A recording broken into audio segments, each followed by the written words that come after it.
Tere hommikust! Good morning. I'm very pleased to see you gathering here in the hall, that you have arrived from different corners of Estonia, even different corners of the world, as we are starting with the second day of our International Integration Conference, Together or Apart, Searching for the Middle Ground. My name is Anna Pichl. I am your moderator for the day. The topic of integration, I'm personally also involved. I was born in Tartu, and now I live in Lasnamäe, in the eastern part of Tallinn. When we talk about segregation that's related to where you live, then when growing up in an Estonian-speaking family in Tartu, how is my life different from my daughter's who's growing up in Lasnamäe? But today we're talking about the diaspora topic. For 5 years I have lived abroad. I studied in London, and I noticed that on our Estonian National Day of Independence in London, people celebrated even more than in Estonia. But when we look back at what happened yesterday, then, we had the topics of integration, segregation in education, but today we perhaps more focus on Estonia, and we will wrap up the day with our traditional debate of politicians. Whether you are here in the auditorium or whether you're joining us via the web, you are welcome to ask questions. On the website integrationconference.ee, on the conference website, we do have a Q&A section. That's where you can formulate your questions. And it's also important, please don't forget to add the name of the person to whom the question is addressed. In case you are following us via the live broadcast, you can do this on the Estonian National Public Broadcast website in Estonian, English or Russian, and our presentations today are in all three languages. So in case you are not able to follow one of these languages, please help yourself to the headsets, whether you are here in the auditorium, and then you can follow the presentation in the language of your preference. We also here in the front lobby have a wall of good thoughts. These are little jigsaw pieces, and we would like to encourage you to put down your good thought. You can also do this if you're following us via the internet. So how can we reduce segregation in Estonia? I already have put down my thought: less prejudice. This is my contribution that I've written on this magnetic jigsaw. So when we put together this jigsaw, then we will have a sense and ideas of how we should carry on. We also have a poll.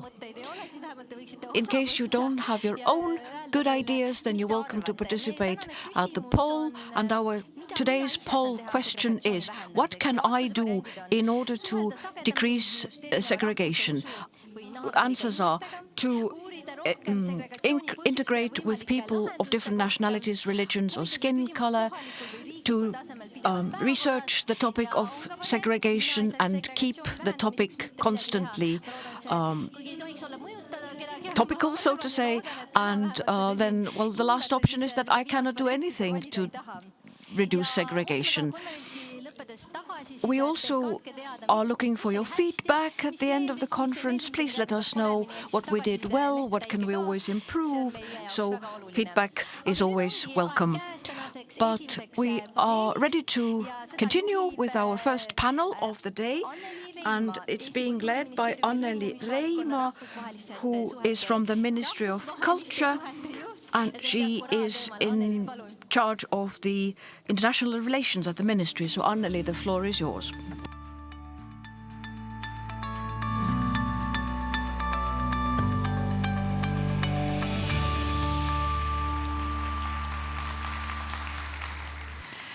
Tere hommikust! Good morning.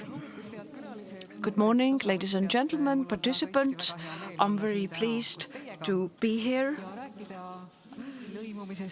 we talk about integration, segregation, and the topic of diaspora, or the different communities that live abroad. So when we talk about Estonians abroad,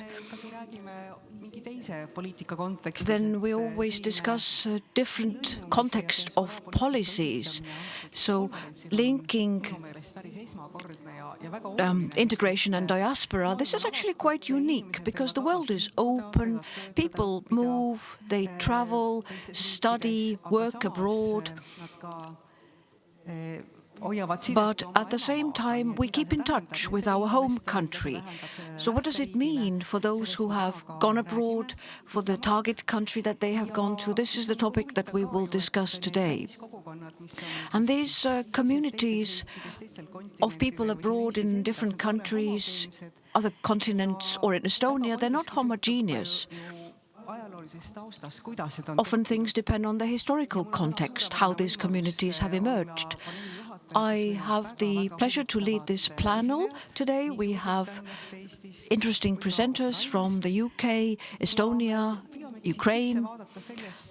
We're going to have a look at how these issues are reflected in different countries, what has been researched, what has been learned, and what could be improved on the national and local levels. I am pleased to welcome Richard Gale from the University of Cardiff, and he's a senior lecturer in human geography in the School of Geography and Planning. He has studied the Muslim identity and the Muslim communities in Wales and the issues of segregation that are to do with people with a different religious background, different race. How have they coped in their new home countries? And how do they sort of keep in touch? And what do they think about Somalia, where they come from? I really would like to ask you now to take the floor. And I told to my good colleagues here and participants that you are the professor of human geography in the School of Geography and Planning of the Cardiff University. And you have researched British Muslim identity, ethno-religious segregation, and the relationship between religious diversity and local government's planning. And as I know, Cardiff is a very important city in the UK, in Wales. It's the capital. And really this diaspora of Muslims in this city and this region is already very old and connected with your history, with a large coal port in Cardiff. And it's interesting to know how you have solved these problems of segregation and also how you help people just they could avoid discrimination in this city and in this region. Thank you very much, and floor is yours. Thank you very much. Thank you so much for this very kind invitation and a very generous offer to participate. So I've just got a little time, so I'll just go straight in. So as per the introduction, this is research that I'm doing. I've been doing on and off for a long time, actually, on segregation in the Cardiff context. I'm just making sure this clicker works. There we are. So I'm going to talk about the general trend of segregation research in the UK. I know other participants, Gemma Catney, for example, will talk about these things in perhaps more detail than I shall.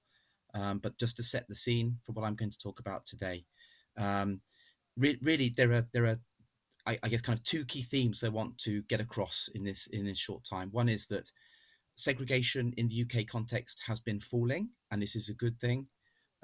People are living in more mixed neighbourhoods, but there are still lingering issues of racism and racialization that characterize the interactions between people of different backgrounds in urban space.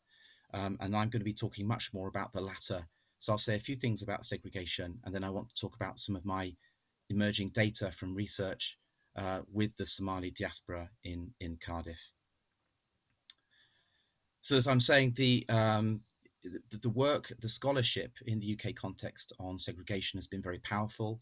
It's based upon very careful analysis of census data. We have good social statistics in the UK, which tracks, because of questions on ethnicity and also more recently religion, we can track the identity of the population and population movements at the very micro scale, at fine spatial scales. Um, and it's very powerful, it's very important. This work on segregation, showing how segregation has been falling in the UK, has challenged popular prejudices and perceptions that segregation in the UK is increasing. We know from the work of demographers and social geography that that segregation is falling in the UK. But as I say, we also know that there are issues. Some of them were brought to light in the recent Black Lives Matter events and movement, that there are still persistent issues of race and racialized perceptions of otherness that need to be overcome for us to find, as per the conference, the middle ground, and to begin to properly integrate in ways that overcome race and racism. So I'll just say a little bit about the background scholarship. I don't have the data to hand, but you have to take on trust from what I'm saying, that as before, the work of geographers and demographers has been very powerful in looking at patterns of internal migration, patterns of natural growth in situ, but also patterns of movement. What neighborhoods people are moving into, out of more concentrated areas in the old cores of cities. And as before, it's been very powerful scholarship, very census driven, in falsifying popular portrayals, particularly of Muslim groups. There's been a persistent characterization of Muslims in Britain as culturally inward and backward looking, as introspective, and self-segregating. And so this work has been extremely powerful in overcoming some of that popular perception. Again, quoting recent work by Gemma Catney, we know that to quote, the decreases in segregation that are evidenced in her work support the somewhat everyday and benign processes of sleepwalking into desegregation, rather than cause for concern over increasingly entrenched neighborhoods. So that's if you like the good news, and that we expect will continue to be the case. We're awaiting the detailed outputs of the most recent census, the 2021 census, but it's expected that trend will have continued over the last decade. However, as I say, much of this work, powerful though it is still very census driven, and there are just limits to what can be shown through the census. It's not able to pose some of the important questions, some of the fine-grained questions about how people interact, what kinds of perceptions people are exposed to, what kinds of racial categorizations people are exposed to in their neighborhoods. Now, there is another strand. Again, this is very much focused on the UK, although it is partly international. Another strand of emerging research, which is looking at cross-cultural encounters. Now, there's a methodological issue running through what I'm saying. This is very qualitative. If the work of census analysts is very quantitative, it's very much about numbers and demography. This work on encounters is very much about qualitative interviewing, ethnography, and fine-grained engagement with local communities. And it offers some potential to just explore what's actually happening at the level of experience in terms of changing neighborhoods, and the broader, if you like, tectonic patterns of neighborhood change shown through demography. And so this is work that I've been doing. I've been doing work across these modes, both the census analysis and exploring encounters, to kind of challenge some of the problems, or overcome some of the problems in broad demographic analysis, and look at really what's happening in terms of people's lived experience of race and racism, looking at it through the lens of the Somali community in Cardiff. Now there are some problems with encounters research in itself. In some ways, the strength is its weakness. By focusing at such a micro scale, it sort of becomes divorced from it becomes adrift from the bigger picture in terms of neighborhood change. There's also a tendency to overlook some of the problems. Encounters between people of different backgrounds, we know, are very powerful in forming bonds of trust and powerful friendship relationships, and therefore overcoming some of the entrenched patterns of prejudice. This is actually a tradition of work that goes all the way back to the social psychology work of Allport and so on in the 1950s. So encounters are very, very important, but they also have their problems. What happens where you have antagonistic encounters? What happens where racial categorization is embedded in the way in which people meet each other and or even avoid each other on the streets in local areas? So there's there is work to be done on this front as well, if we're to kind of combine the insights of census analysis with the accounts of encounters. I think there are two things here that I want to stress. How do we link, in short, across from the micro scale of experience to the wider social patterns and structures and demographic trends in society at large? And the missing part of the picture, which is why it's in my title, is the focus on race at the societal level, and how race is threaded through society at all levels and all institutions, and something which is framed very much in critical race theory. Critical race theory, it originates in the United States. It's an outcome of the civil rights movement. It emerged actually in legal scholarship, but has a much wider sociological and geographical focus. And increasingly, it's being looked to, particularly in the post Black Lives Matter era, in other societies as well. Societies like Britain, which has a long history and legacy because of imperialism and colonialism, of race being embedded in its social structure. So critical race theory, it offers one way of looking at the connections between wider social structuring and patterns of change, and the everyday microscale interactions between people of different backgrounds. Two key things to tease out from critical race theory. There's much I could say about it that I don't have time to. It emphasizes racialization as an everyday process. It's from processes of racialization that the categories of race become salient and reified. And it also claims, secondly, that critical race, sorry, so that um, that race is historically embedded in societies, because of histories and legacies. So the institutions become bound up with processes of racialization. A key thinker drawn on in this body of work, the critical race theory, is Frantz Fanon. I won't quote him at length, but if anyone's familiar with his work, a key work, Black Skin, White Masks, it's all about looking at the social psychology of race formation, and how ideas of race become embodied, internalized psychologically within people's thinking and interactions. There's this one little quote here. He talks about an interaction between himself and a white man on the street. The other fixes me with his gaze, his gestures, and his attitude, and the way, and in the same way that you look at the preparation of a dye, i.e., he's being objectified. I lose my temper, and I demand an explanation, but nothing doing. I explode. These are the fragments put together by another me. What he's talking about is the dissolution of his sense of self because of exposure to the gaze, the white gaze, and of racialization.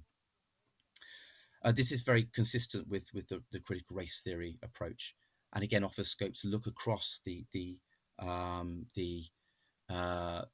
micro scale of interaction at which racialization occurs, and how it links to the wider structures of society in which race is being reified and articulated.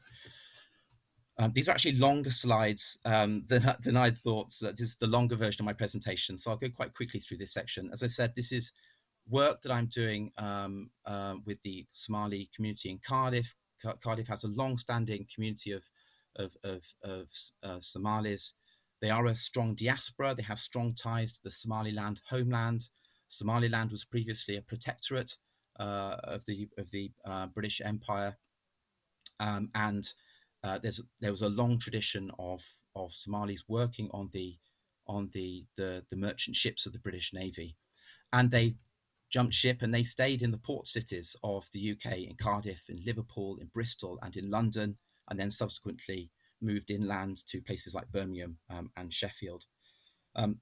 Very, very long-standing communities. I'm very proud of in my part of the world of being both British and Welsh, but also Somali and Somalilander. I'll skip over this a little bit, but it is important to remember that there is this historical imperial link. It goes back to the point about critical race and the imperial legacies that shape and frame encounters between people of different racialized backgrounds, including in neighbourhoods in places like Cardiff. It's very difficult to enumerate this population, so this is also already a frustration of the kind of the census-driven approach. There's no category of Somali in the census. Most Somalis in the census would identify under the categories of Black African or Black Other or Other Black.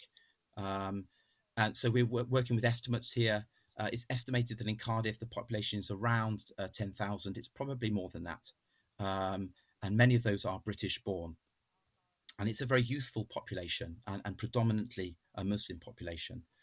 And so what I was exploring in the ethnographic work, which is a collaborative work with Somali people themselves, it's a community-based project. It's not purely an academic piece of research or pursued purely by academics, was how young people navigate themselves through the spaces of the city, exposed as they know they are to patterns of racialization and disadvantage. This is the team. As I said, it is a mixed team in terms of both gender and background, with Somalis working on the project with myself and my partner, Dr. Andrew Williams in Cardiff. We've been working on this over time for some years. It goes back to prior to the pandemic. This is just showing where Somalis and other minority ethnic communities are concentrated in Cardiff. This is an index of diversity. Actually, areas where minority populations live in Cardiff, as in other cities, are often very diverse, but they have a low representation of the white ethnic population. It also correlates with deprivation. So these are often in South Cardiff, areas around the former docks, which are highly deprived. Where I'm running out of time here. Sorry, these slides are so long. Again, linking to the first part of the presentation, segregation has been falling. So this is a chart ranked on the indices of segregation for indices of dissimilarity. Sorry, for the 2011 census. I'm sure people are familiar with the index of dissimilarity. It's a standard measure of segregation varying between 0 and 100. We can see here that some groups have quite high levels of segregation, even in the most recent census of 2011. And that includes the other Black and Black African populations that encapsulate the Somali population in Cardiff. Although, again, overall, the picture of segregation for all groups is that it's generally falling, with some exceptions. There are all sort of strong patterns of material deprivation. We're talking about a working class population who are often exposed to the hardships of material deprivation, of poor housing, lack of opportunities in terms of employment and so forth. And again, you can see here the Black African and other Black populations that encompass the Somali population are often the most deprived. Getting on for around 2/5 and more of those census categories are concentrated in areas of the highest relative material deprivation. All I want to do now is just to illustrate some of that. So what's happening in terms of how people are exposed to difference as they move about the city, but also how when they move out of their comfort zones. And there's one of the key themes that's been coming out is about urban mobility, where people take buses or trains out of the core area of their community and feel unsafe. They feel that they are exposed to a racialized gaze. It's just one quote here: "Buses in central Cardiff are broadly fine, but as soon as we go down to Barry, Ely, or St Mellons, we get stared at." This kind of exposure to being the gaze, the racialized gaze, and issues of visibility. Similar themes also in these quotations here. Again, I'll just pick out some of them. I was verbally abused a number of times, even as a young teen, always feeling uneasy and discriminated because of my religion or my colour. Again, concerns about safety when moving about the city.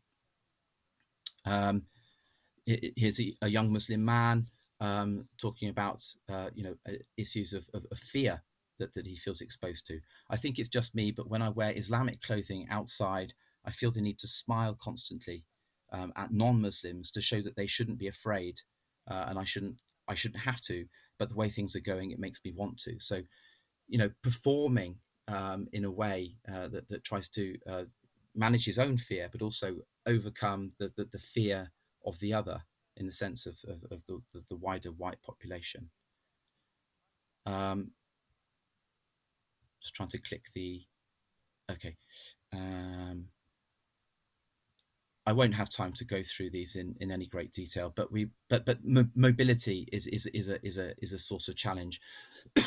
There's also exposure to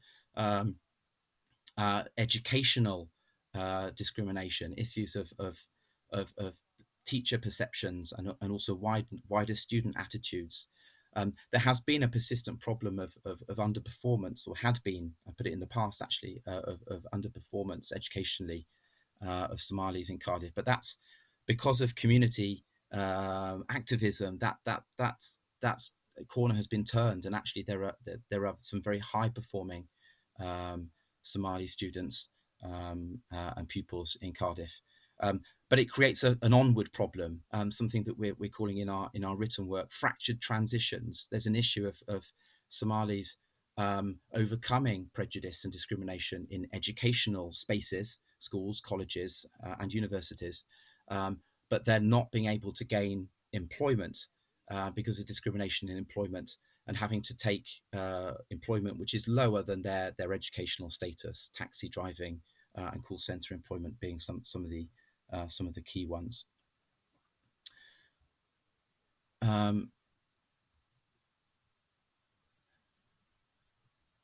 And then the final theme I just wanted to touch on was about belonging. This links again to the issue of diaspora and how racialization kind of intervenes in the way people form attachments.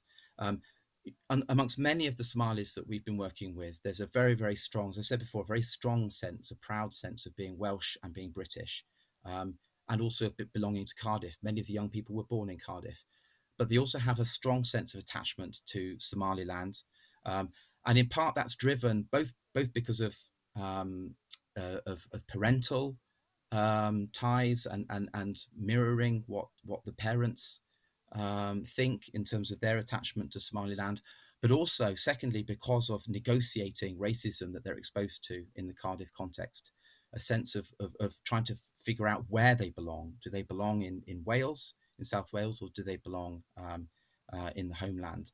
And it's negotiated. It ends up being a bit of both, although it's liminal, that for some they feel that actually they don't belong in either place fully. They're trying to work that out for themselves. And so that was a strong theme from this study.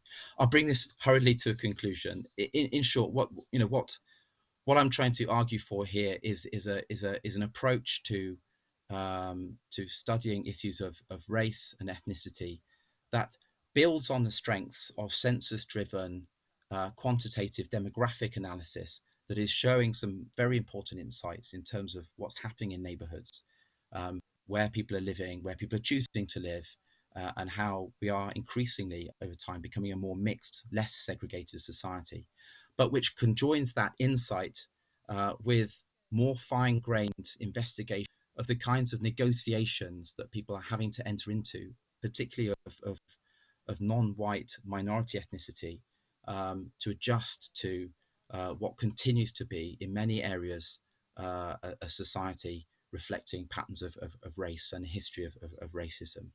Um, and the theoretical turn here would draw on critical race theory and associated thought, Frantz Fanon, among others, that enable us to link across the micro scale, the scale of embodiment and of agency, to the wider macro scale of population change and institutional structure.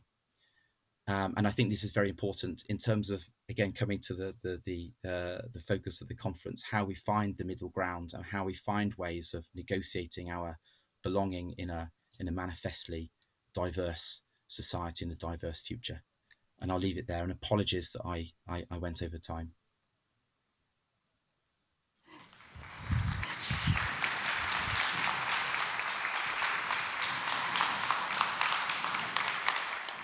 Dear Richard, thank you so much. It was extremely interesting for us.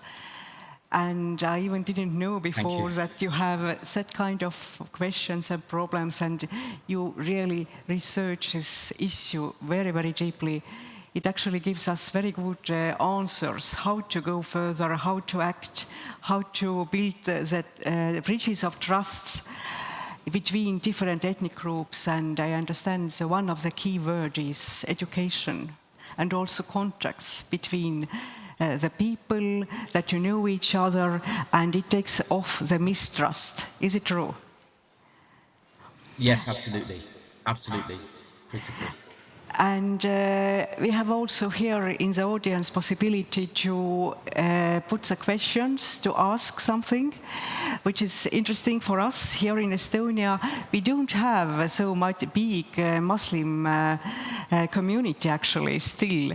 But we have to consider all these aspects also in our integration policy, how really avoid contradictions, avoid misunderstanding between people. And I have one question here, which is here in my electronic equipment.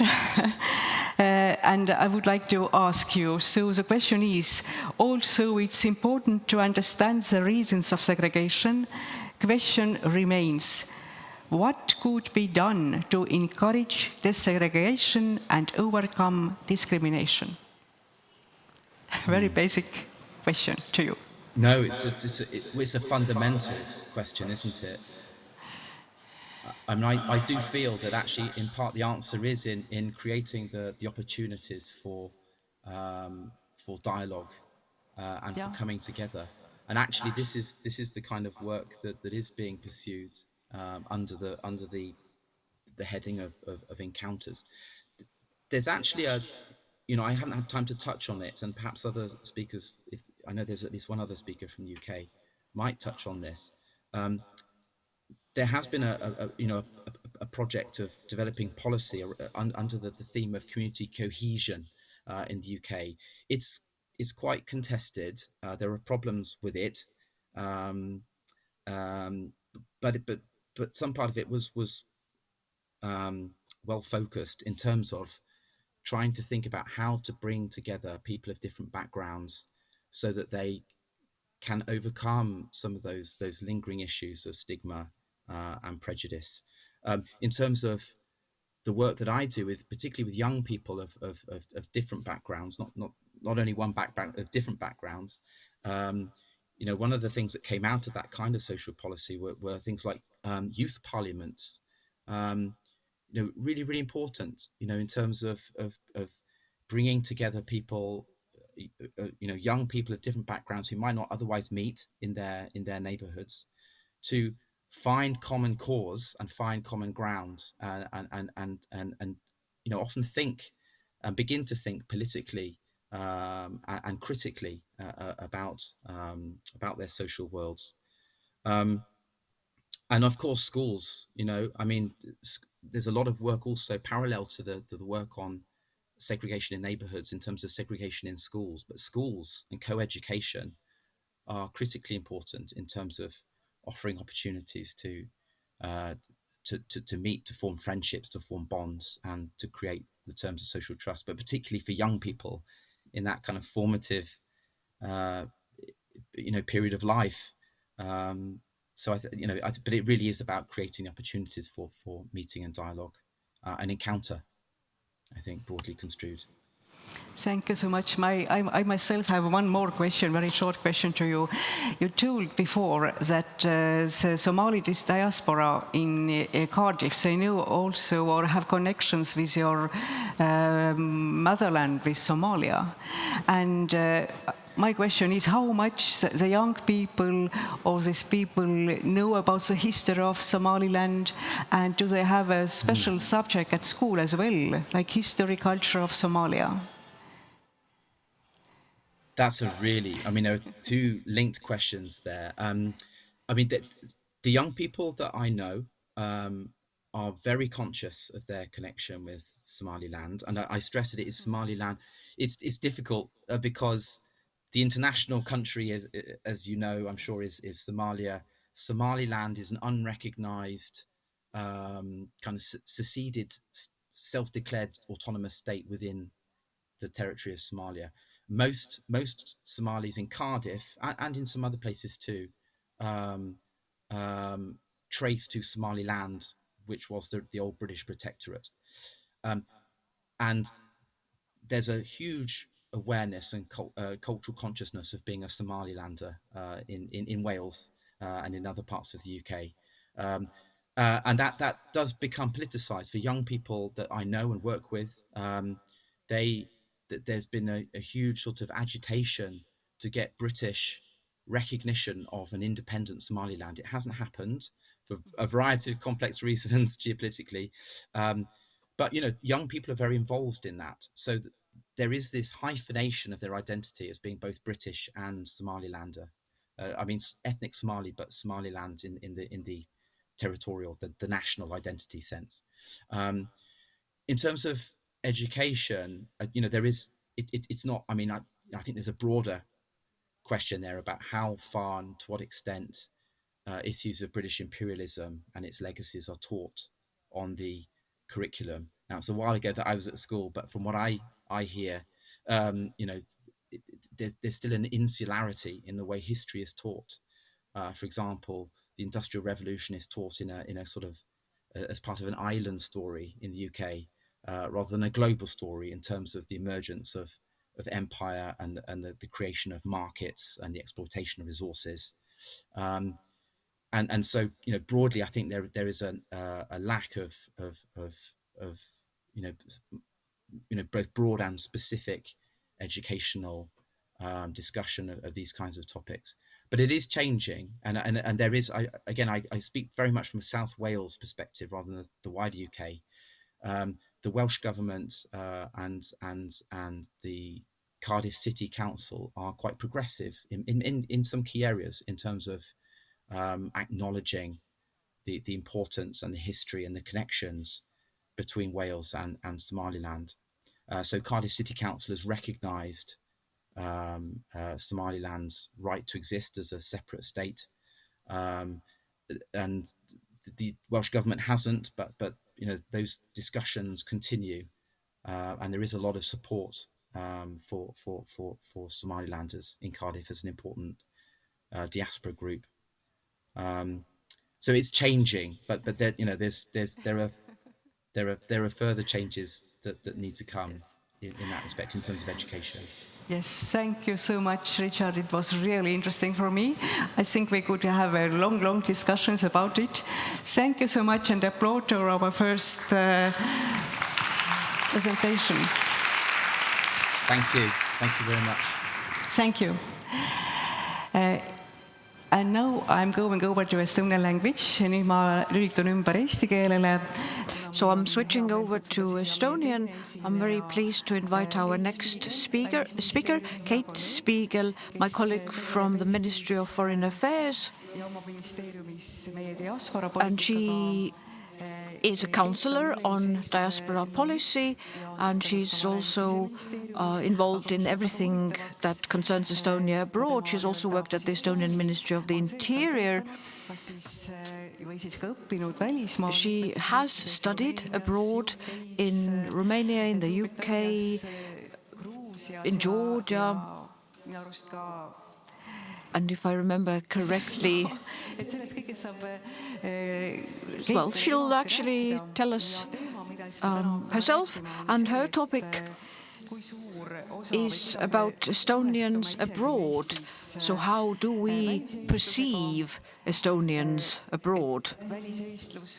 And that Estonians living abroad, the Estonian diaspora is actually a part of Estonia. Kate, the stage is yours, and the floor is yours.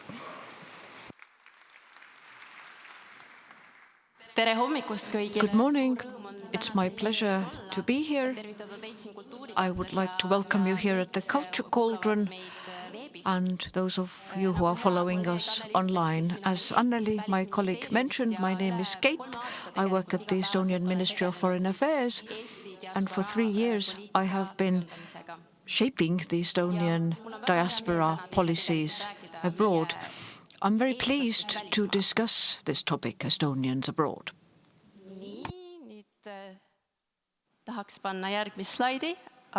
Could I have the next slide, please? Saime tööle. Meil on Eestis ainult umbes 1,3 miljonit. So Estonia is a country of 1.3 million residents, but quite a large number, an estimated 200,000 Estonians actually live abroad. So how come such a small country, Estonia, has so many Estonians abroad? There are different reasons. As I'm sure many of you know, migration is something that is connected to personal reasons. There is no one answer or key that why is it so that people have moved abroad, and the same applies to Estonian communities abroad. So we can say that we have had 3 waves of migration from Estonia. We actually have to go back to the 19th century, because back then Estonians started leaving Estonia, moving abroad. In the second half of the 19th century, most Estonians moved towards Russia. It had to do with economic reasons, to look for better income, better work opportunities, but also education, because in the Russian Empire you could acquire higher university education. But Estonians also back then moved to the United States, to Canada, even South America. So from the second half of the 19th century, we see how broad the Estonian diaspora abroad is. Coming to the 20th century, we speak of the world wars. And Estonian communities abroad were affected by the Second World War in 1944, which has also been referred to as forced migration. This is known as the, so to say, the Great Escape. But back then, people didn't move to the east, but to the west. So the 20th century migration wave is those who moved abroad for reasons. So in my work, I often encounter when people hear Estonians abroad, they automatically assume that they are the migrants who left during the Second World War. So that's when the traditional large-scale Estonian communities abroad were formed. But they don't give us a whole picture of everyone. And the third wave, actually, we talk about it, well, nowadays, the third wave is more or less finishing. Some say that it is still continuing, others say that it has already finished. So Estonia regaining its independence. A few years before Estonia regained its independence, it was also pushed by the year 2004 when Estonia joined the European Union. Borders were open. Many Estonians left to study abroad, to work there, and also for personal family reasons. So the story of the formation of Estonian communities abroad, it's not a simple picture, it's quite colorful. So there are Estonians all over the world for different reasons, they have different backgrounds. This is what makes my work very exciting. But coming to the modern era, where are the biggest Estonian communities abroad? The largest community can be found in Finland. So there are not very long traditions for Estonians living in Finland. This third wave is what has brought this large Estonian community to Finland. Well, geographically, Estonia and Finland are close. Languages are related. There are a couple of tens of thousands of Estonians who permanently live in Finland, but others have a home in Estonia and in Finland, so they move across the borders all the time. And this is not anything new. I'm sure many of you have lived in more than one country. It's becoming something very normal and common.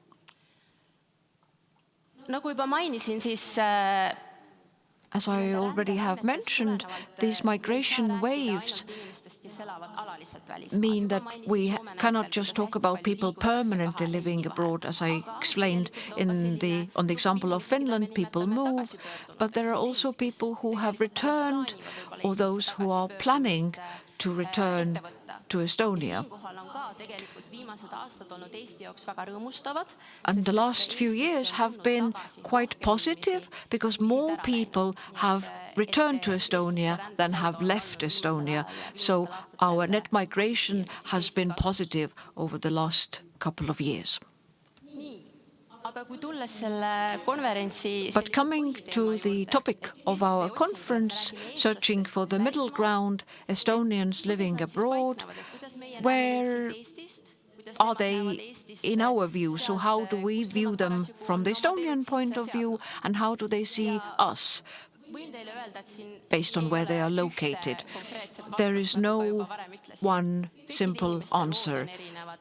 Everyone has a different reason for why they have left. The time periods that they spend abroad are different. Maybe they have been there for generations, they've left recently, maybe they've taken their families with them. So the variations are massive.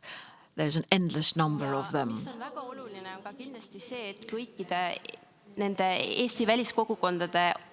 Another important fact is that the opportunities of these communities are different.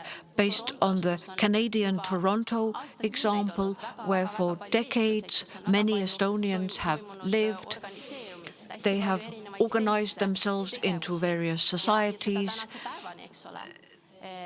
and this has been happening for many decades. Or we take a very small community of Estonians in a Southern American state. So there are very different opportunities that these people have. This also means that they have different expectations. How do we keep in touch? Or what is it that we can do to support these people so that their culture, language is preserved, even though they live abroad? I have put a few photos on this slide to illustrate how different these communities are. These photos are from different time periods. In the middle, we have a photo from the 1970s in the United States. You see a lady wearing Estonian national costume, American flags on the background. So based on these traditional generations, we can illustrate the story of how Estonian identity was kept abroad at the time when Estonia was occupied. So people really felt Estonians at heart and promoted Estonian ethnicity. They taught their children Estonian language, kept the culture alive, hoping that one day Estonia would regain its independence. The photograph on the very left pictures a schoolhouse. This is a schoolhouse in Siberia, in the village of 11.nov.2022, where the Estonian language history are taught. Many Estonians live in this village of 11.nov.2022. I visited them 18 months ago. It is amazing how geographically so far from Estonia you walk around the streets of the village and you hear Estonian language being spoken. Of course, perhaps because the vocabulary has remained archaic, but you hear Estonian. So I do hope that the Estonian language will still be taught at the times that are quite difficult nowadays. The top right photograph features a project, the design of a building. Estonians in Canada are planning to build the International Center of Estonia. This building is hopefully to be constructed, and we then hope that it will be completed. It will not be for just Estonians in Canada, but it will also tell the story of Estonians abroad, introduce Estonian culture to the rest of the world. And this fun photograph of a group of people it was photographed in Viljandi, in Venevere, where every summer we have a summer camp for Estonian young people living abroad. We always have more applicants than we can take. The feedback we get from these young people, based on the time they have spent in Estonia, is really inspiring. Many of those youngsters who attend this camp or visit Estonia, they later return to Estonia. They come to study, work here, do some sort of work practice, or just visit more frequently, visit their friends, visit their family, so they carry Estonia with them. I would also like to make a summary of a survey which, sort of sums up what I've stressed previously, how different our communities abroad are. This year, we completed the largest survey of the Estonian diaspora that we've ever conducted. So we have actually been working on it for a couple of years. Well, obviously, it's a very challenging subject, but when reading the initial results, we were very happy to see that the uniting factor is that people who are Estonian living abroad, they are all part of our society. They want to be connected to Estonia. They want to know what's going on in Estonia. They actively take part in many societies, Estonian societies. So those communities of Estonians living abroad, they're not separate. Well, physically, yes, they are away from us. But they are Estonians living abroad, they're part of our Estonian society. It's just that geographically their home is in a different country. So how do people keep in touch with Estonia? Well, they visit frequently. Over 50% of them celebrate various Estonian traditions, like St. Martin's Day, that was a few days ago, celebrating Christmas in the Estonian way, the day of National Day of Independence in February, or the Day of the Restoration of Independence in August, media consumption, but within the communities there are various Estonian media related news, learning Estonian. There are a number of Estonian schools abroad. Well, they're not like schools as we normally know them, but they're sort of like hobby type of schools on weekday evenings or at weekends. But it's a system that has been developed for learning Estonian language and culture. But as I mentioned, we have challenges. The fact that Estonians who live abroad want to be part of our society, it is something that we should be happy about. But when living abroad, it's a sort of an effort. Thinking of our world geographically, the further we go, the more difficult it is to keep this alive. For example, when we just take the Estonian language, if we think of our everyday life tempo, you have to take the extra time. There are very many mixed families, so you take the extra time of taking your child to this hobby school where Estonian is taught. This is something that we should compliment these people for and support from the sort of government side. Exchange of information is what has to be kept going.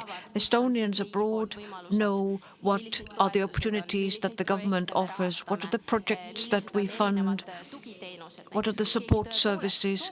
For example, if someone wants to return to Estonia or, well, is a newbie moving to Estonia. So this is something that the government should make sure we offer. To sum up my presentation, Together or Apart, as the title of our conference is also asking and searching for the middle ground.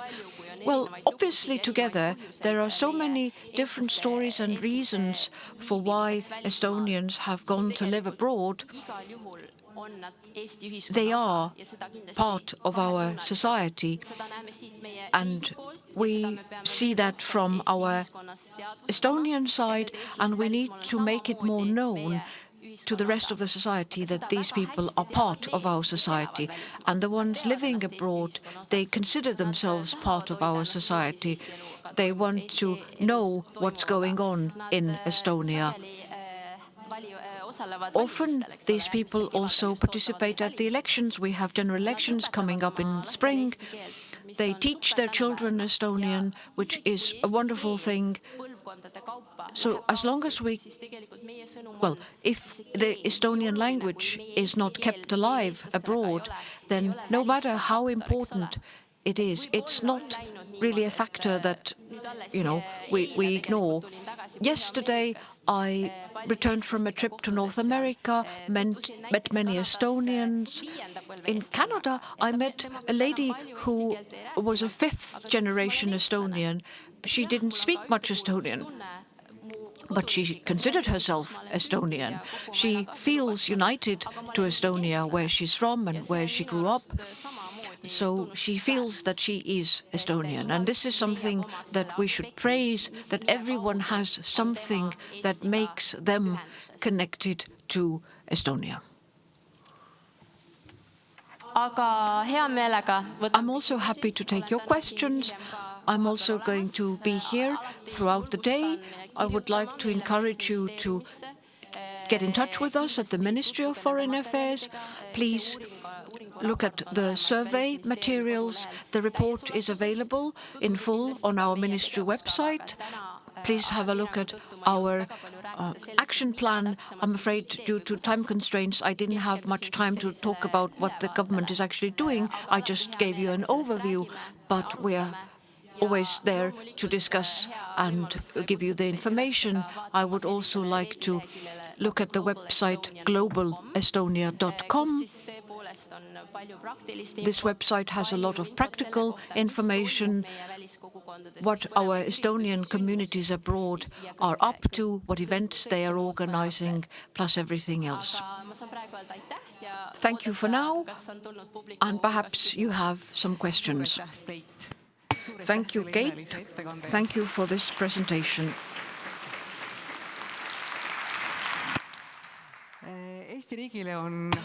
So, for Estonia to keep in touch with the Estonians abroad is very important. Since 2004, we have a program of sort of Estonians abroad, and this program is being extended. Then we have a cohesive Estonia 2030 development plan, and Estonians abroad are also very firmly fixed in this plan. We have strategic goals, and as you mentioned, digital tools give us an opportunity to be in touch with the communities in different countries on different continents. It's easy for us to travel. It's also a bonus.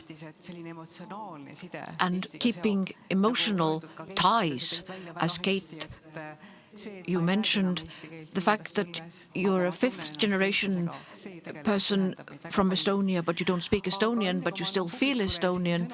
That means a lot. But before I give the audience to ask questions, a couple of questions that we've been asked via the internet. So what is the main objective of the Estonian state in regard to Estonians abroad?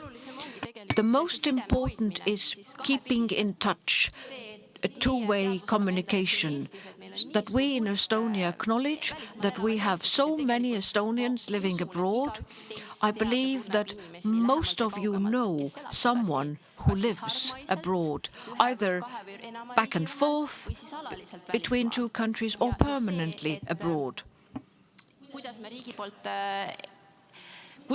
So how we form this message that most Estonians living abroad, they will not return to Estonia, but they have to be aware that they will always be welcomed back. So no matter when they get this idea in their head, they will have a place to come back to. Thank you. The second question is related to Russia. You showed us the photograph of the school in Ülemsoetuk. Estonians in Siberia, their Estonian language is wonderful. But Kate, in these complicated times in Russia, is Estonian still being taught? And what is the situation of those Estonian societies? The situation is very critical. In some locations, Estonian is still being taught. In other locations, unfortunately, we know that it's being paused, but hopefully it will continue at some point. So it's quite a tense situation, but we have not forgotten about Estonians living in Russia, and we try and support them as much as we can in these difficult times. Thank you. I would like the audience to have the opportunity to ask questions from Kate. Ait has a question. Good morning. We've talked about segregation.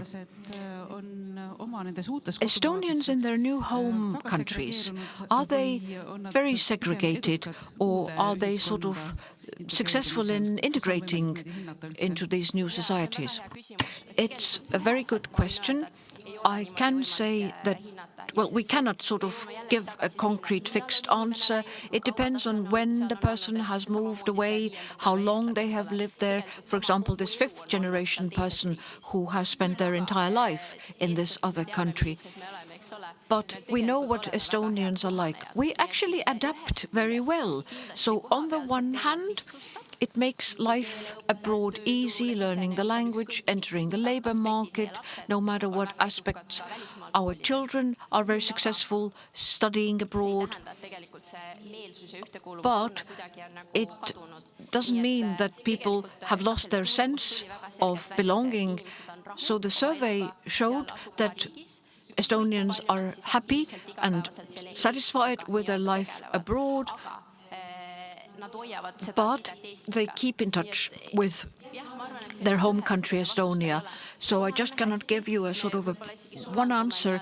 We adapt well, we blend in to the societies abroad, but we carry this sense of Estonia with us. Thank you very much, but I'm afraid we should wrap up. I can see a hand, but perhaps you can ask Kate directly, as we're a bit pressed for time. Thank you, Kate. Meil oli nüüd võimalus vaadata sellist diaspora ja integratsiooni või lõimumise temaatikat. So we had the opportunity to see the topic of diaspora on the example of a big country, the first presentation UK, but then also on Estonian basis. But now I'm happy to welcome our third speaker, Andrei Rõbas, who comes from Ukraine, but as a matter of fact, from the political reasons, he had to change his place of living. He came here in March, and now he works in the Estonian Labor Inspectorate as a lawyer, and his task is to advise the foreigners who come to Estonia about the possibilities on the Estonian labor market. And now we can get a glimpse of what does it feel to be in Estonia as a citizen of another country, and what are the needs, what do they feel. And we are going to listen to the presentation, Working in Estonia for Foreigners, Theory and Personal Experience. The floor is yours. Yes, good morning, thank you. Anneli, I'm from Ukraine and I came just recently.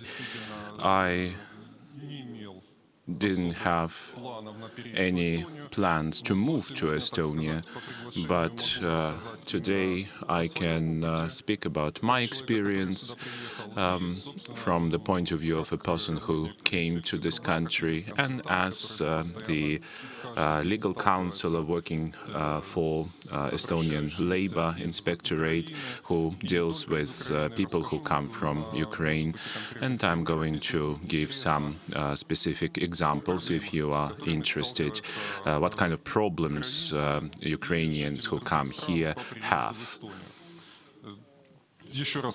And I would like to ask you that to pay attention to the fact that I cannot tell you 100% what people feel when they come to another country, but judging by my experience as a practitioner, I will tell you some words about it. So, I'm going to speak mostly about the Ukrainians, and there are a lot of questions which arise when they arrive in Estonia. These are the very simple questions, but for the person who came to a foreign country and who is not prepared, was not prepared for that, are very important and topical. So when you come to Estonia, the first question arises: where to turn to and who can help you?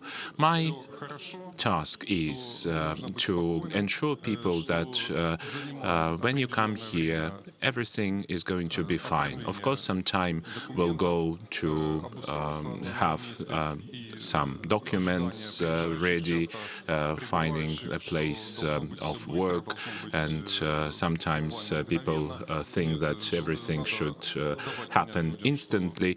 No, people should understand that there are some deadlines, some procedures that people have to go through, and it's important to go through those procedures, and it will take time, which is normal. And then you need to follow a special road map, which everyone arriving in Estonia should have. Another question that is asked: where to live? Thanks to the state, we have places where it is possible to find a place to live, and I would like to thank those Estonians who receive Ukrainian citizens and assist them on the spot. But of course, it is not sufficient, judging by this big influx of Ukrainians who come to this country. And of course, the question of residential place or residing is very important. That is why we need to work with the Ukrainians who come here. We need to explain how to buy a place to live or rent it, or people can rent a flat in a municipal house. And the main thing to ensure that they're not going to be left without any assistance. Another question: where to find work? And for me, as a legal advisor or a lawyer, was quite difficult to find, to think about. And as you can see, I speak Russian, so I don't speak Estonian or English, only Ukrainian and Russian.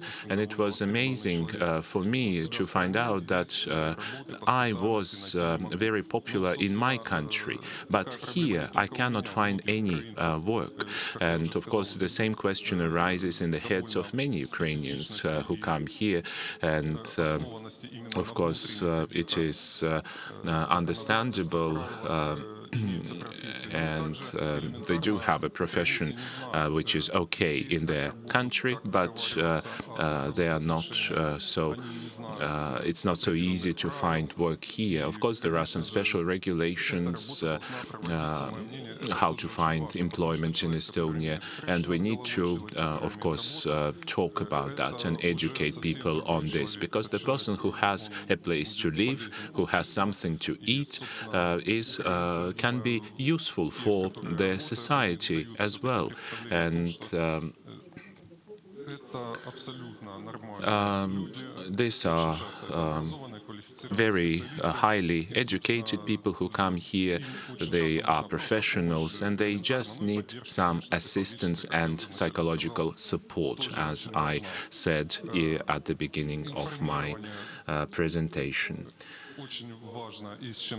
Giving information is important on different other questions. For example, how to get pension, salaries, and different allowances. And people need to get this information once they arrive in the country. And of course, we should consider that these people are in special psychological conditions, so they see war and perceive war everywhere, in their head, in their body, in their soul, and that is why we need to make them need to socialize them and make them part of the society. And another thing that they ask is where they can educate their children, because the processes are different, and who to communicate with, who to socialize with. And I was lucky in the sense that I had some friends from Estonia, and I could find work, and now I can also socialize with the local people, and then I understand where I am, and I can navigate through different questions. But of course, it is not the case for everyone. If you are psychologically are somewhere in your country, then of course it is difficult to come out of that way of thinking. And then people who arrive in Estonia should understand that without Estonian language, it is not possible to live and work here. It concerns other countries as well. But I'm going to speak about what I am familiar with. Of course, in Estonia, we can use the Russian language. It is possible to get by, but then you cannot find a very good place of work if you speak only Russian. And here on the slide, then you can see the questions that are usually asked by the people who arrive in this country. That is why we may take them as the basis for devising the program for accommodating those local people. So I work for the Labor Inspectorate, and this institution is one of the examples of how it is possible to integrate people who come to Estonia. Of course, it is difficult because there are problems with legislation or language knowledge, but I hope that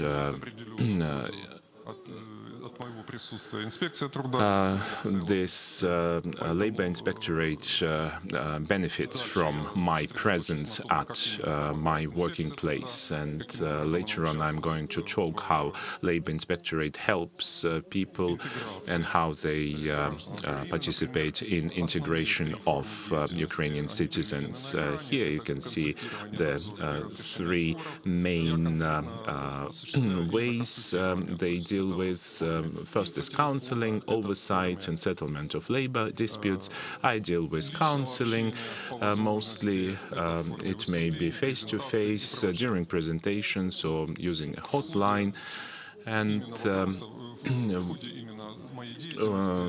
in my work, I also find I also answer different inquiries sent by email. And of course, when I get an inquiry, I understand that quite a lot of Ukrainians write to us.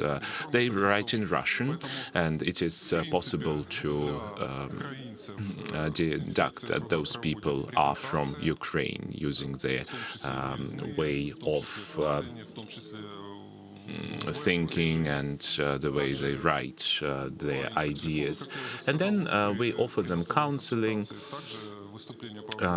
during a presentation or face-to-face or by email. Then we also run information campaigns, speak on labor law issues in the media, and provide explanations to employees and employers on labor law matters via a hotline. Of course, now there are questions how to have those information campaigns, which ways to use to speak about different options in Estonia. So we can have campaigns online. We also publish different posters. Here you can see that it uses some Ukrainian language, so it means that the Ukrainians can get hold of it. And then here you can also see the material of information campaign, which is run by Labor Inspectorate.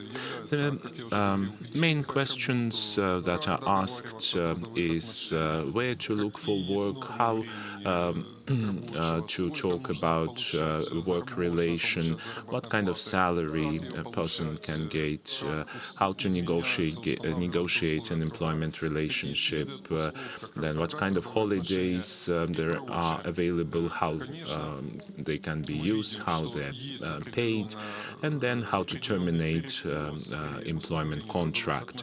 Of course, there is some kind of discrepancy of formation of these working relationships in terms of employing Ukrainians, because some of the Ukrainians do not know what kind of legislation exists. But we work on raising awareness of the Ukrainians on these matters.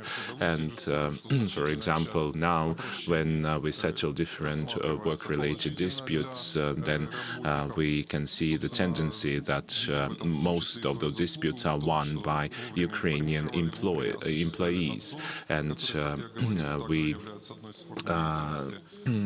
think that it is due to the right oversight and different organization of campaigns and seminars for Ukrainians when Labor Inspectorate workers come to workplaces and check how those working relationships and contracts have been concluded, and check the conditions of the Ukrainians working on this or that working place.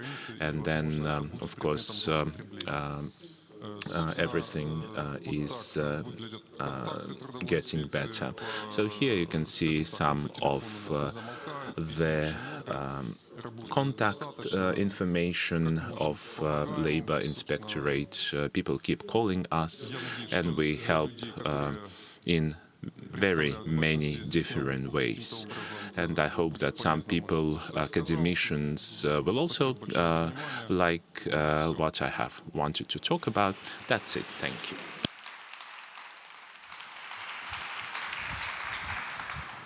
Спасибо большое, Андрей. Yes, thank you, Andrei. It was very nice to listen to you. So when you came to Estonia because of war, did you know anything about Estonia before? And what were you surprised by in this country? Of course, we are I knew quite a lot about Estonia because I was born during the Soviet times, and then there are some of the enterprises which are located in Estonia, and those enterprises were my clients, for example. And then I, of course, like Estonia and other Baltic countries, and Estonia stands out in this sense.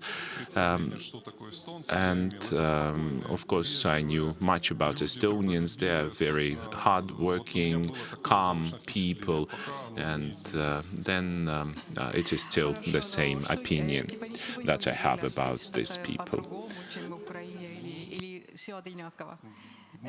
Were you surprised that something was really different from the Ukraine situation? Yes, actually, as I mentioned, I didn't have any plans to move before the war. And I'm also coming from the eastern part of Ukraine, so I didn't have a lot of opportunities to travel, and I haven't been to Europe. But after getting to Europe, I had the same question: why Ukraine, such a big and rich country, is not living like Estonia? Why there is such a difference? And how is it possible to build up the life in this very good and modern way in Estonia, in considering these limited resources and considering this life around it. So I really liked the organization of transport, education, medical services in Estonia. So I just have these questions. Why and how did you do that? So I'm happy that you are getting the answers to these questions within your time here.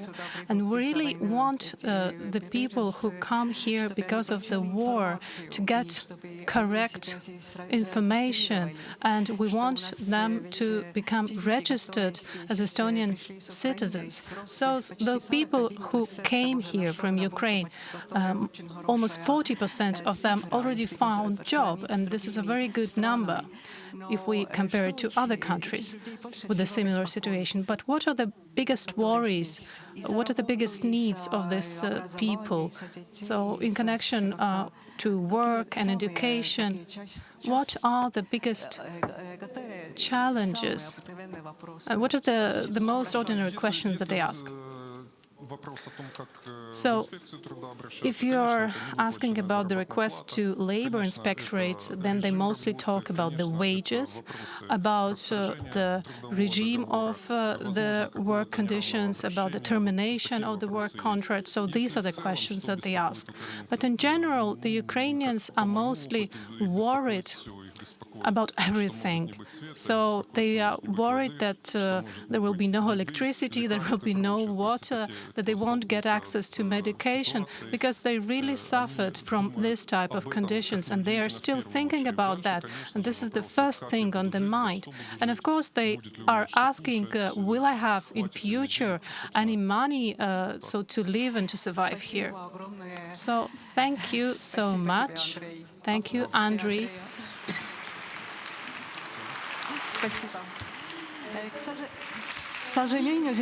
So, unfortunately, we are living in the situation that we don't have any more time to continue the discussion because the coffee break is coming, but you still have time for one question. So if there is any question from the audience, so if you want to pass the question. But me personally, I have one question on my mind regarding integration. What is the most important? So this is the word integration that connects us, because we should be together. So what is the most important here? Andrei or Kate or Richard? What is a common word to integration? What is most important? Which carries the value of integration. What is common sense, or the key word to integration? Successful integration. What do you think? Maybe you can respond me.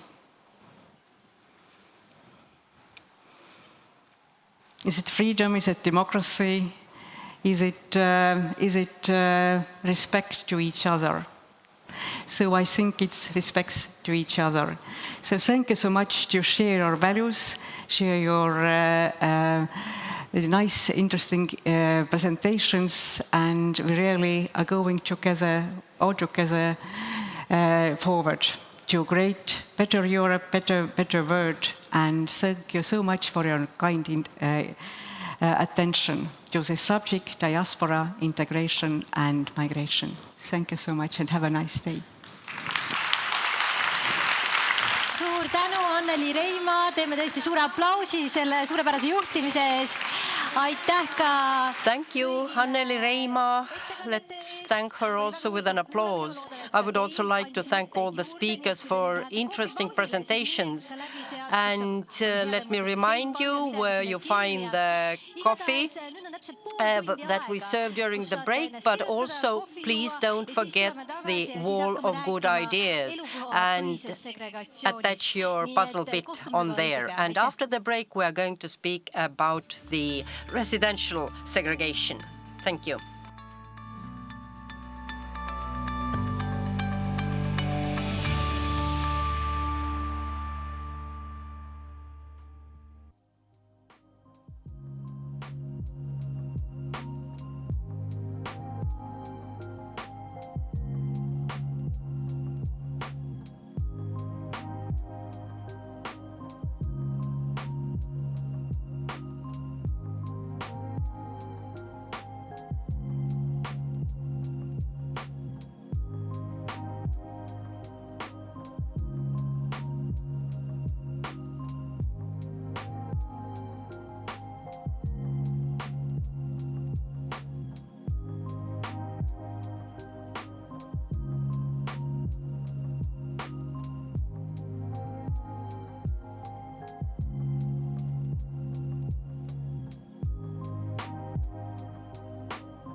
Mul on hea meel teid taas näha, kes pole veel jõudnud, tulge julgelt tagasi. I'm very happy to see you back here after the coffee break, and let's continue with the next block.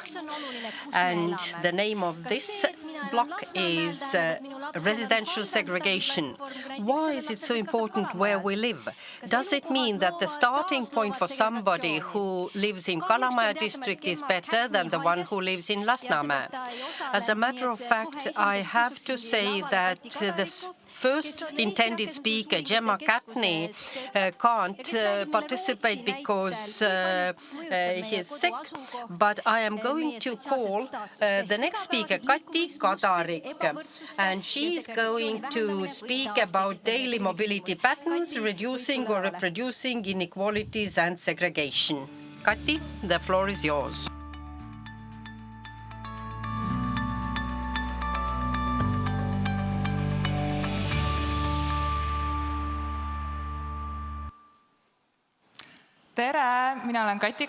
Good morning, my name is Kati Kadarik, and as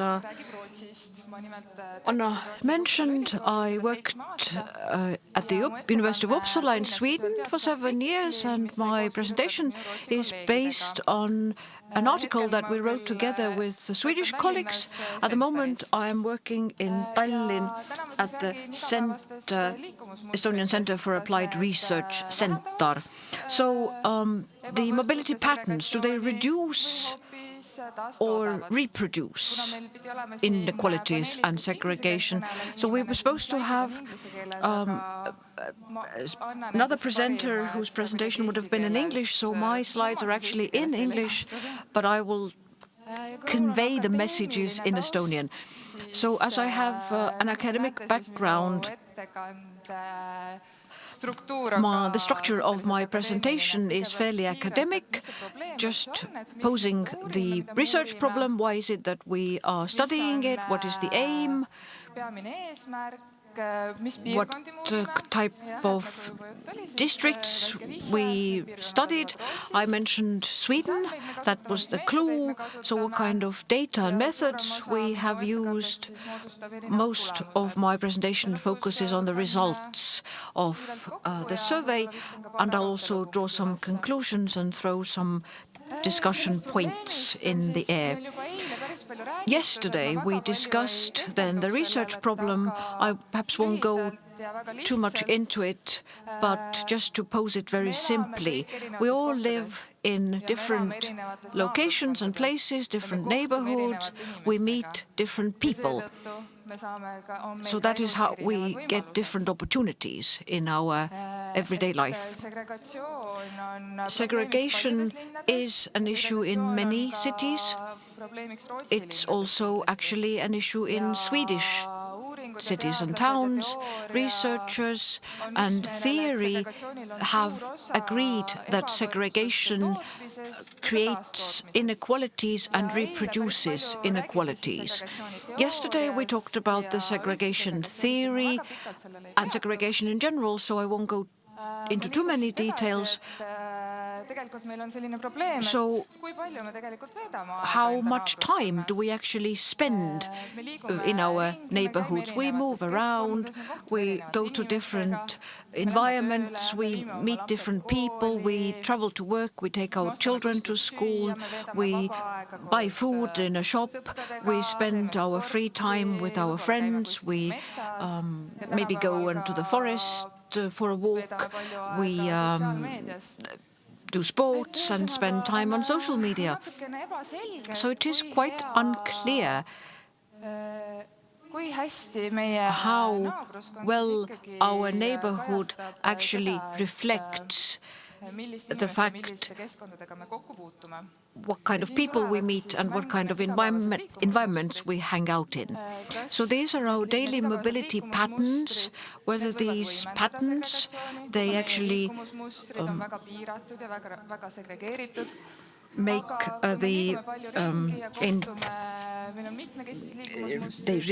reproduce the segregation or they reduce it.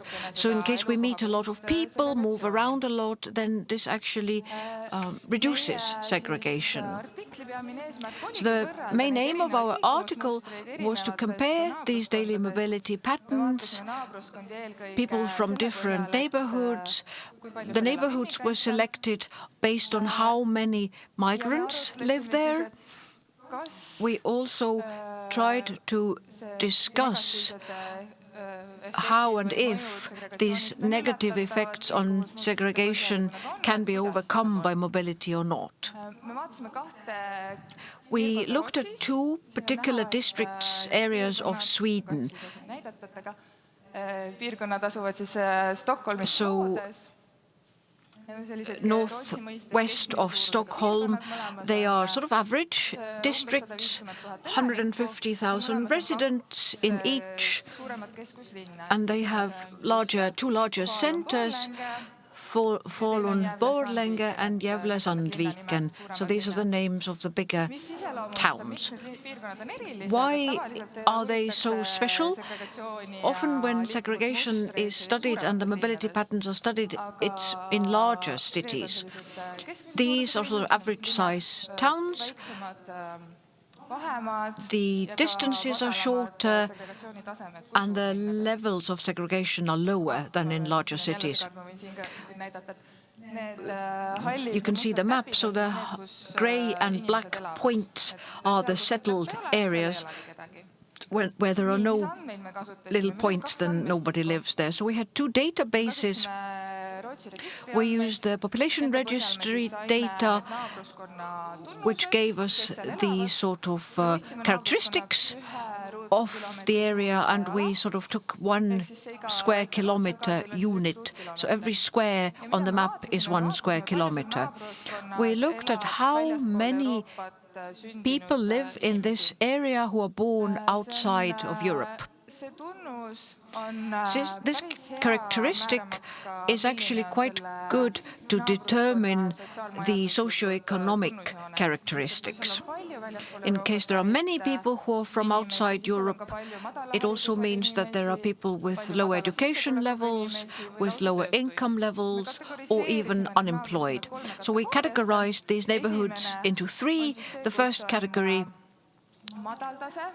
the area with low share of people born outside Europe, 3.2%, and 70% of people live in these type of neighborhoods. Second category, where the level was relatively high, 14% or so, depending on the region, and 20% then live in this type of areas. And the third category, which had a high share of people who were born outside of Europe, Falun, Borlänge, around 42%. And only 10% of areas fall into this, or 10% of people live in these type of categories. And these are the neighborhoods that can be described as most vulnerable or most deprived.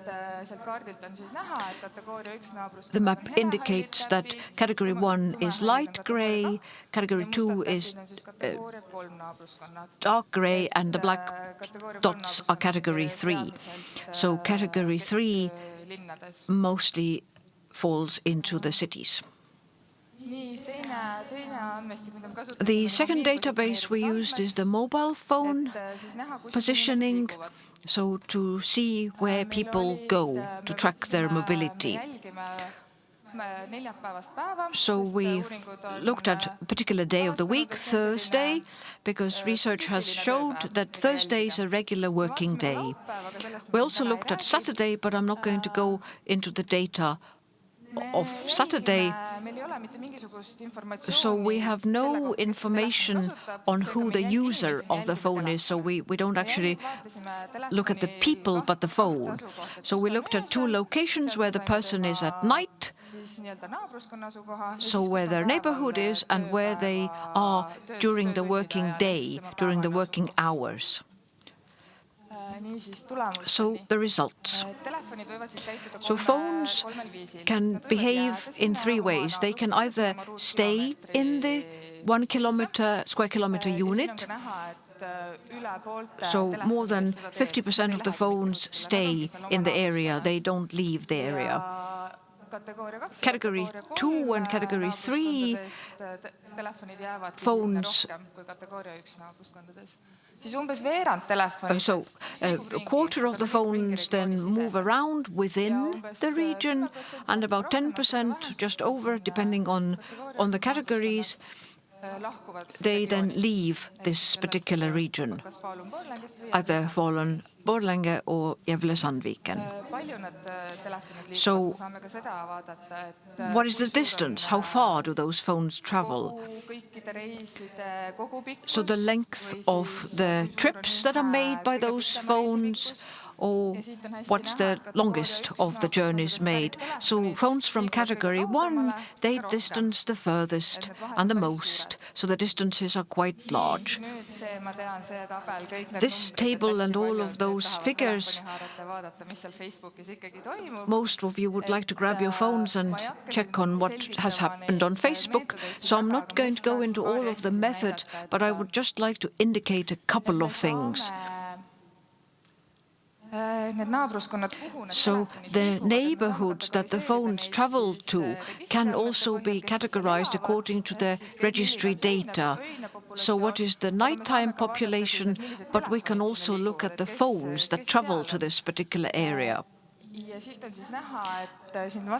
So on the left, we have the origin of the phones and where do they travel to. And in red, I've marked whether the movement takes within the category. So we have sort of actual values. And so the actual value between Category 1 and 2 is 49%, but when we look at the registry data, then it's actually 63% of the phones that travel, and the same between Category 2 and 3. So phones move a lot between areas that are similar than we actually presumed. And in green, the example whether the movement takes place from one type of a neighborhood to another type, so from Category 3 to Category 1. If we presume that 7% of all of the telephones in the area should move, but actually only 1.5 do. So the actual exchange between those neighborhoods or areas is very low. But when we look at the people who are around you based on the telephones, in blue, I have marked that Category 2 and 3 neighborhoods, a total of 30% should travel there during the day. But when we actually look at the phones that have traveled there, the number is 50%. So the exposure to people from outside Europe is actually larger than with those neighborhoods where these people actually live. So those mobility patterns, when we look at the nighttime and daytime patterns, then they are very segregated. So where do people from Category 1 travel to with their phones?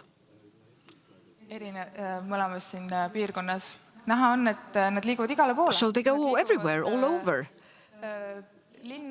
Between the towns, to peripherous locations, they travel distances, so they move around quite a lot. Category 2 neighborhood telephones, they do not move around as much. So G is for Gävle, they mostly move around within the town of Gävle. Some go a little further, but in Falun Borlänge, people travel between the towns, but the distances are more limited. Category 3, the flows are even lower. They mainly move between the towns and within the towns.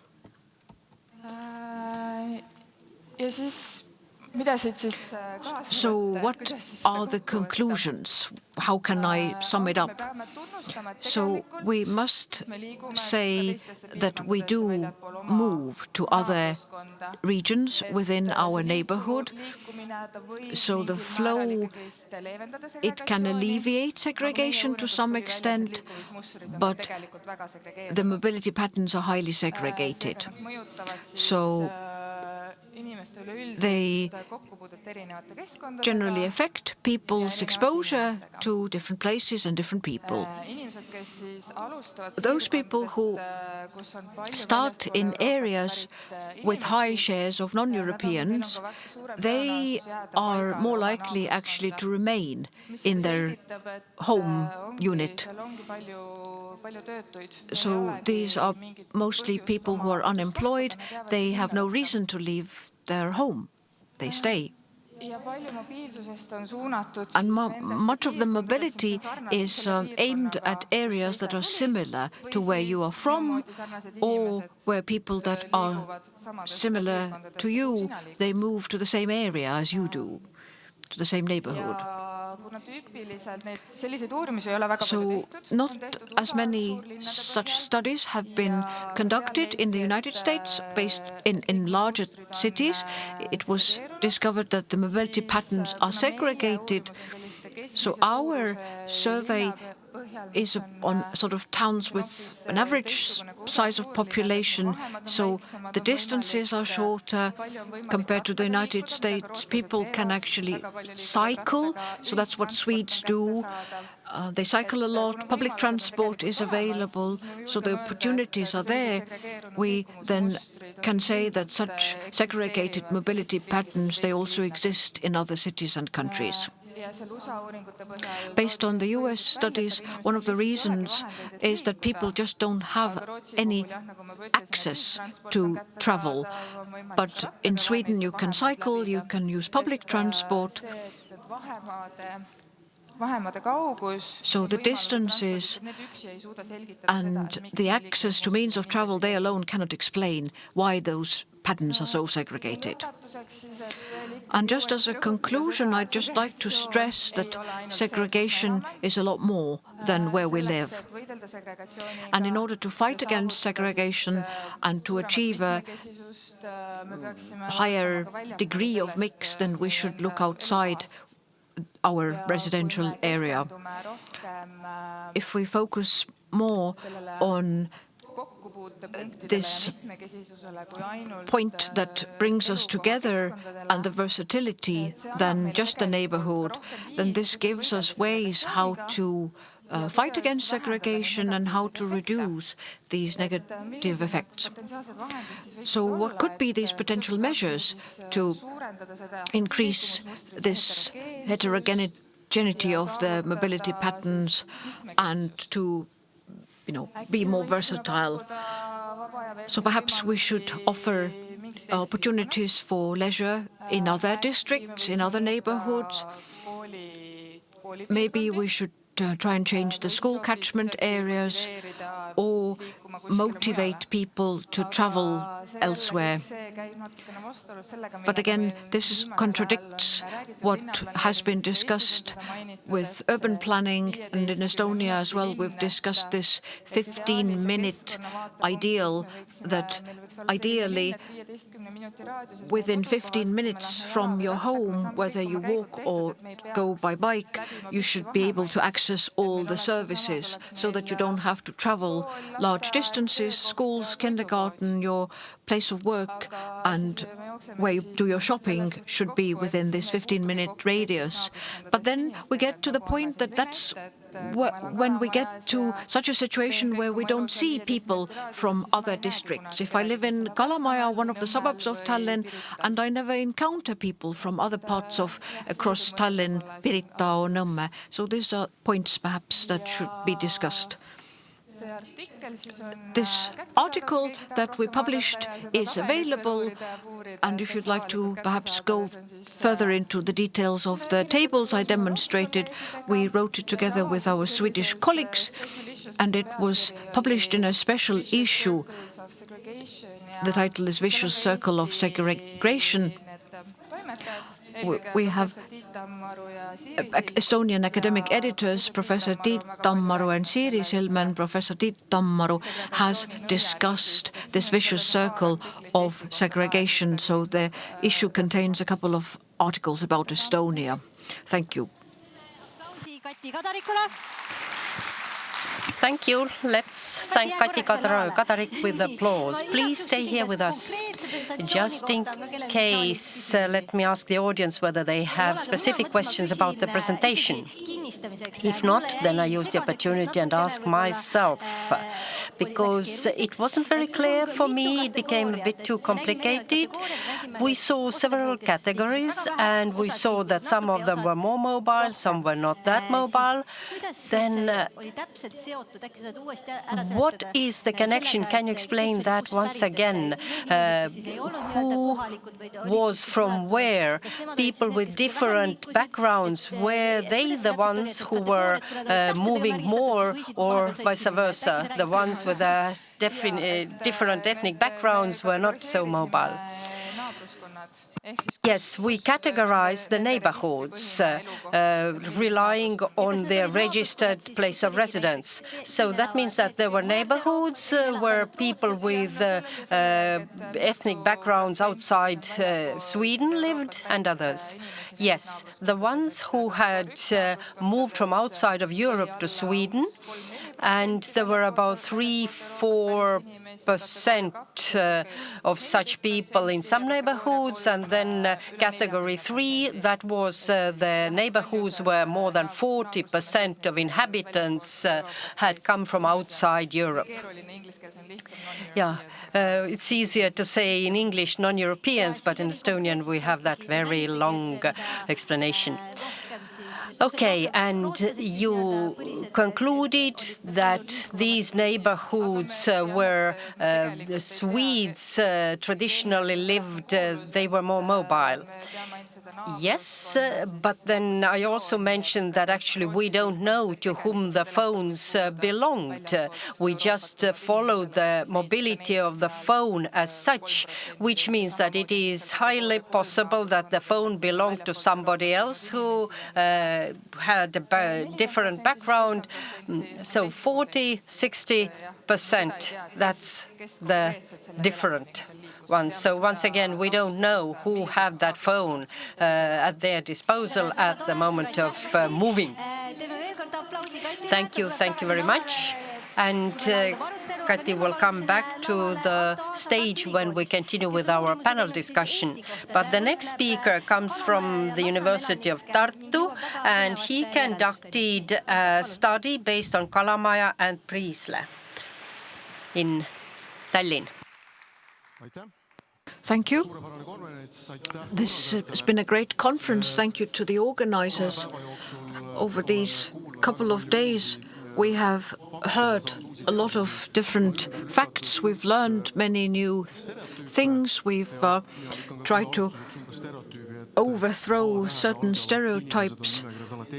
There's a stereotype that people whose name starts with an A are at the top of the list. I sort of follow on from the previous presentation, but I am going to focus on Estonia, Tallinn, specifically 2 districts, Kalamaja, which I think is right behind me here, in the more or less center of Tallinn, and then Priisla, which is in the eastern part of Tallinn. I'm going to use GPS data and demonstrate how people's daily mobility patterns from people from 2 different districts of Tallinn differ, or perhaps they're the same. So what are some of the main ideas? Difference versus inequality. Difference is something that's horizontal. So this is the versatility. So no one's higher or lower, no one's better or worse. So everything is diverse. But inequality is always vertical. It involves ranking. So someone's at the top, someone's at the bottom. So inequalities can be avoided. They are morally unjustified, and there are also hierarchical differences. So this is our objective, that we should always try to decrease this inequality and try and control it. As for data,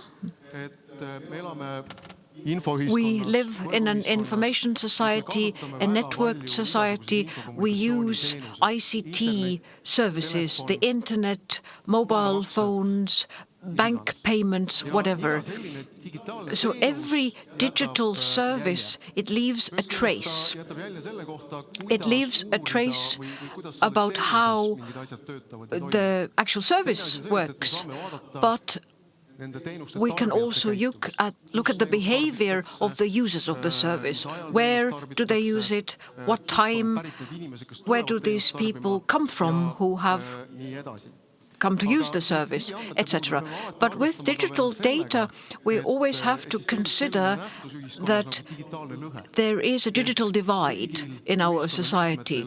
Not all members of the society have equal access to ICT.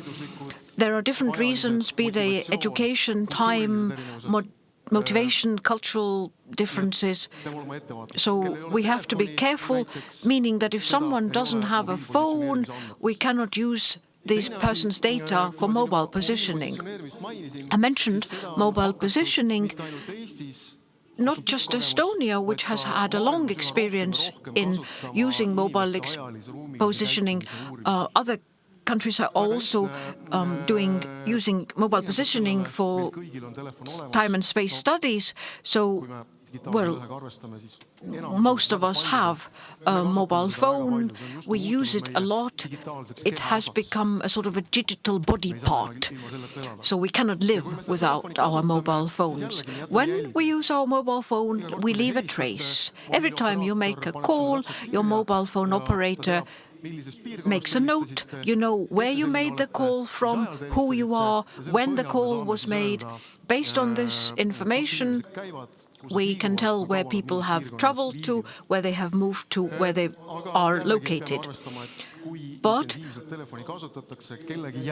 again, some people leave larger traces than others. Some have left no trace whatsoever.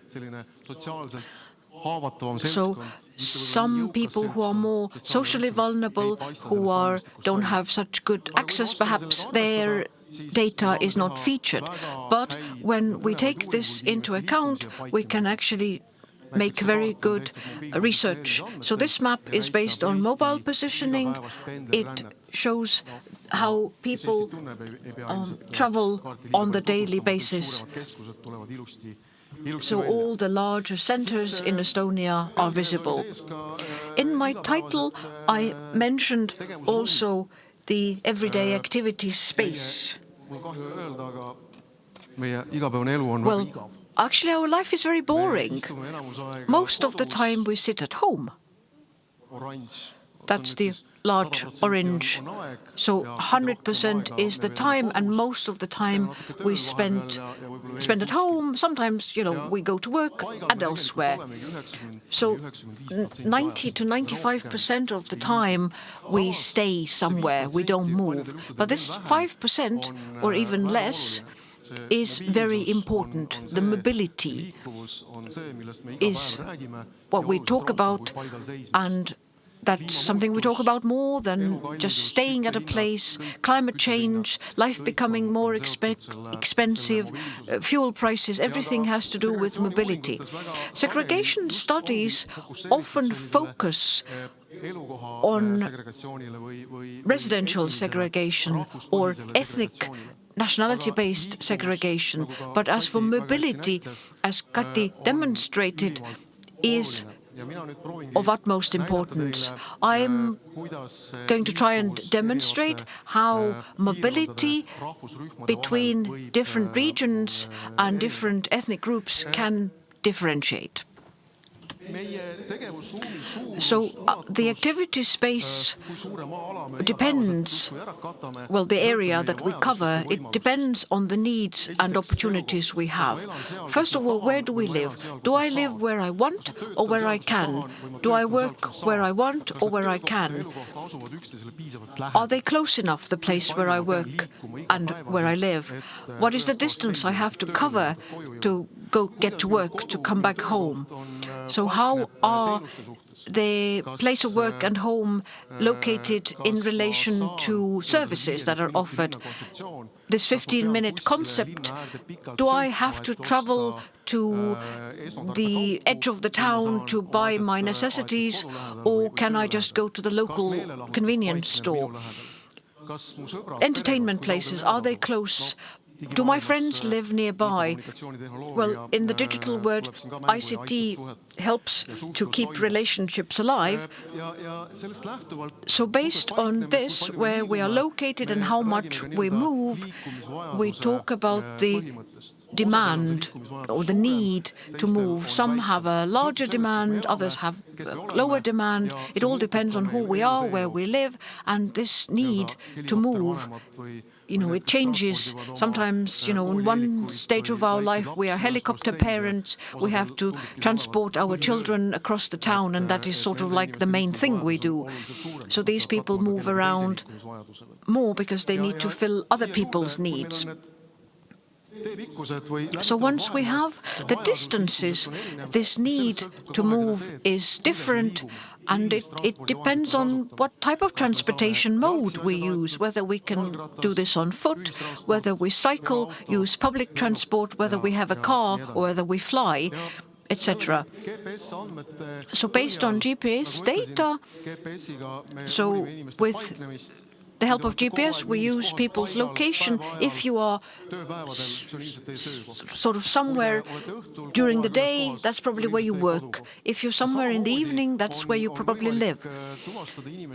So that is how we can sort of find the meaningful places where people are located based on digital information, and that's how we carry out those time usage studies. And as for mobility, then this person is quite lucky. They don't have to spend much time traveling.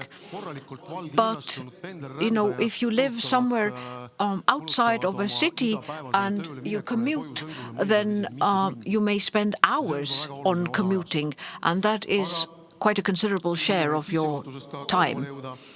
But to move on, the GPS study, a very specific study, so either within a year or a slightly longer time period, using a mobile phone app, we have collected mobile phone data, and this data is sent to our servers, and so we've studied people's mobility. So GPS is the so-called footprint. So these are two people on a couple of days where they are located in Tallinn. So we also have shown the speed of how they've moved. If it's red, it's a car. Green means that they have walked. And so these are the patterns and how different these patterns are.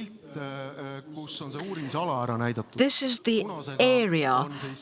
So in red, we have people in Kalamaja, and in blue, the Priisle people.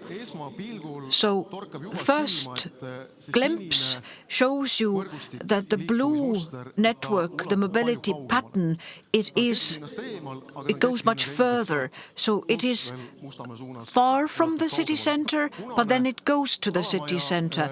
And Kalamaja, the group that was included, these people stay closer to their home, and the city center isn't far. So these people, their mobility is lower. But now looking at specific figures. So this sphere where people act during the day, it can be described in different ways. Some are perhaps more complex. I will try and introduce some more simple parameters today. When we measure how much do we actually move in a day. And we also know where the person lives. So at every point in time, we can calculate how far from their home the person is located. Well, don't get stuck in this. You need to look at things more specifically, but this is based on ethnicity. So the lower axis is the time, midnight to midnight, and what happens in the early hours, that's the night, a person is at home. The points are close to the zero. Then in the morning, person goes to work, school, wherever. We see how Estonians, they travel further from their home than those who are Russian. But the Estonians also get home earlier. They get back home earlier. They start later, so you can think of the structure of the person's work. They can wake up later, can drink coffee, enjoy it at home, or whether there are some other explanations.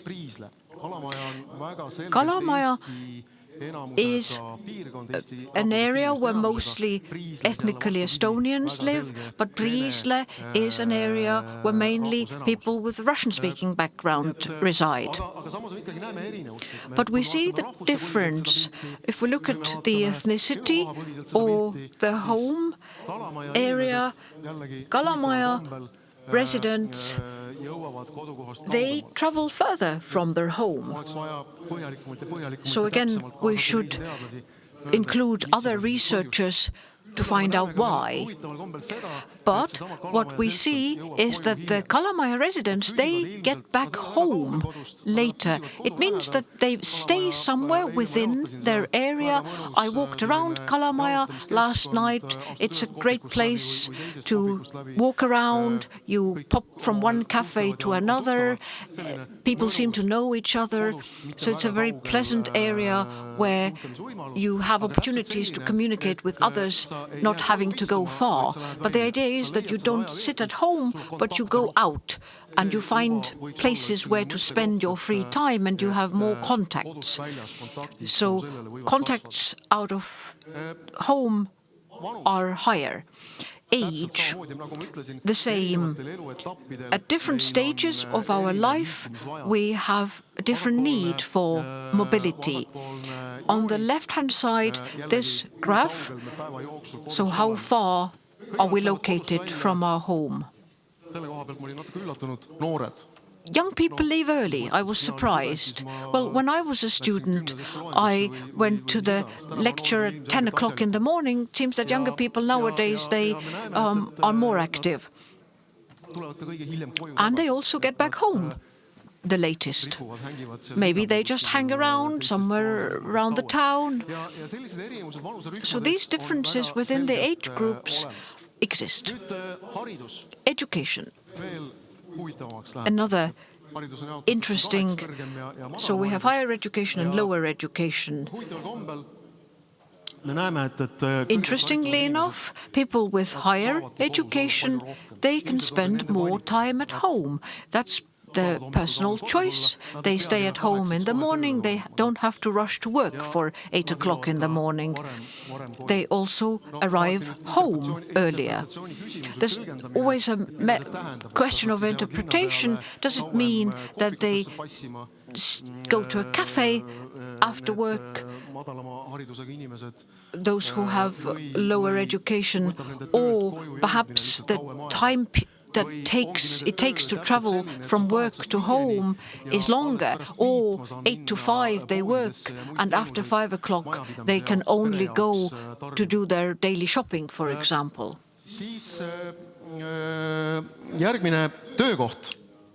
Workplace.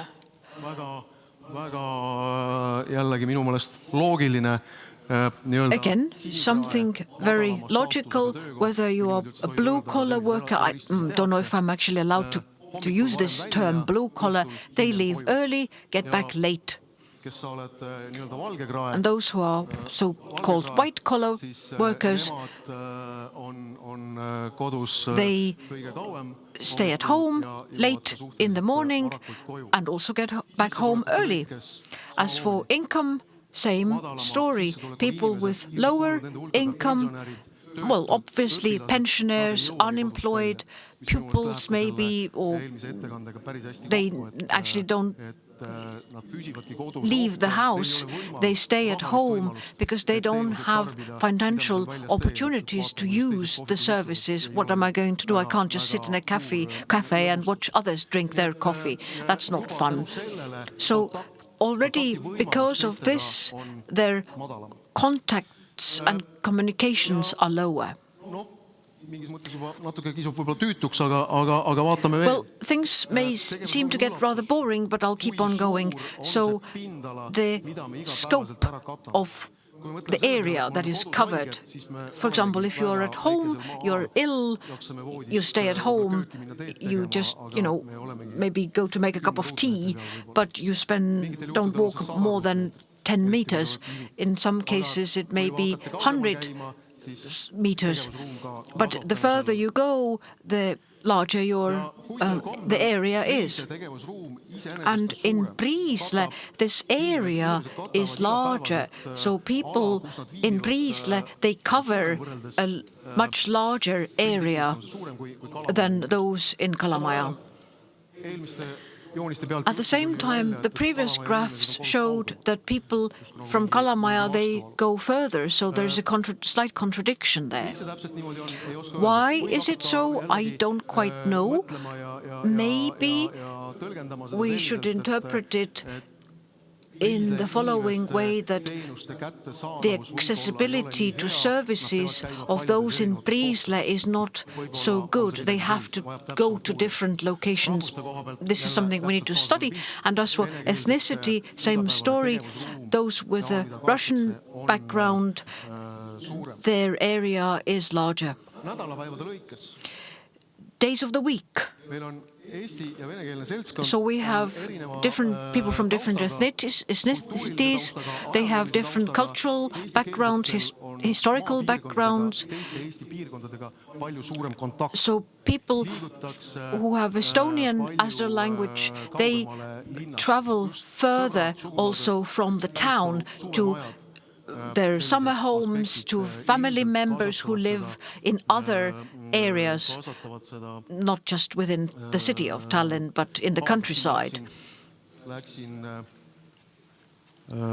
Läksin tiba sassi ilmselt. Just Priisle on suurema tarbimisega.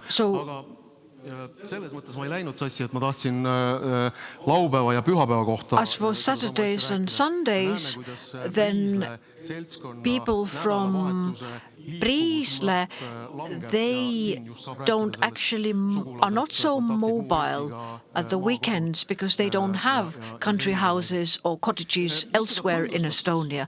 So why? What are the reasons? Maybe I confused you enough by now.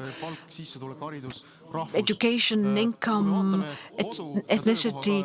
So when we look at the distance between the home and the workplace and how it is different with the ethnic groups, then those with Russian, their workplace is actually slightly closer than that of Estonians.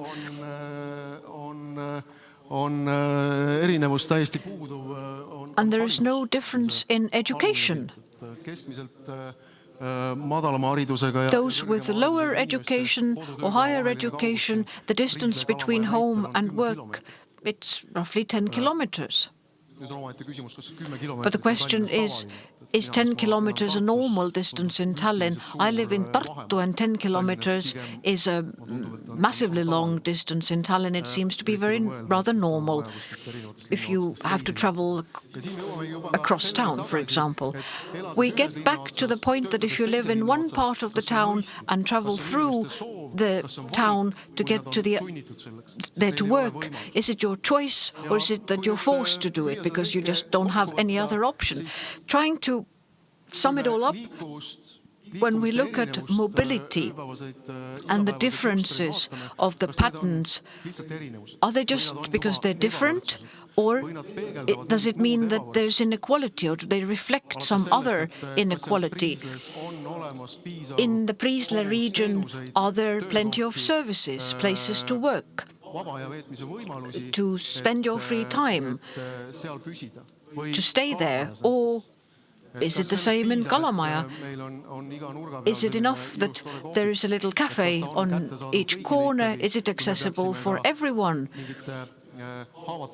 If we look at more vulnerable groups of the society. Such surveys, numbers vary. One is high, the other one is low, but where does this inequality actually begin? How do we define this inequality? And this is something we should look into. Is it just one particular inequality, or are there several? We talked about differences, inequalities of those in Priisla and Kalamaja. There was a difference in Estonians and Russians, but what difference is it? So is it because I'm Estonian or because I come from Kalamaja? The same with income. So you could see that there were differences. Education. So what are these key indicators where we could start implementing certain measures in order to improve the situation? I would also like to stress that we shouldn't get stuck in primitive, stereotypical classification: man, woman, Estonian, Russian. Often within the group there is quite a large variety compared to the difference between the groups. So there is quite a large diversity, and we have to take it into account. Thank you.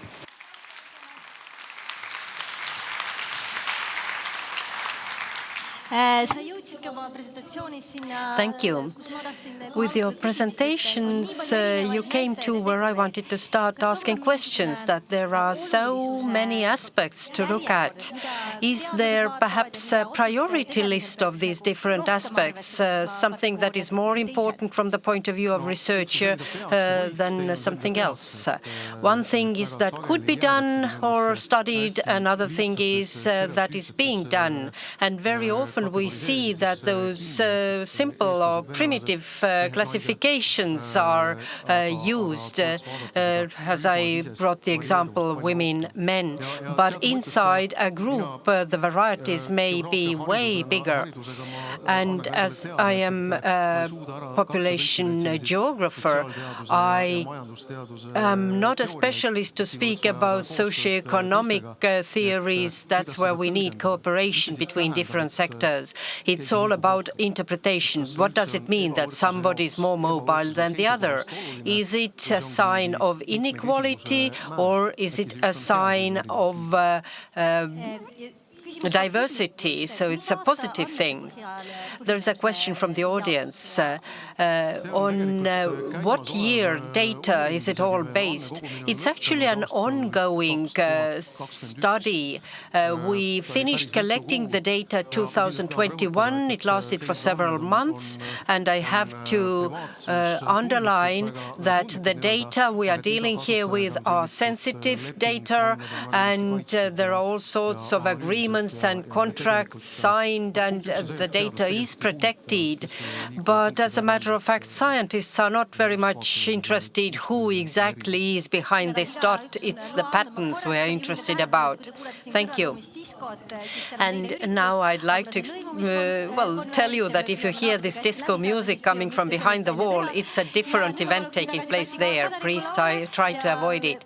But now I'd like to call also Kati back to the stage, and let's start with the discussion.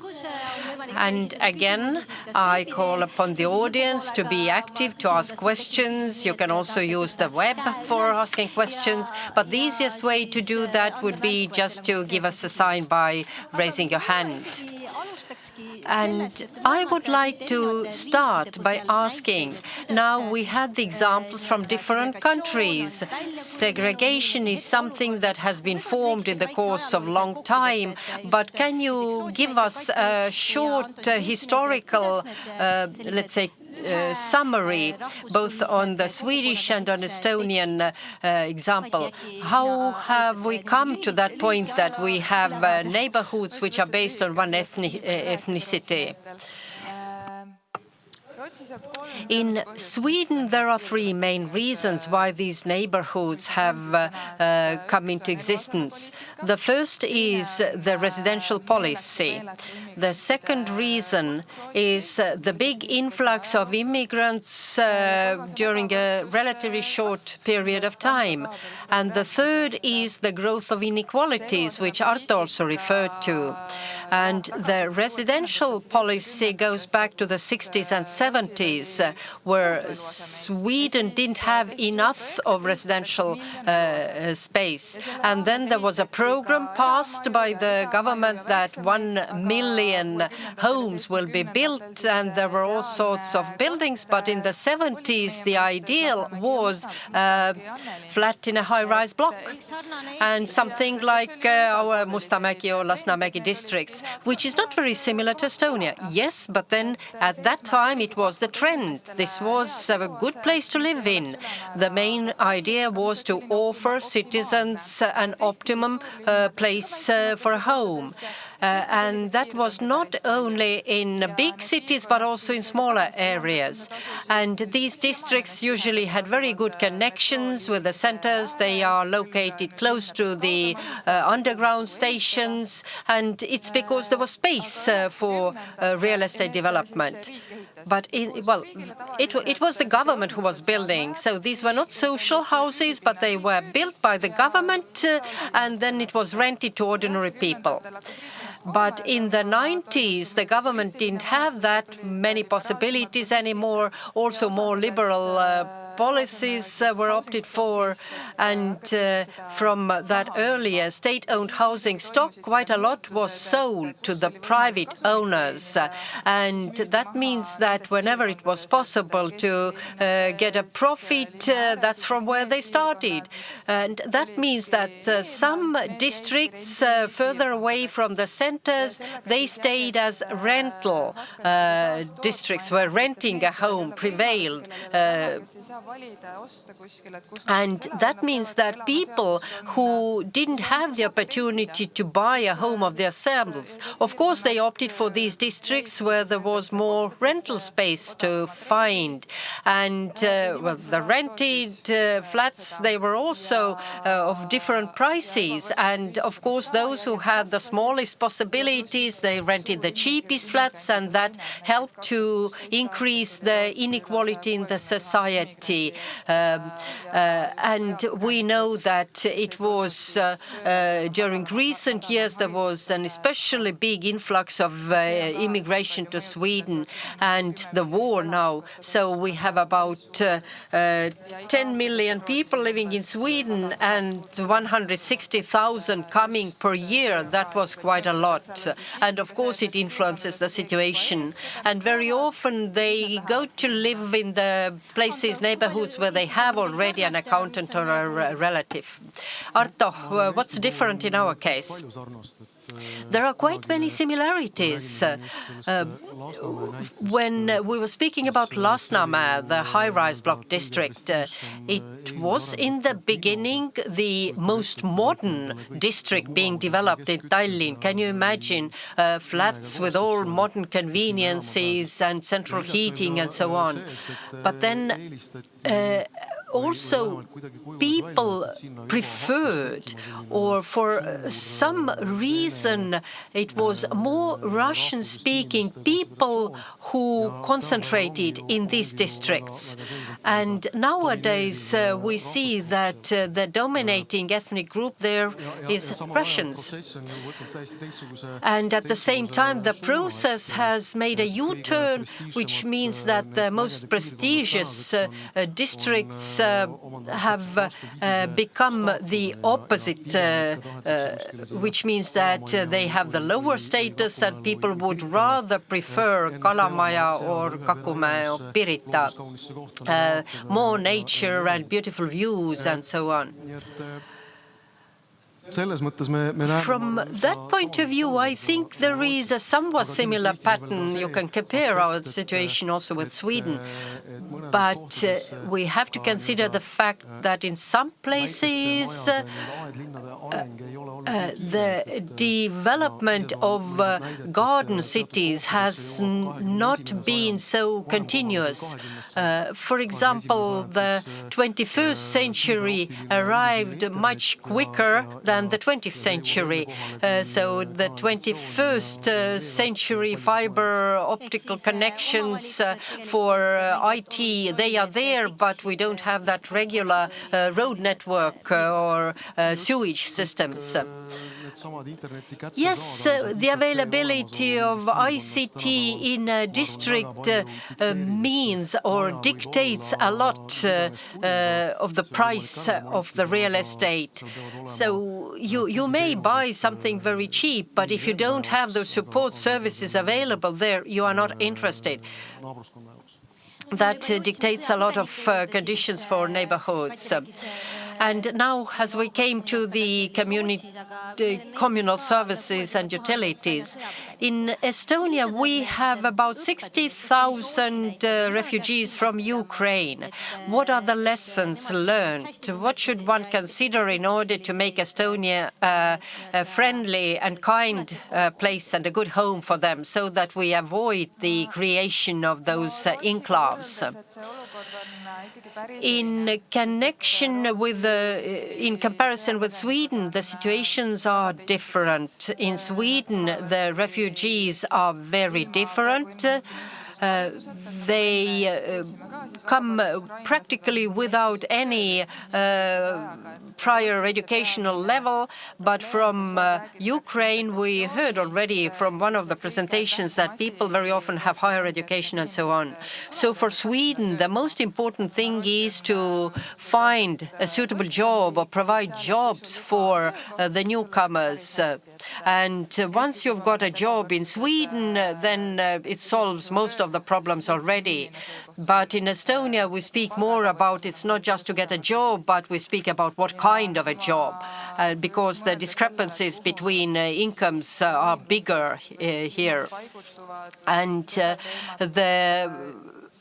let's say, location in what parts of Tallinn the refugees settle down, I don't think that there is a risk that we are going to have those enclaves, because we can't say that there is a part of Tallinn where rental prices are considerably lower than elsewhere. So these flats which are on the market for being rented out, they are distributed more or less evenly all over the Tallinn.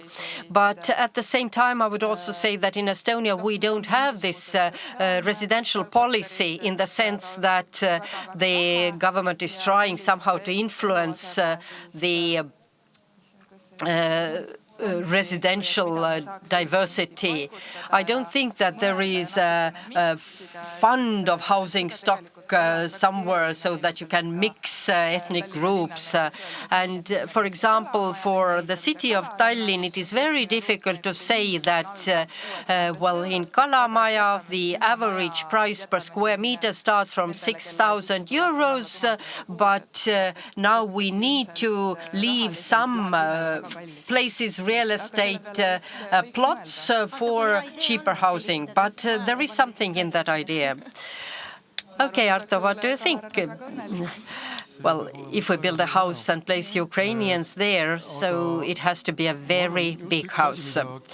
But I think something that we should avoid is the creation of those mono ethnic residential areas, because when you have contacts with the people who are different, the segregation would be all the lower.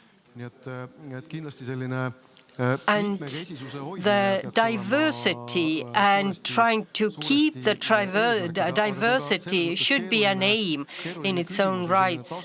But at the same time, it's a little bit more complicated issue because what we need is actually finding the balance. Otherwise, if we try to avoid segregation with all sorts of activities, we start hampering the identity of people. And we also have examples that to a certain extent segregation is something that these ethnic groups actually enjoy and need, and that's part of their identity. So it's always a question of balance. But again, if we only rely on statistics and start speaking in the language of percentages, so here we have 7%, okay, we need to increase this, and that's not a good approach. What's your opinion? How well have we managed with the Ukrainian refugees? Yes, I am opposing now what I heard from Arto, or actually second to what he has said. It's not the right way to start making people to settle down here or there. That's something that they had done in Sweden in the 70s and 80s when they started to officially displace people all over the territory of Sweden. And, well, you could live in Stockholm until you managed your language exam and so on. But what we saw was that at the long term, people still decided to move back to bigger cities, Stockholm, Malmö, and so on. You can't force people to live somewhere. And if a newcomer arrives, if they are able to find a place to live in themselves, that's quite okay. And, for example, if they end up in those deprived areas, even if they were offered something else, they actually risk they have the risk of losing their subsidies the government is offering. But in many cases, that's the only choice they have. So you want to say that there still is something that we can learn from Sweden. What do the scientists think then about the current situation, about housing for Ukrainians and so on? How well have we done? Are we successful or not? I don't have the data, exact data, where exactly are they living, but as much as I have heard, it's to a great extent their own job to find something where to settle down, where to rent or buy. But we also have to admit that the average level of housing prices is very high, and very often they can't afford to buy it. Of course, there are some maps, and when we look at where the children of Ukrainian refugees go to school, we can see that it is more or less covering the whole territory of Estonia, which means that the strategy has been quite good up to now. And considering the fact that it's a relatively short period, perhaps it's too early to draw any conclusions, but we see that different local governments have found solutions, and well, perhaps after a half year they redecide that the first solution wasn't the best. But now coming back to what has been said earlier, we talked about infotechnology. How much does the mobility influence us, to whom we speak, whom do we communicate with? Very often these contacts, they stay on this hello, goodbye level.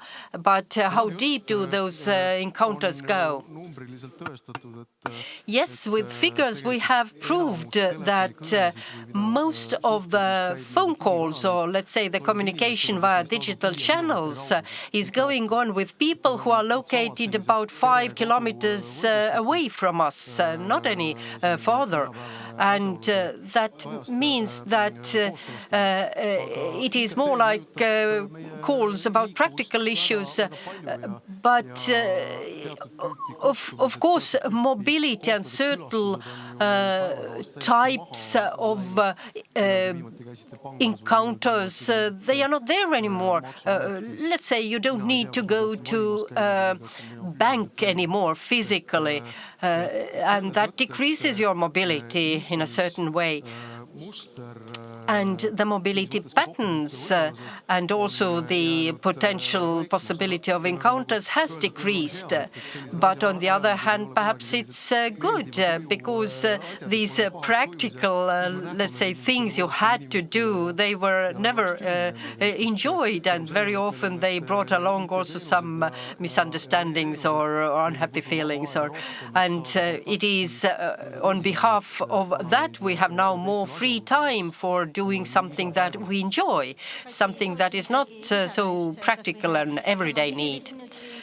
Kati, so can you add something? You brought out this concept of 15-minute city, and the information technology rather hampers the need for moving around, or the mobility is decreasing. But at the same time, we heard that it's not that good always. Yes, the last time I visited a bank, I had to go and fetch my well, it was the office of the police and border guard. I had to fetch my ID card, and there were all sorts of encounters with people, and not all of them were highly positive. But then, yes, when I communicate with somebody via the net or my phone, I have thought about that. I think that it influences different groups in a different way, and that's a point to think about. Even in Kalamaja, the people living there, the population is not that homogeneous, as you said. So most of people go to workplaces very close to them, but then there are also some who don't have a job right now, or people who stay at home with their children, but there are also youth who perhaps avoid school classes and stay on the street. And then you may get the idea that it's even normal because you see so many children on the streets. I have a 2-year child at home, and my mobility patterns are very restricted. I go to my workplace, and then I go home, and then I go to kindergarten, fetch my kid, and my network is very limited also because of my child. But because of that, I have also met new people, parents of children who go to the same kindergarten. So children help the integration in this case. But now we have a question from the audience. Well, the fact that people move less, does it mean that they are more segregated? Or perhaps we should look at it from a different angle. It's not just this particular Kalamaja region, but we have such sort of gated communities, capsuled communities elsewhere in Estonia and in other countries. Wealth sort of causes this feeling that I don't want to interact or communicate with anyone else. But as for the Kalamaja district, we can look at it from this point of view. But is it good or bad? It's the choice that these residents have made. They love being at home. So they don't have this necessity to leave. They are not forced to travel far for work. Maybe they work from home. They can go home earlier as well and enjoy being there. Such, so to say, gated communities, are they an issue? I lived in England, so on one street you had Bentleys and on a parallel street you had social housing. In Estonia, this transition is softer. So in Sweden, is it an issue? Yes, in Sweden they've had this discussion and they have done surveys Why do we stress the situation of those who don't have much choice? We should actually study such gated communities and those who have a choice where they live, so middle class and those who are wealthier. They, like this white flight theory that was discussed yesterday, their choice to leave is there. If they don't like it, they leave. And there is another side to it. People in Kalamaja are the ones who are segregated. Anto doesn't seem to agree. Well, no, I was trying to, follow your train of thought. In Estonia, I think we have been able to hamper this process. In the early 1990s, if we look back at that period, we have a region close to Tallinn called Tiskre. It was even called Lollide Küla, the village of fools, with grand buildings. Well, yes, there are a number of such areas nearby Tallinn, but this gated community, I don't see it compared to California or the UK or Sweden. So this every man's right that we have in Estonia, that you can follow the footpaths on the seaside, for example, and the gates haven't been built. So when you have a child growing up in Kalamaja or in Lasnamäe, does this also affect the future of these children where they live? Or people and the social patterns, they are quite sort of mobile. It has to do with a number of things. Is there actual inequality that exists, that the parent often thinks that they want the best for their child, so they want their child to go to the best school, and the decision, is it based on the prejudice, or is it actually carefully considered? Yesterday we talked about prejudice. It's one of the simplest ways and measures that can be implemented, that if we can reduce the prejudices and fears, then the situation would get better, and there's nothing wrong in being educated in Lasnamäe. Kati, would you like to add something? I'd just like to come back to what I mentioned at the end of my presentation, this visual circle of segregation, which has been talked about. Where we live, it determines where we go to school. Yesterday, Laura talked about where you go to school. It also determines your future workplace and the rest of your life.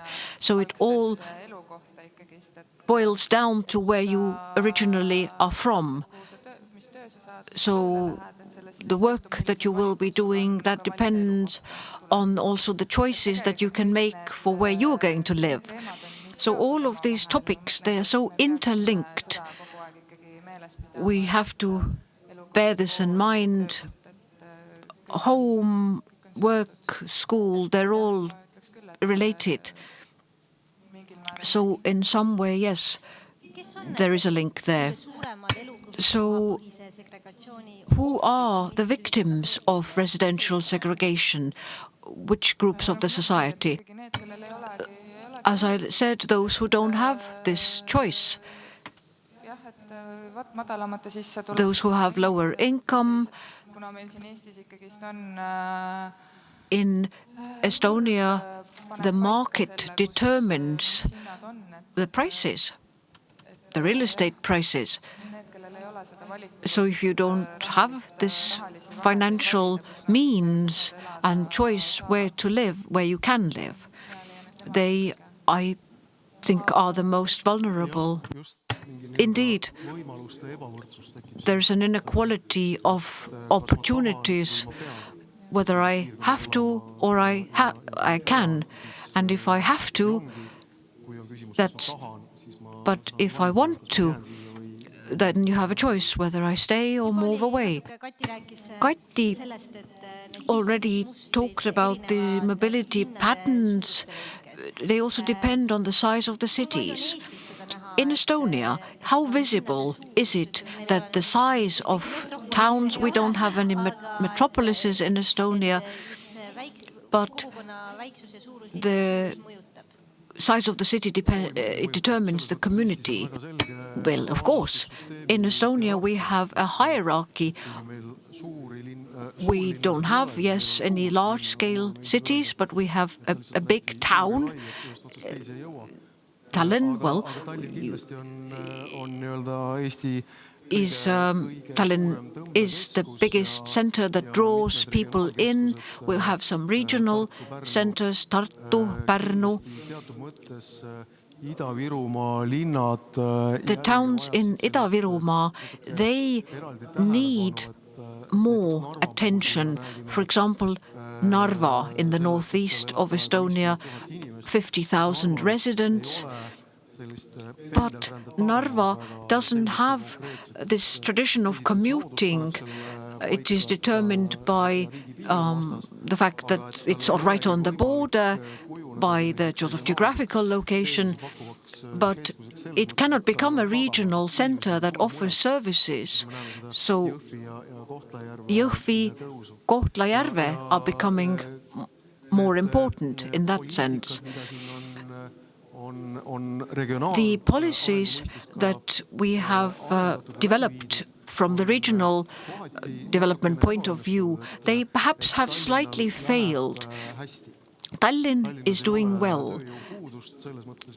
Tallinn doesn't lack labor force as some other regions do, so regional aid has actually reached Tallinn more than other local centers where they are actually needed in order to help to promote life and increase the situation. Narva and Ida-Virumaa, have they improved or stayed at the same level?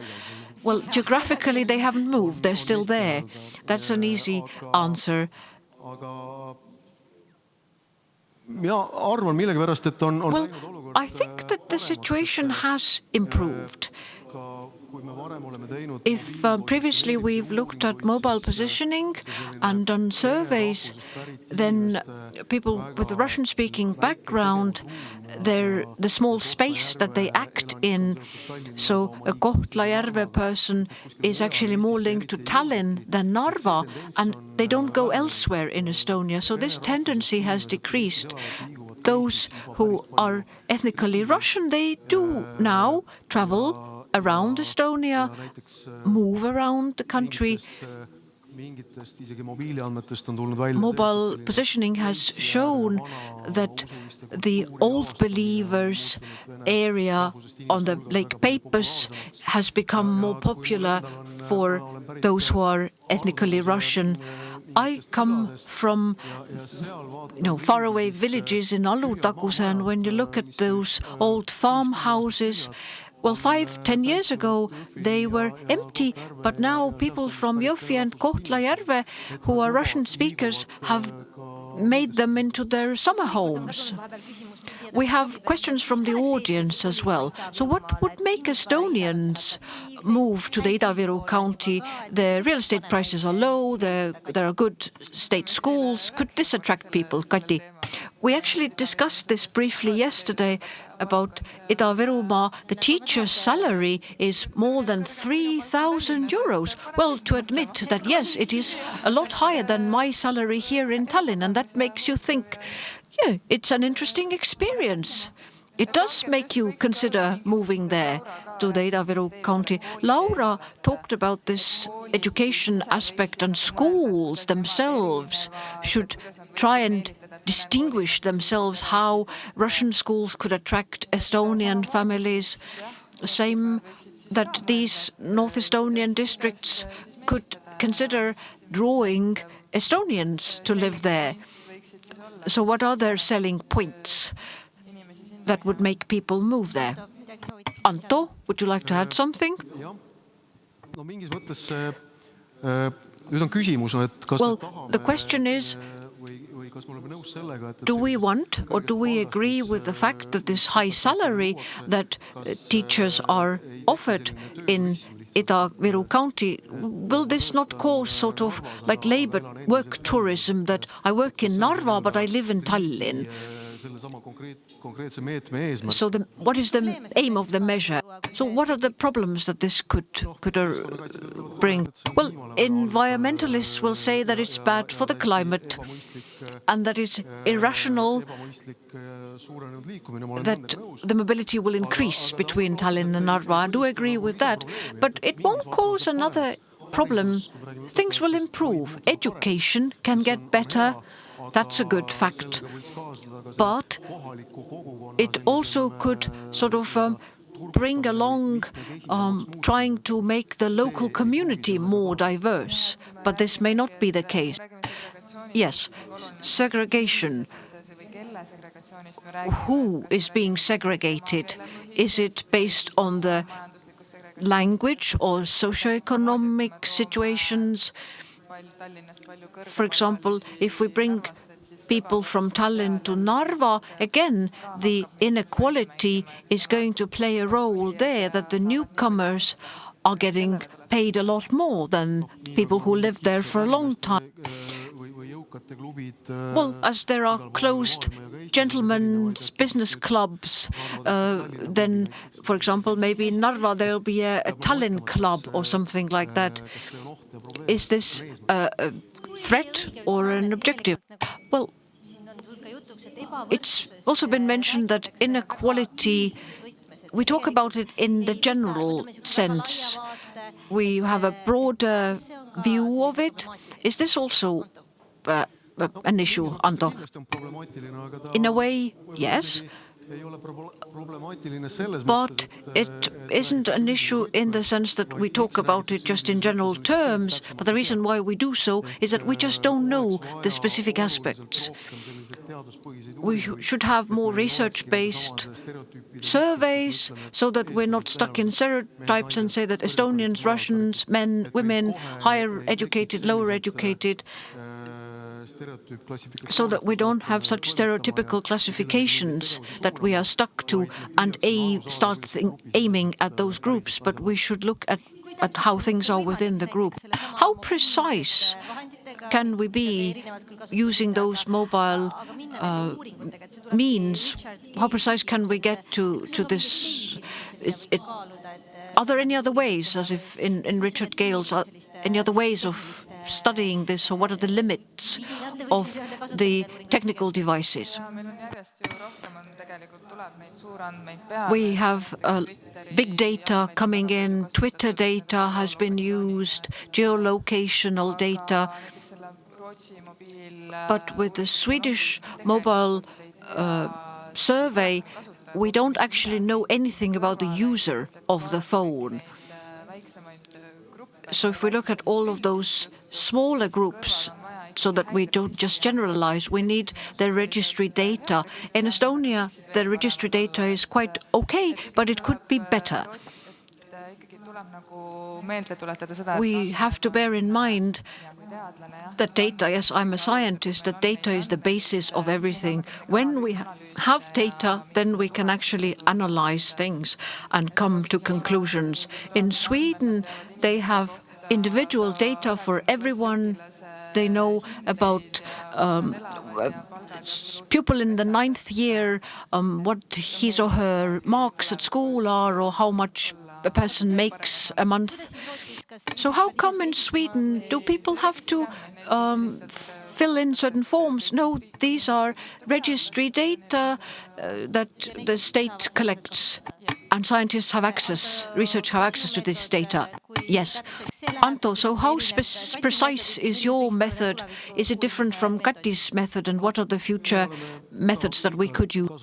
We have used the similar mobile positioning data that has been collected using the same methodology. Estonia is one of the 2 countries in the world where mobile positioning data is used for national statistics, like tourism statistics, how many tourists travel to Estonia. I would like to stress that there is no one good database.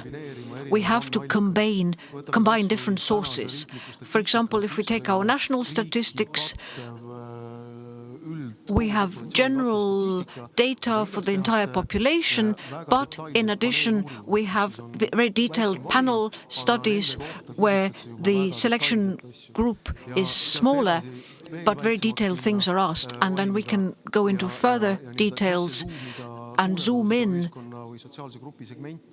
order to increase this segment of the social group. But we have to ask them very precisely, why is it that you do this?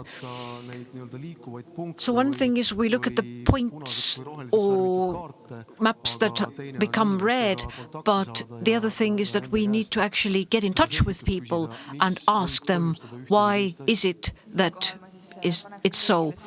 I'd also like to remind you all that in case you get an invitation to a survey, please answer the questions, take the time and fill in the survey. I can see some hands from the audience. We have a question from the audience. Could we have the microphone, please?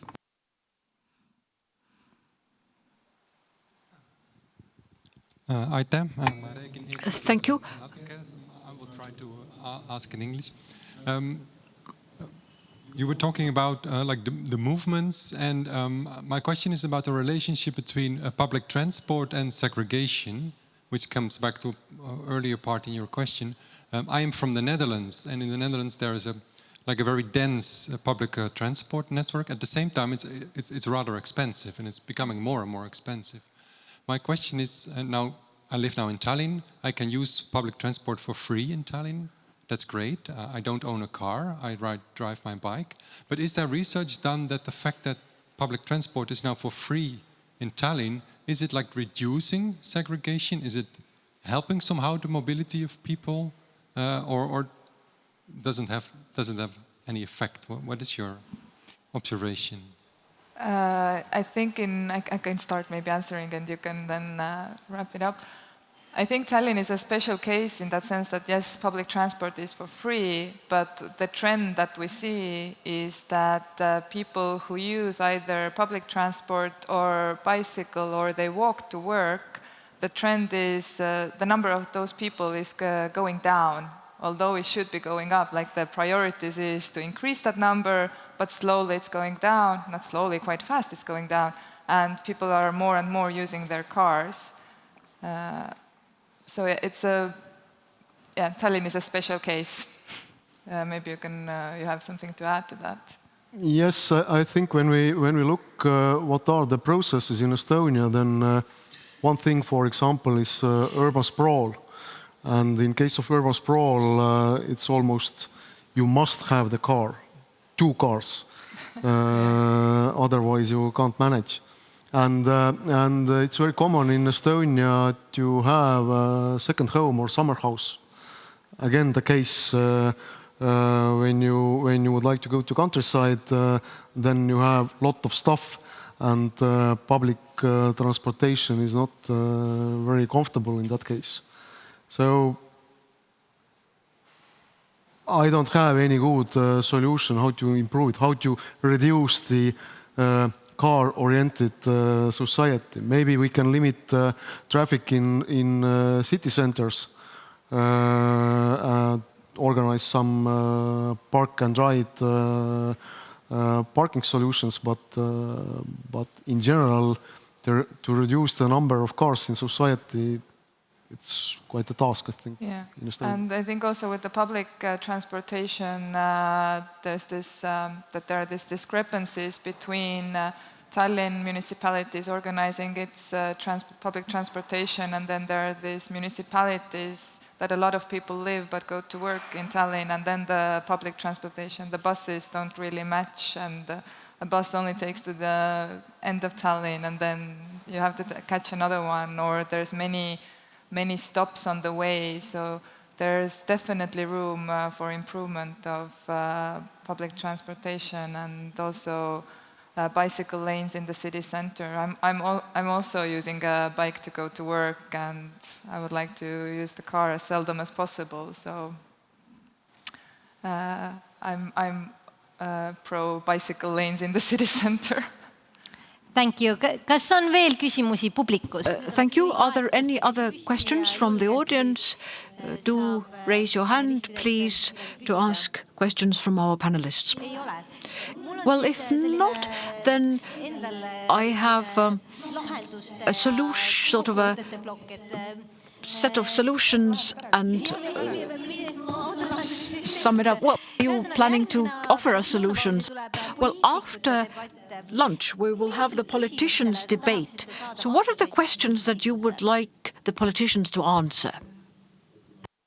Well, I would just like to sort of start picking on the politicians and ask them, a conference, such a large-scale conference, how many of them actually bothered to listen?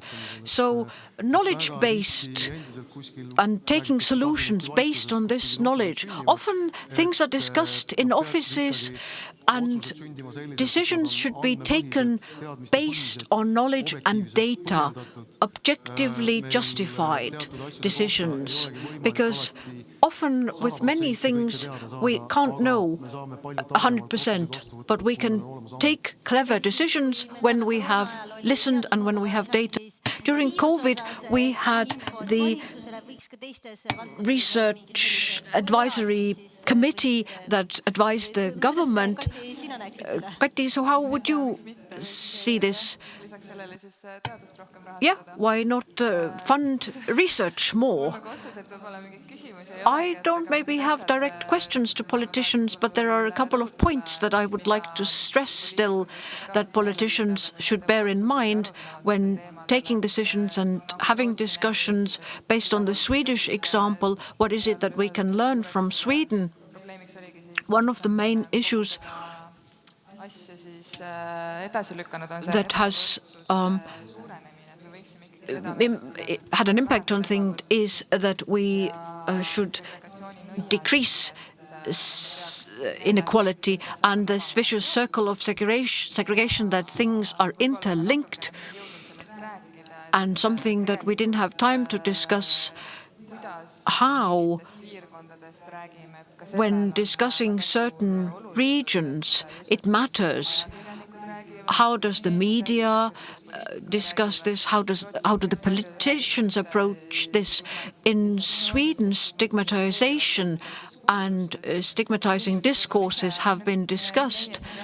We can say that this is such a problematic district, everything is terrible there. But the person who lives there, they think that everything is okay, that things are, services are there. So we should consider that the fact that we should not create these negative images of certain districts. For example, that Lasnamäe. I live in Lasnamäe, I like living there. But you sort of brought this up. So we ourselves can do a lot to change things. Anto, politicians should listen to scientists and researchers. So what would you, as a researcher, say to them? I have a very long list. But start from the top of the list. The main thing in the long-term perspective is education. So to organize our education so that the patterns and trends of segregation are not going upwards but downwards, education in the long-term perspective is universal. A solution. Thank you very much. An applause to Kati and Anto.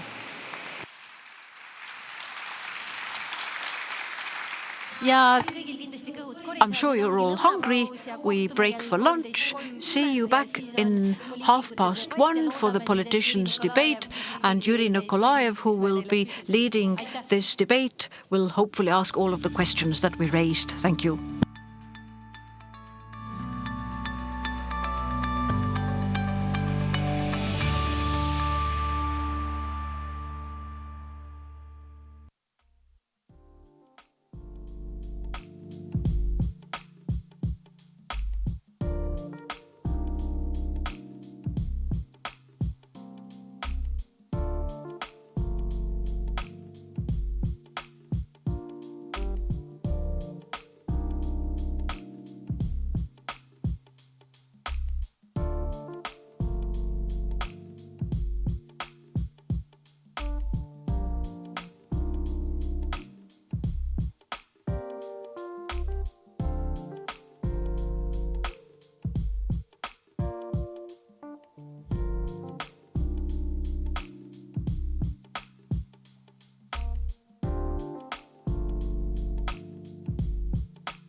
Mul on suur rõõm teid taas näha. I am very happy to see you back here again. Hopefully you enjoyed your lunch. And now we will finish the conference with our political debate. And I hope all our politicians have followed our conference for 2 days keenly, so they know what they are going to talk about. We speak about all these scientific-based decisions and so on. But from here, my colleague will take over. Yuri Nikolaev, the correspondent of Estonian National Broadcasting in Narva.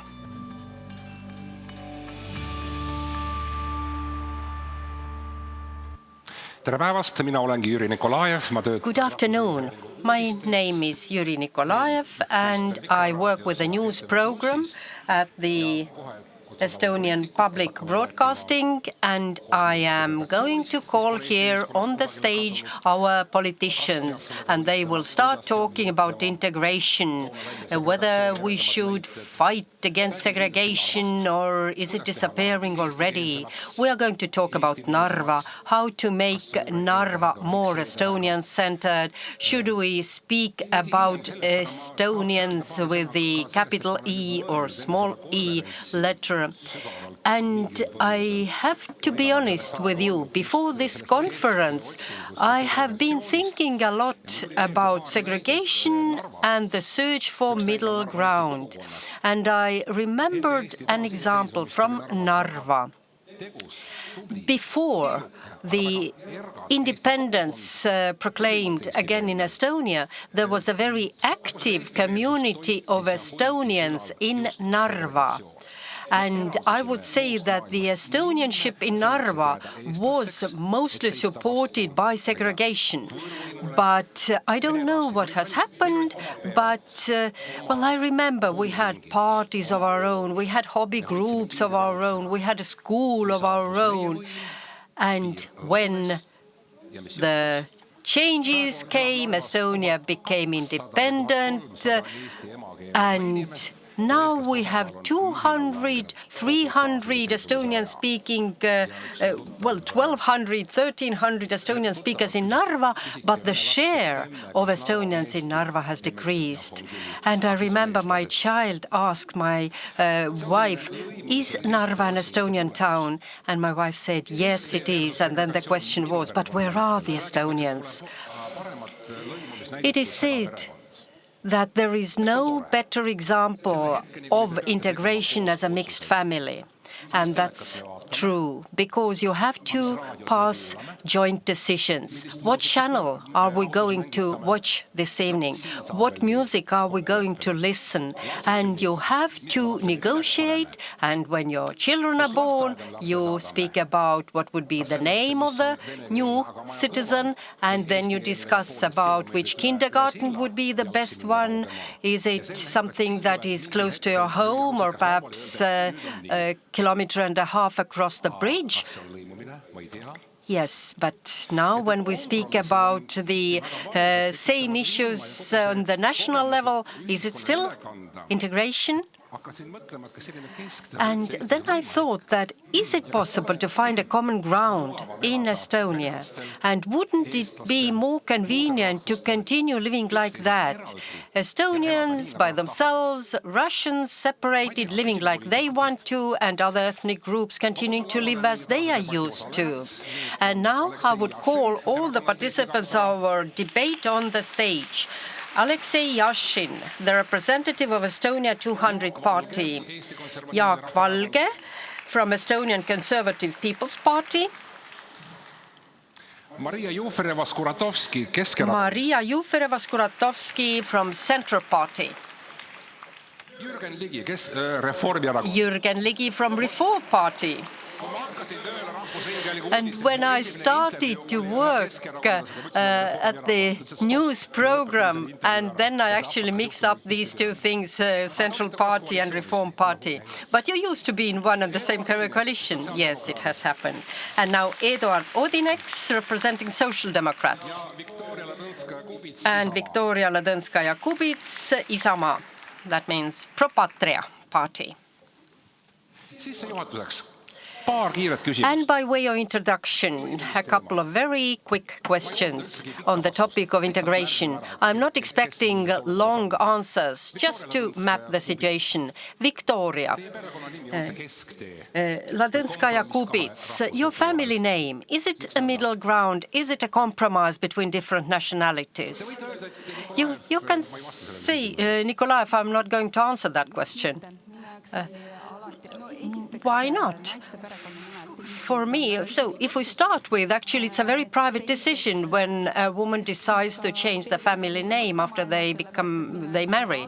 But for me, it has always been important also to preserve my own background.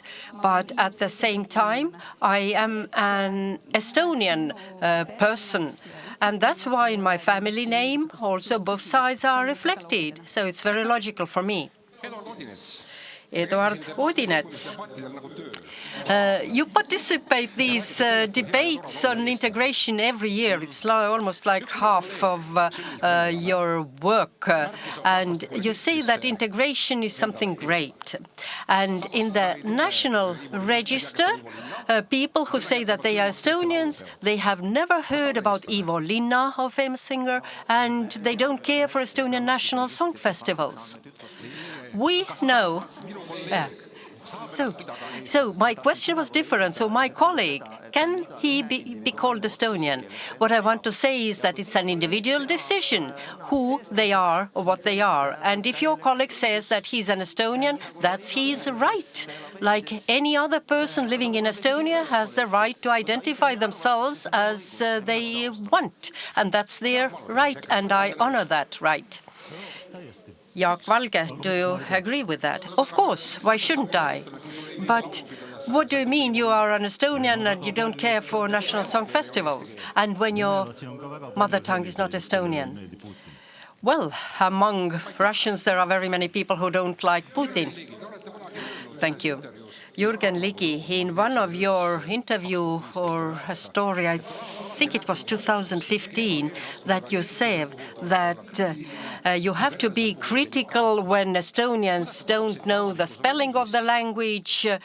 But what do you think? If it is now the plenary session of the parliament, or perhaps a program on the national broadcasting news program, if the language used is not perfect. Actually, I wouldn't care. But on the other hand, again, I don't like to listen to language being spoken, let's say, not correctly.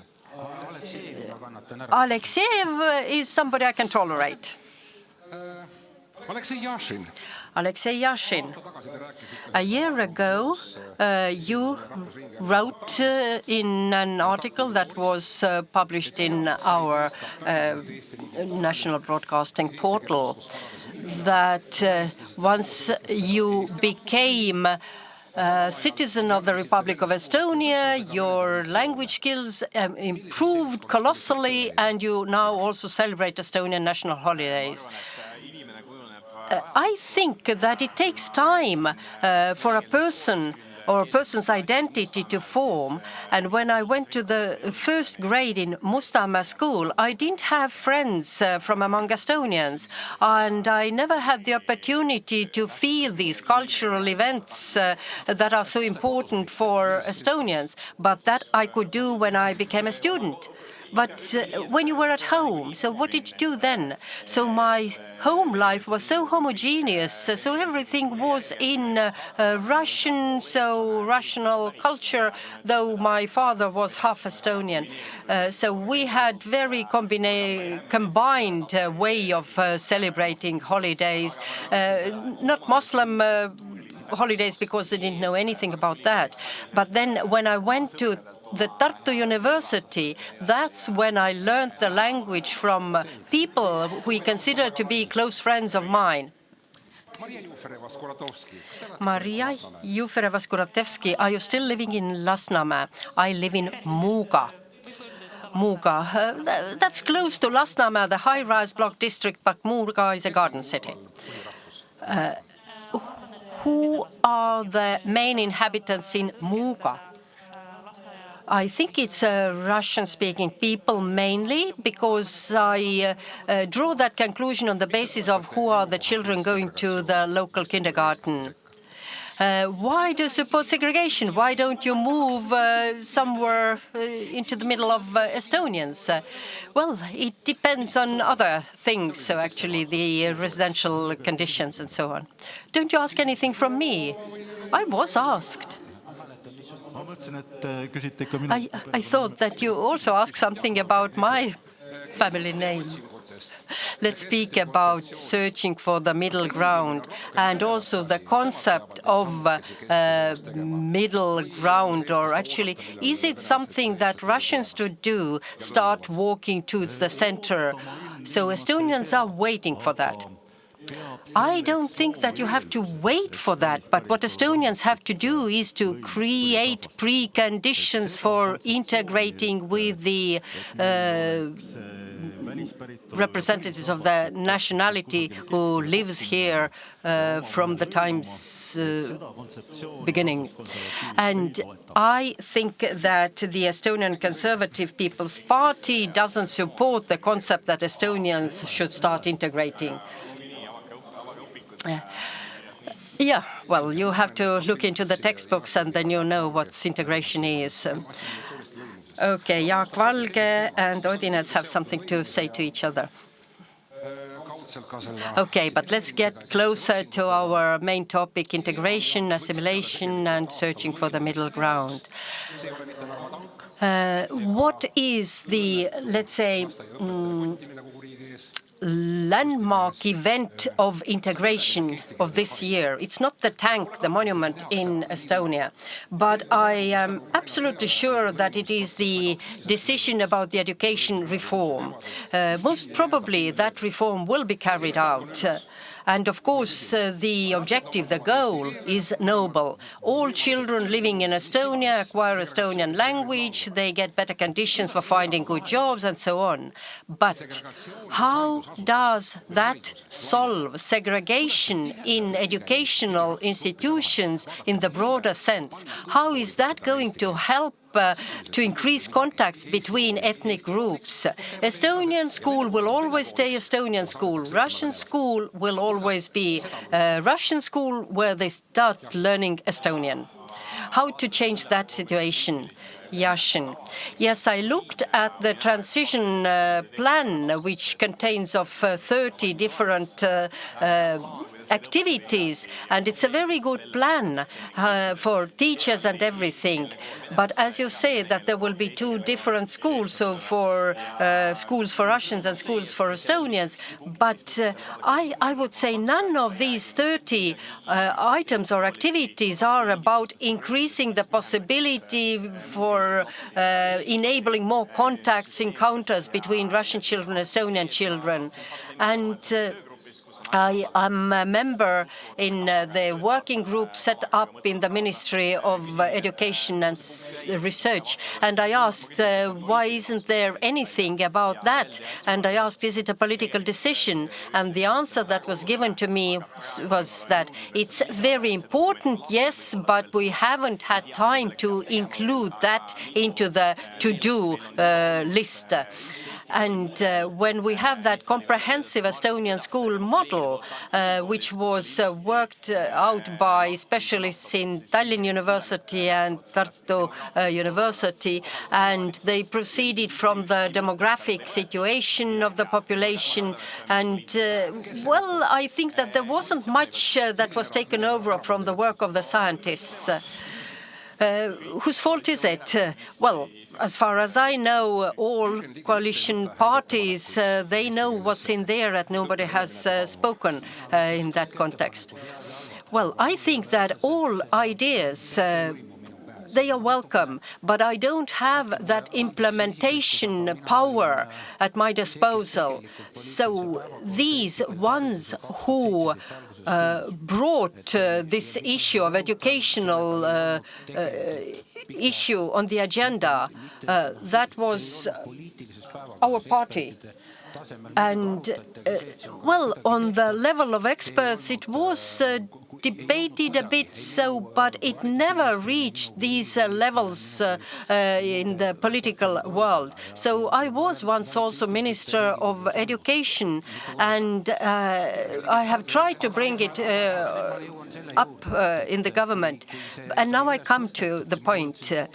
And at that time, I wrote several articles, at least two, where I focused on the topic of segregation, and that it's in the interest of Russians that there would be social networks. And I was speaking about because I was believing in it. And 2017, when we had the National Development Report published, and well, we speak about teaching of Estonian language, but it should be tuition in Estonian language. And this is how children are allocated between schools, more often on the basis of some administrative decisions or... Okay, so how children end up in schools, I can tell you. So Russian children end up in Russian schools, and Estonian children go to Estonian schools. And how a Russian child can get into Estonian school is when the parent brings the child and, in the other hand, has the copy of Estonian constitution and says, that's my right. Tõnis Lukas, the present Minister of Education, is in that committee or working group as well. And I asked, how has it happened? And he actually represents the opinion.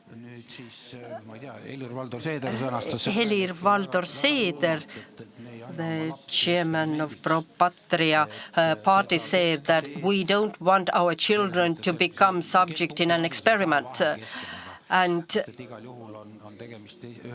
of course, we all admit that it is one state and one official language. But I think that it is not considered to be as important a subject on the political agenda as it should be. And yes, we rather see that Russian schools are taking over Estonian language, and it's more like a self-induced scenario. Well, in a way, I oppose to what has been said, but in a way, I also praise it. First of all, I don't like this term segregation. I knew that. Because somehow it sounds very negative. It reminds you of South Africa. And, well, in our case, it's not so much segregation, but it is something that is self-induced because people actually move towards what they like. And when Estonia has been restored in Estonia, we only see that this process is increasing. And in a way, I agree with Yashin that the changing the giving of education in schools into Estonian language, so education would be provided in Estonian, that's good. But this is the first precondition when we speak about integration. It should be the stopping of mass immigration. If we look at the statistics, let's leave the Ukrainian refugees aside. But if we'd be able to teach 2,000 foreigners, perhaps, to teach them the language per year, but when we speak about tenfolded figures coming to Estonia, it's impossible. And that means that it is in all our interest to guarantee the image of the importance of Estonian language. For example, when we speak of the education on the tertiary level, so it is English already. And at the same time, we still want to force non-Estonians to communicate in Estonian language. So first of all, we have to create an environment of Estonian language, stop the mass immigration, and then it would be also some results coming from the schools teaching in Estonian. It's interesting. 3 years ago, a similar debate at the similar conference, and the topics were the same. Victoria Ladõnskaja-Kubits, how the question addressed to Maria Jufereva. So, what do you say about the reform planned? I'd like to start by saying that our country, of the government, has not succeeded during 30 years to implement high-quality teaching of Estonian language in Russian schools. We see that a very high percentage of school leavers from Russian schools, they literally don't pass the test. And it's a very sad thing. So with 9 years, they haven't been able to acquire the language to a necessary level. And that means that preconditions have not been there, and the preconditions are very simple. Estonian subject, language as a subject every day with well-qualified teachers, but that never happened. But then coming back to your question, actually, I don't like this reform, and it's for the reason that Alexei also mentioned, and also you, that as a matter of fact, we have two types of schools: Estonian school in Estonia and Russian school in Estonia. And I don't like this system, and this is something that the reform is actually going to increase the segregation. We need to allocate more means to better organize the teaching of Estonian language in both types of schools. We still have a comprehensive education system. We have schools where Russian-speaking people go and where Estonian children go. They all study in their own schools, in their own chosen environments. So you mean that this transition which is planned is meaningless? I can't say that it's meaningless, but I think it's dangerous, it's harmful, because some students won't cope with this learning. And that means that we are going to have more so-called lost children who haven't been able to manage in school, and they are lost for us. And at the same time, I don't believe that it's very healthy when the present teachers who don't have the necessary language skills right now, they are going to increase their level of language skills very, very quickly at some special courses or something. So it's not very healthy.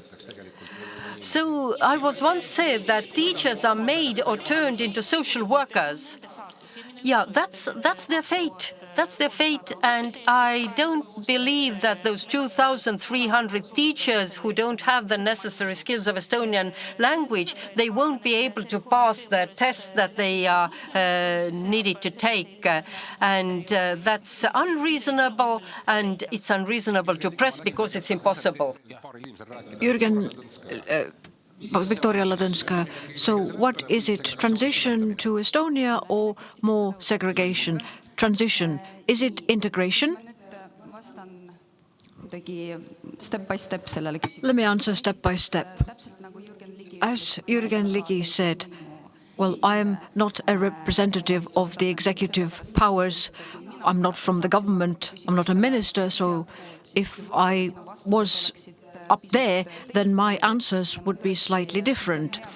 And I do approve and I do, appreciate that there are certain documents that exist. A year ago, when we had a similar debate, I was the one who said that we have a political agreement that we are going to transfer to Estonian language education. We have reached a political agreement, but the cons, the drawbacks,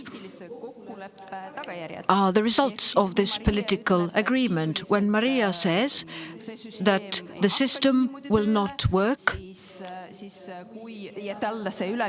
and that this transition system is something that she's not happy about, if we all said that everyone should go to an Estonian school, then maybe she would have a different interpretation. This is the middle ground. When I look at what the Conservative Party is saying, it seems that again, they have encountered such a transition, and as for what the Reform Party has said. So again, if I give you a personal answer, then I would prefer that all children go to a same comprehensive school where the official language is the language of tuition.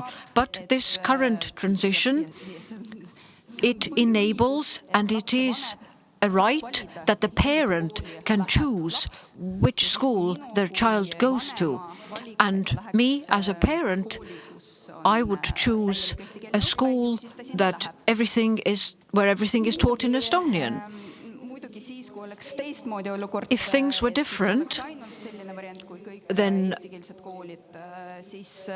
if we just had Estonian language schools, maybe Maria would like to argue. She would say that it is, infringing the parents' rights or something, but that's not my opinion.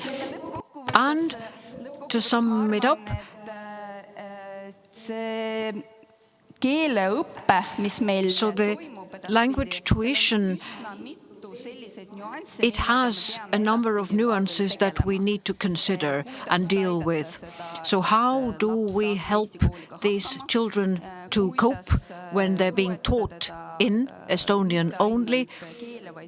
How we support them in the learning process, how we support the parents. And another fact we speak about these things theoretically, but actually we have a lot of parents who have taken this decision. Their children are in Estonian schools, and if not, then that's also been a choice the parents have consciously made. But we are moving towards having a comprehensive Estonian school.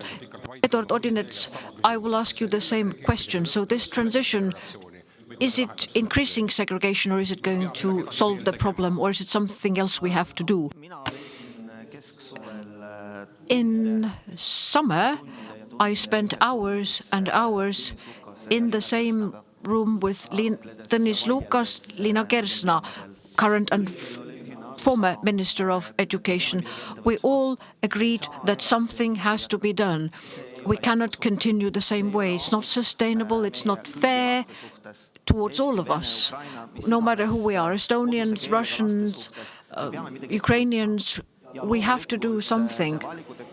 So where we take the choices and what choices we made and the choices that we agreed on, no matter whether you like them or not, if you like them more or less, this is a political compromise that the political forces have agreed on. I'll get to the point as Edward, you said that we sat together with the ministers and now you have to eat this soup. Do what you want. No, it's not. It's not. Do what you have to, what you can.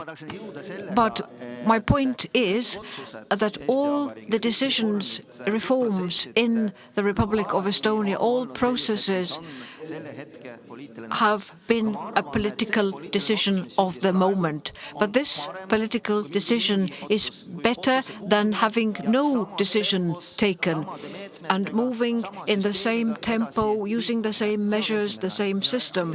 That's the first thing. What's the next step? Secondly, is this increasing segregation or improving integration? In the summer and now, I support this sort of comprehensive type of a school, learning together. But colleagues, we understand and know that this is just a slogan. If we don't take any other steps to create the opportunities for having this type of a comprehensive school, we won't get there.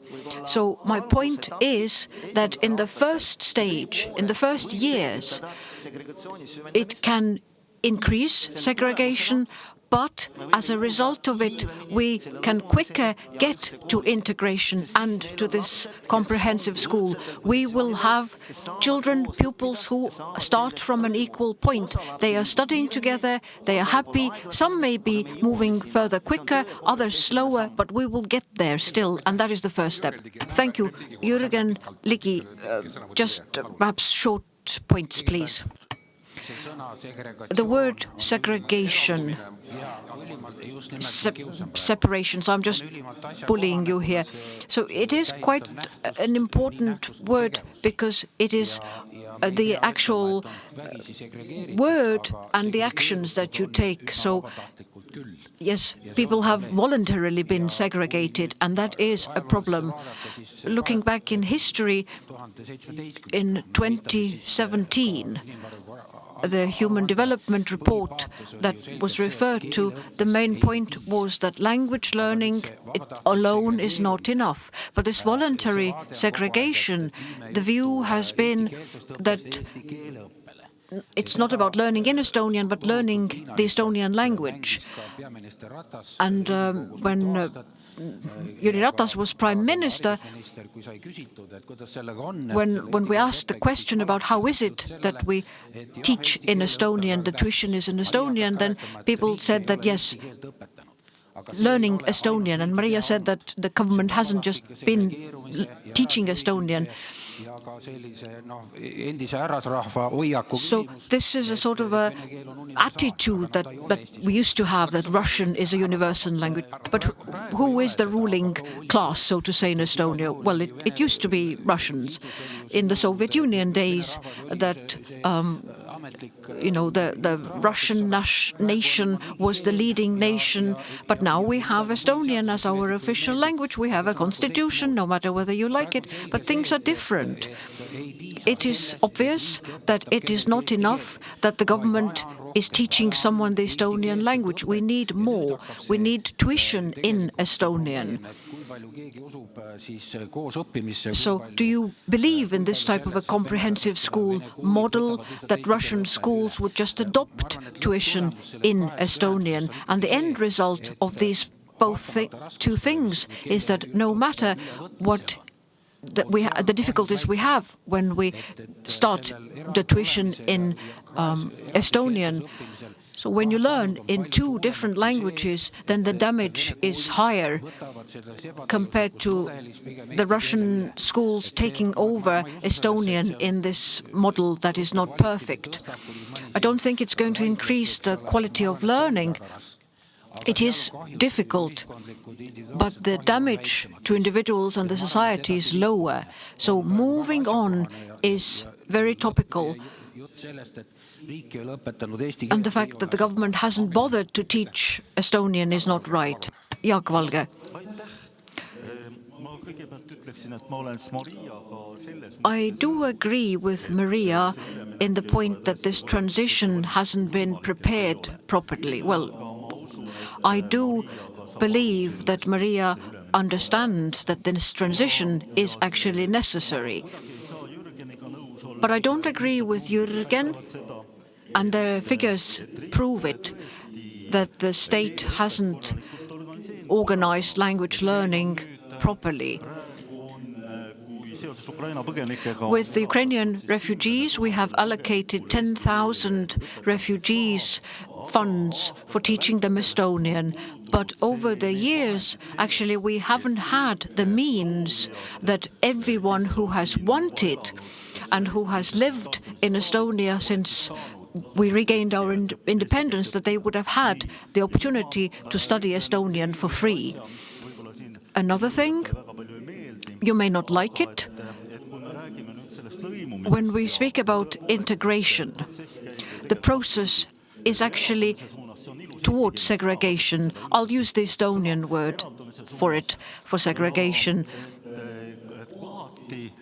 So at times, the reason for it is, and I do apologize, it is the integration policy that causes segregation. It is all about slogans, empty words. It has actually tried to do things that are utopical. I'm going to quote the Integration Monitoring Survey from 2000. The idea to change Russian-speaking high schools into Estonian schools in 7 years, that this is not efficient and justified. So this was actually said by Iris Pettai in 2000. Alexei Yashin and then Maria Jufereva. I'll try and be quick. So I have never read any documents that have said that if we increase the number of lessons in Estonian, that the language skills will be better. Mailis Reps allocated, another former minister, allocated 3 million euros to 3 Russian-speaking schools in the Lasnamäe region. Yes, 3 schools were allocated funds, and we don't know what the results are. There aren't any. So language immersion and tests show that in year 7, A2, which is quite a low level, but more than 70% have acquired this A2 level, and those who are in Russian-speaking lessons, only 40% have this level. So there's a major difference. So language immersion, it means that you learn in Estonian. It's not that you attend Estonian language classes. And this current transition plan is going to close down the language immersion program. And we don't know why. No one has said.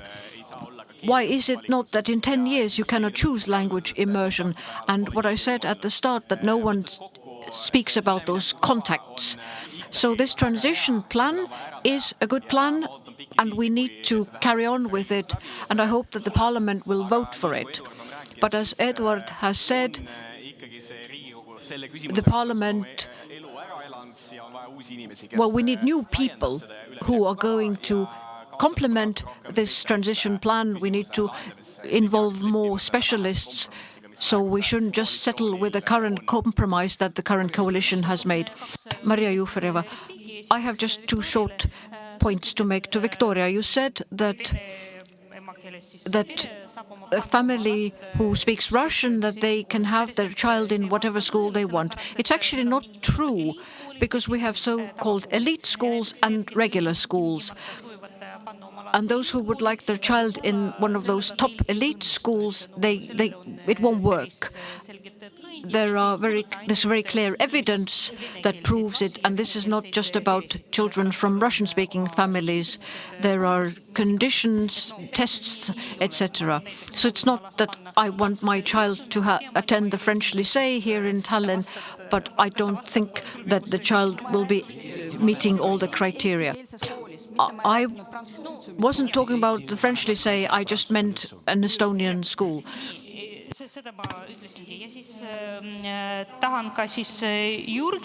And to Jürgen, I would like to argue he won't admit that we didn't do enough. Well, the child is the one who learns the language, not the government. But the role of the state is to guarantee that there are enough teachers in schools.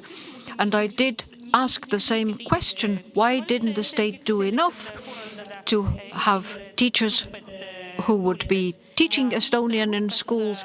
And Minister Lukas, he said to me, yeah, well, he has admitted, yes, that not enough was done, but he also said that not all university graduates who learned to be teachers, they actually don't go to teach in schools because the conditions, the salary is just not satisfactory, and they have made other choices in their life. But he has also admitted that the state hasn't done everything, that all teachers in Russian schools have a good level of Estonian.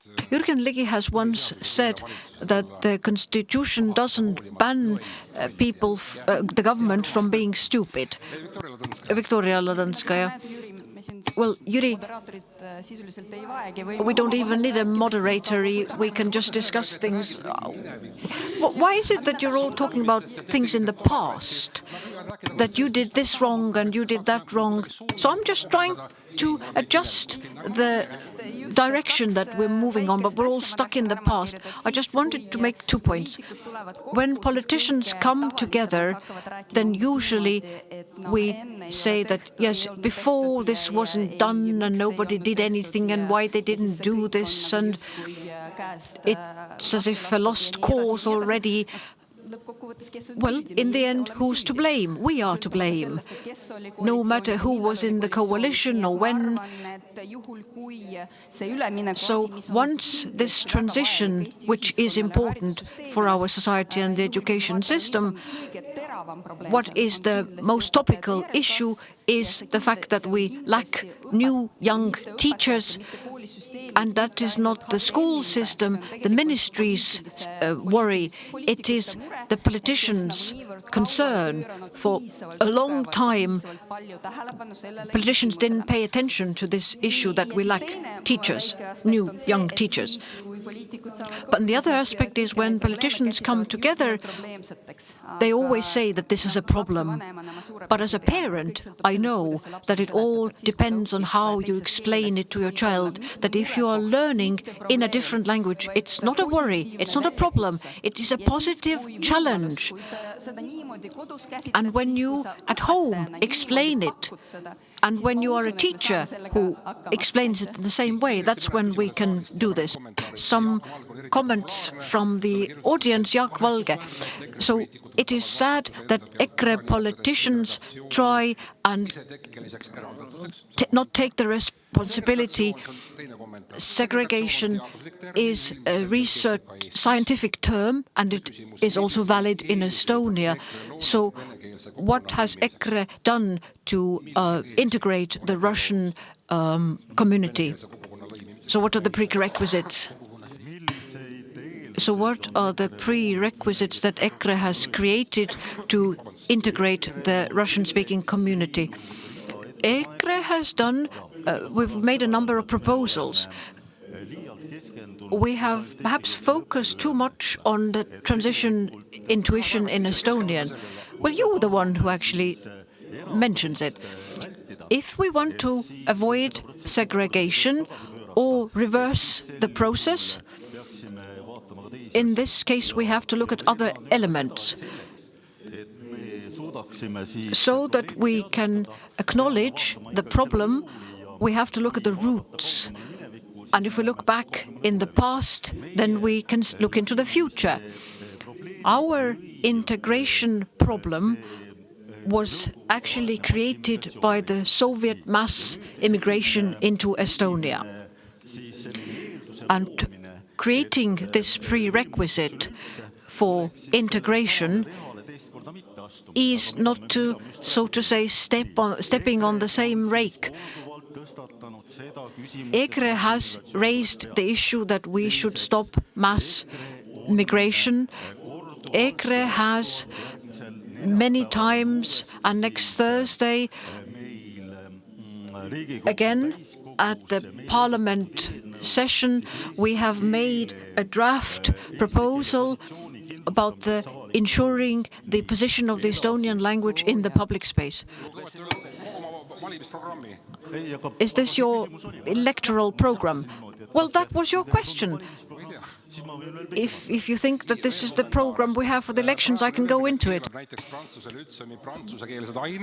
But so in the French they say they won't be able to teach in French anymore, and that is a stupid idea.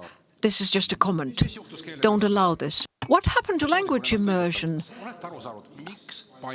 So why is the language immersion program going to be closed down? Maria Jufereva, I can answer this question because I asked the minister and he says, yes, it was a very efficient methodology, but at the time we are just going to give up and we are having a transition. There is no sort of research-based explanation that the minister has given, which I think is very sad. Because I asked, if we want to have a transition, why cannot we still use language immersion for all schools, all classes, and it would be efficient? Edward Odinets. Well, the language immersion issue. The problem with language immersion is the share of Russian language in the methodology. I received the title of the friend of language immersion, so it's very sad. So the objective that we agreed on, that learning in Estonian is not 60, 40, 100%, all the subjects are taught in Estonian. But what was positive about language immersion, the program, it is a method that helps us to learn at the same time both the language and the subject was. Well, yeah, it's a method. It's still a method. Do allow me to finish my thought. So you acquire the language and the subject, and it also develops the child's learning skills, how to cope. So I claim that this language immersion method and the means that are used in language immersion, they can be transferred 100% in transitioning to tuition in Estonian. So we'd be stupid if all of those specialists, the authorities, the textbooks, learning materials that have been specially made for language immersion, if they got lost. So we are the ones who can keep language immersion as a method. And this is something that we have to keep. It has to be introduced into teacher training to all teachers who teach in Estonia. So we should keep language learning, but in a different way.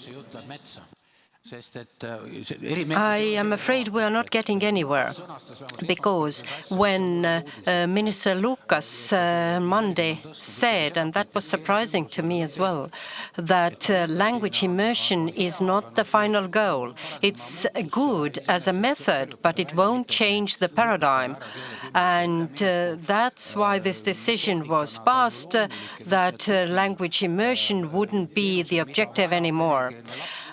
But the services that a Russian-speaking child needs at school, well, you can say immersion is one of those things, but something else. If a result is not sufficient, we shouldn't automatically say that it's because the government has not done enough.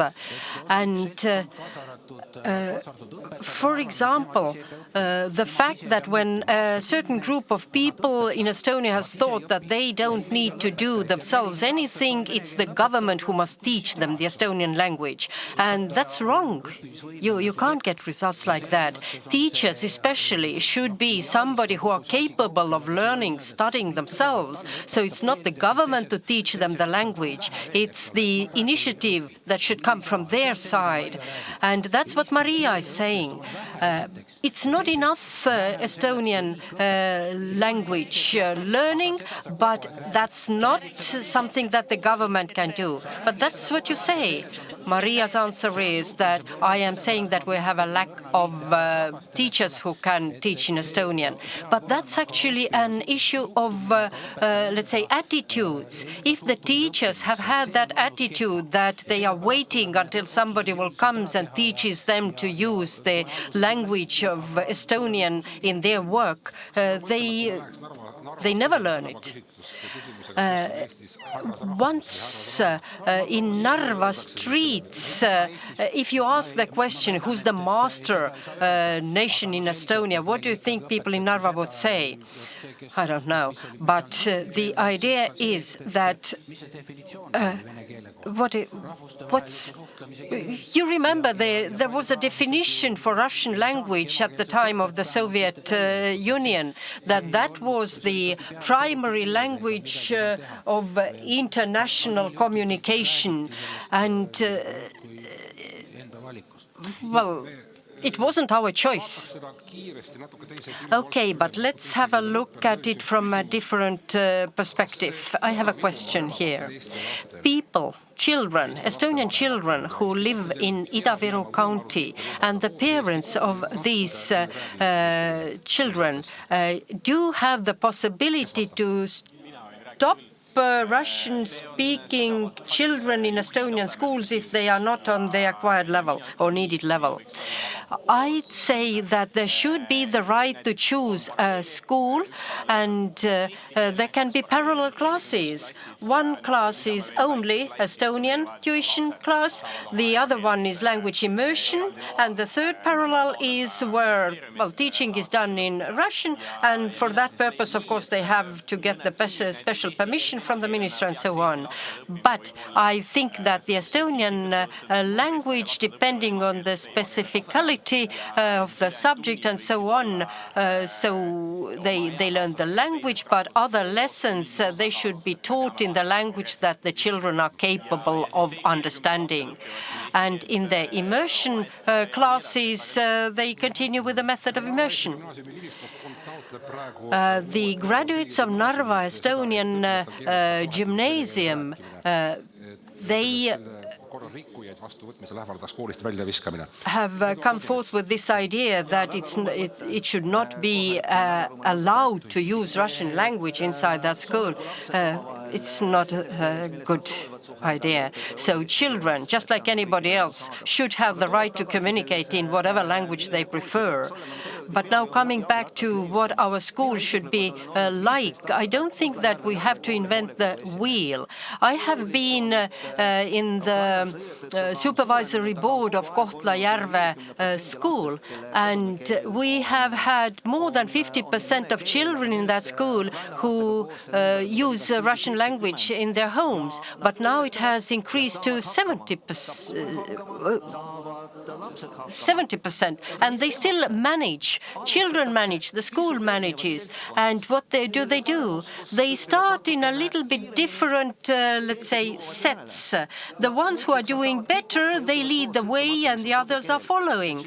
And these systems are functioning, these systems are there. Yes, it is difficult and it's complicated, and teachers need additional training and support, but it is possible. And it is taking place in Estonia, in Ida-Viru County. Why do you think that outside Kohtla-Järve children are not as capable of that, and they will never be able to do that? Why don't we trust our children? Why don't we trust our teachers? Why don't we trust our education system, which we have created here? And I see it as an opportunity. It's a challenge, complicated challenge, but it is our opportunity for a better future. And shall we finish this block of questions like this? Dear politicians, would you rather support the transition to Estonian language? So rather support the transition. Well, I don't like this word rather. I support 100% the transition. Do you have questions among the audience? For example, somebody, Jürgen Ligi, please come to the present day. We don't have the USSR for 30 years already. We shouldn't do our decisions based on that historical period. Yeah. Okay, but that's again a wishful thinking. So we can't get rid of that past. And some teachers still rely on that. And where were the politicians then when the scientists were speaking about the results of their research? We don't know. Probably participating in meetings somewhere. Hello, I'd like to ask my question.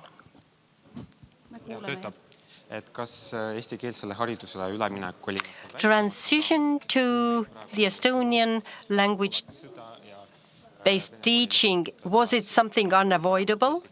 For example, even if the political situation in Europe right now as it is had been different, would we still be talking about this very quick transition to Estonian language tuition in our schools? Because it is now so quick and everybody's shocked because the Russian community here in Estonia has lived like in their own bubble, and now all of a sudden this super speed. Whom do you address this question? To everybody. We have only one factor. Central Party has been the only active opponent. And that's why this issue has not been on the agenda, because, well, but you remember, Maria was not against it. May I finish my thought? The political agreement was there, political consensus was there years ago, even when we had similar debates, and we were clearly moving in the direction of finding that consensus, and it was about what sort of methodology should be chosen.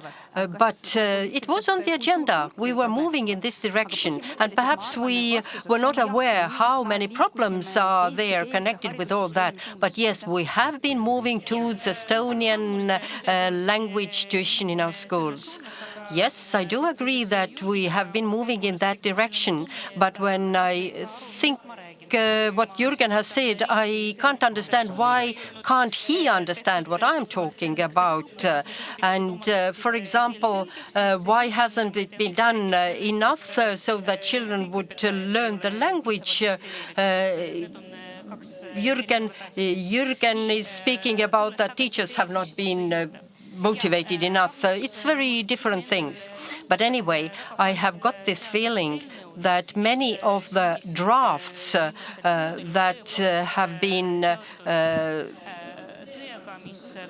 there during last months, they are very much connected with the events in Ukraine, the war there.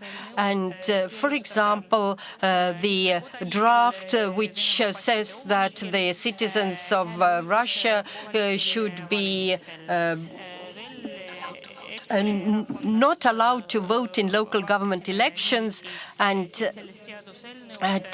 there was another draft which said that the candidates into local elected bodies, their language skills should be tested before, and all these things, they are very much conditioned or derived from this political decision. Otherwise, it wouldn't have happened that quickly.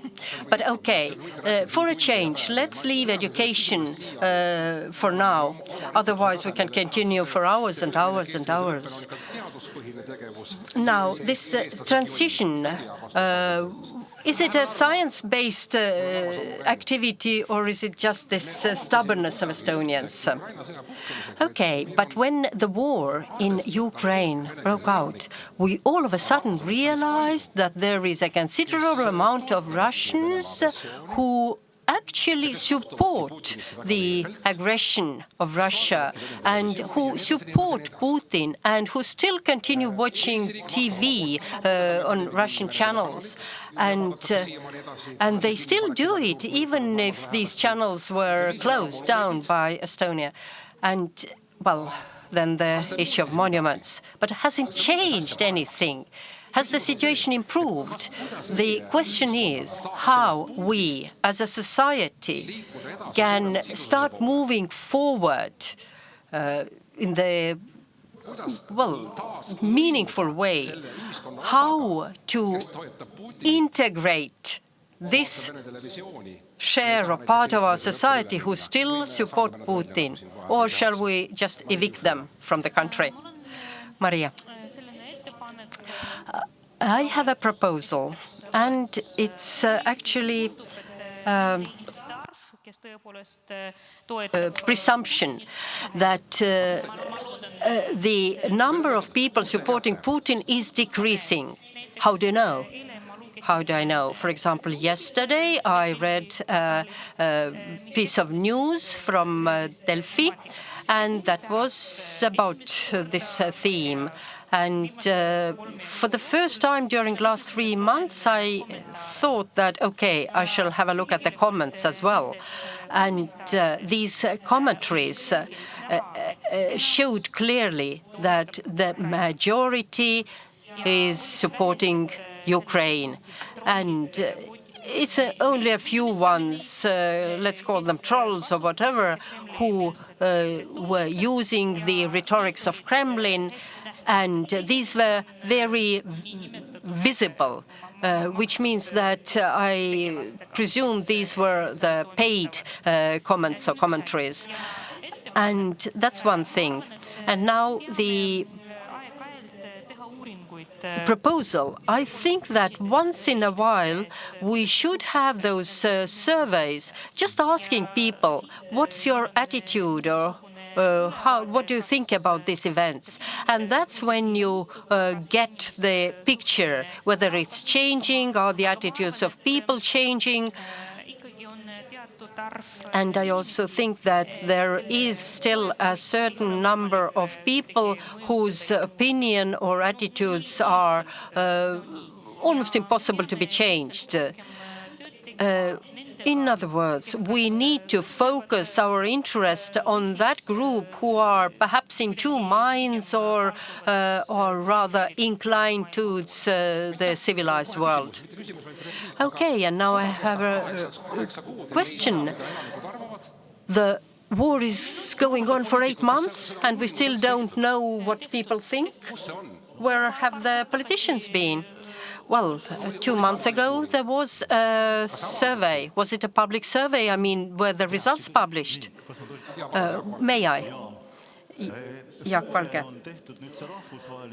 Yeah, there was an international survey, ROCSEC, where the Eastern European countries were scrutinized, and from these countries, the less negative attitude to Putin's aggression is in Bulgaria. And the integration policy has made a big blunder or mistake that they haven't been monitored. There have not been any monitoring of the situation or the change of the situation.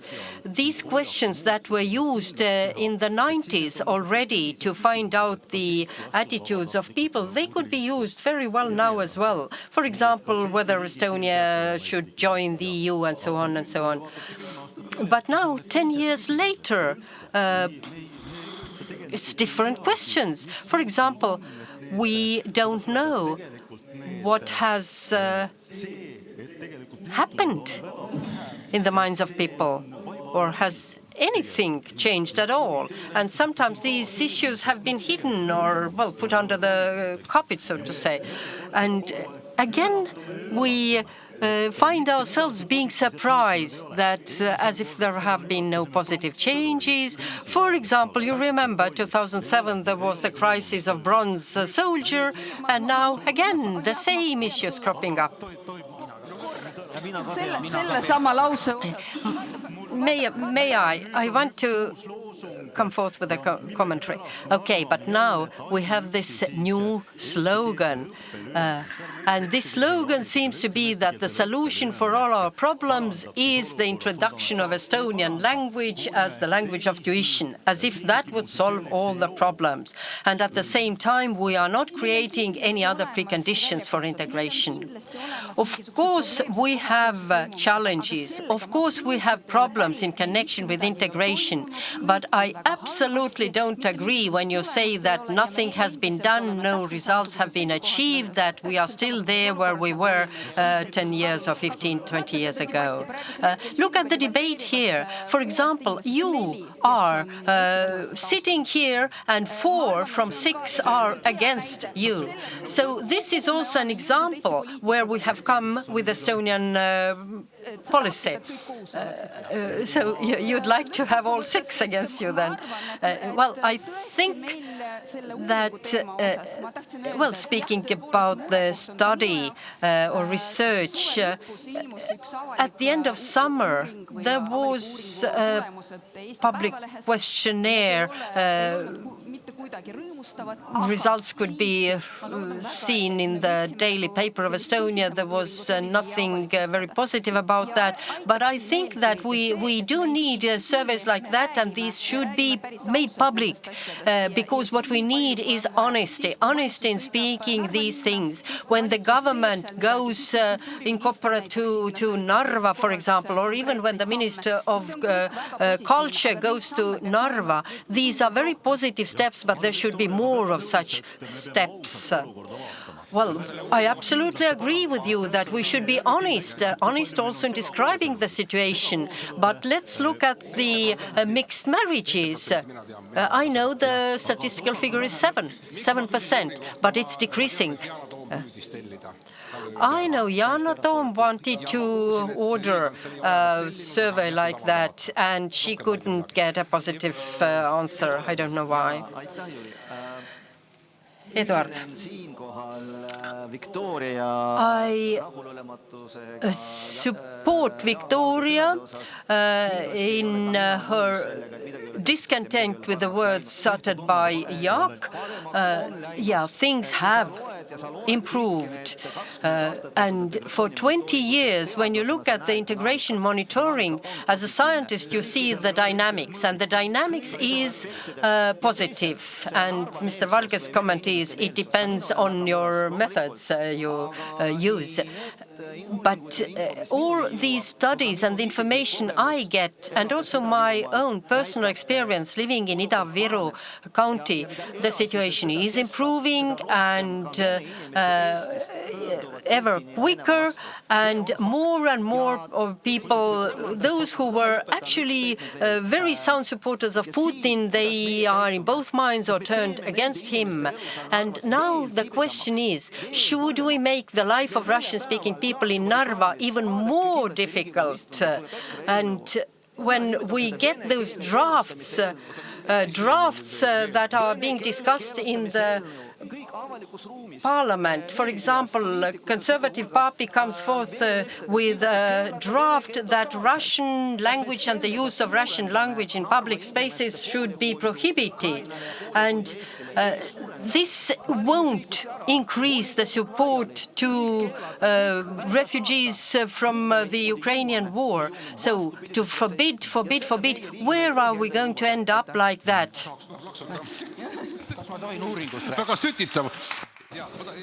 I almost would want to clap, but Alexei Yashin.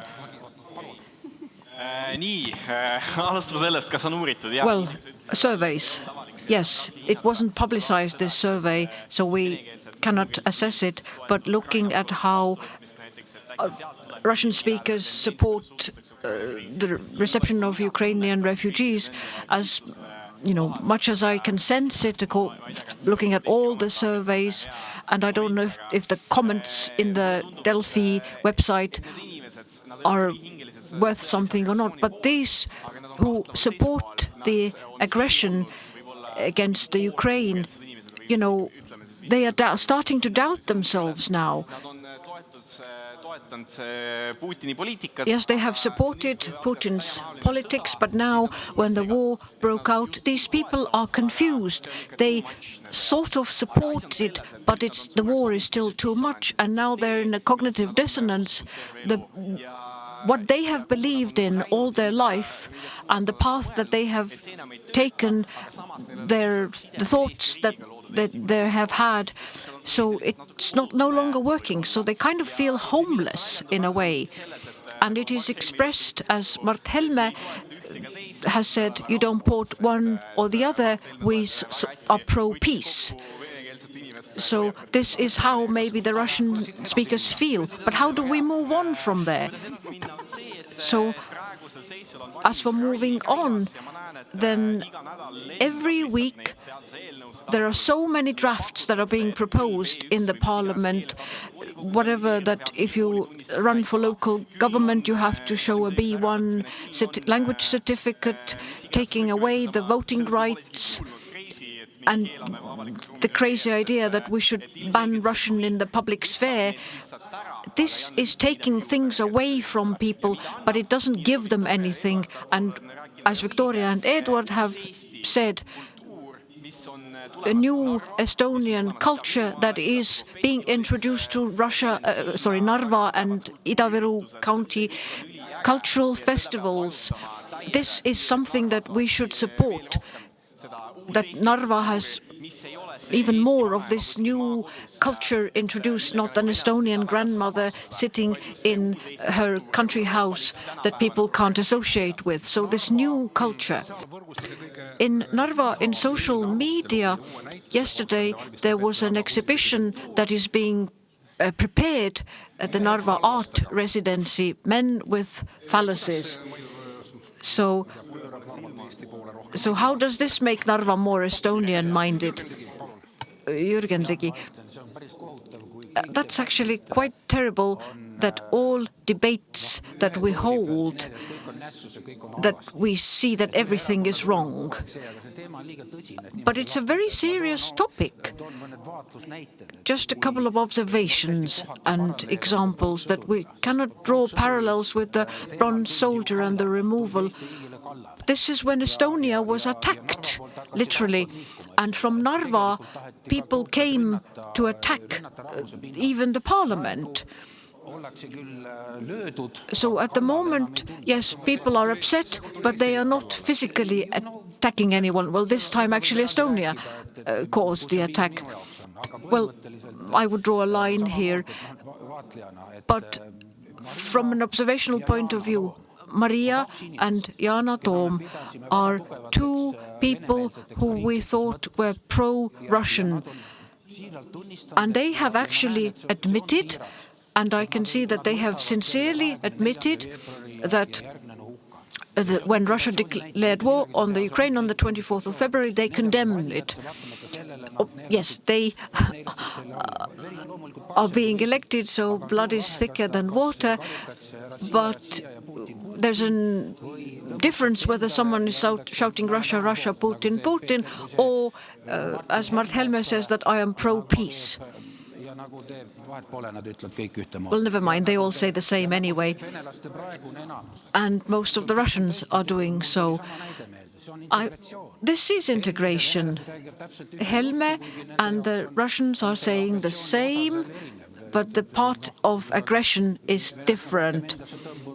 Russians don't express maybe, but the Helmes have integrated with Russia more aggressively. It has got better. It's dual, but we are also Estonians are more friendly and open towards Russians. But of course, we have different opinions regarding the situation with the war. Maria Jufereva. Well, it wasn't an issue for me. Obviously, I condemn the war, and it's not all about integration and votes, but I am a human being. You didn't choose sides. Well, yes, I've lost the votes, but never mind. I would just like to compliment Eduard for his statement. I actually didn't agree with the Social Democrats, but at this point I do agree and say that all of these attempts to ban the use of Russian in all those spheres of public life, they only ignite an opposite result. People anyway feel rejected.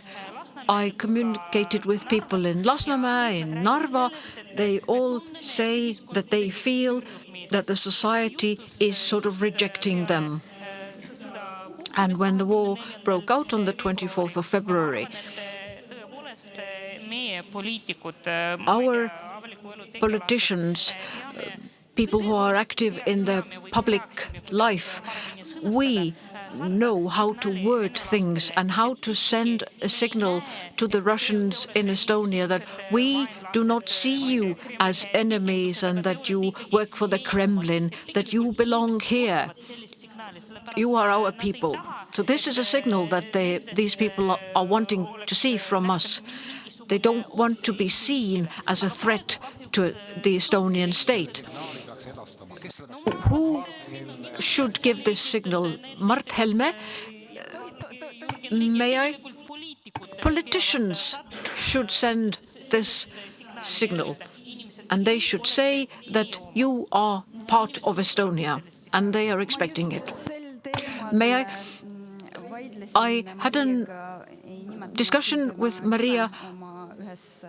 Well, I didn't actually say her name out loud, but this was the point that I also had, that the question is that who is it the one who should send this signal? The state, politicians, to Russians in Estonia, or Russians living in Estonia, they should send a signal to the state that I am with you. So this is the question. That is why our debates, they get so edgy. It is my responsibility as a citizen that in this complex situation, I need to show and prove to the government, to the state, that I want to be part of it. But Victoria, this is your opportunity. I've already said it many times, but you can send out the signal.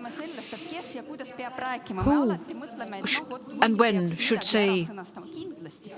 The authorities should do that. But it's a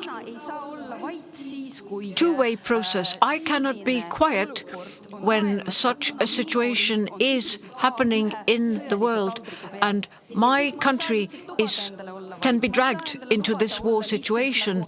So I cannot allow it that I am not going to say it out loud what I think in the political situation. So I expect people to do this in a normal conversation in social media and politically.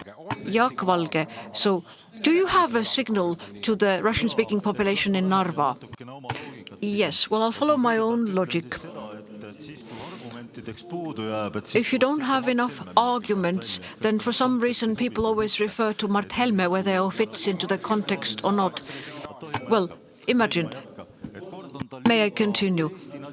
So sometimes he's too nationalist in Estonia, sometimes he's too pro-Russian, and in the same interview where you pulled out one sentence out of the context, he also said that those who have been with us since re-independence have been our people.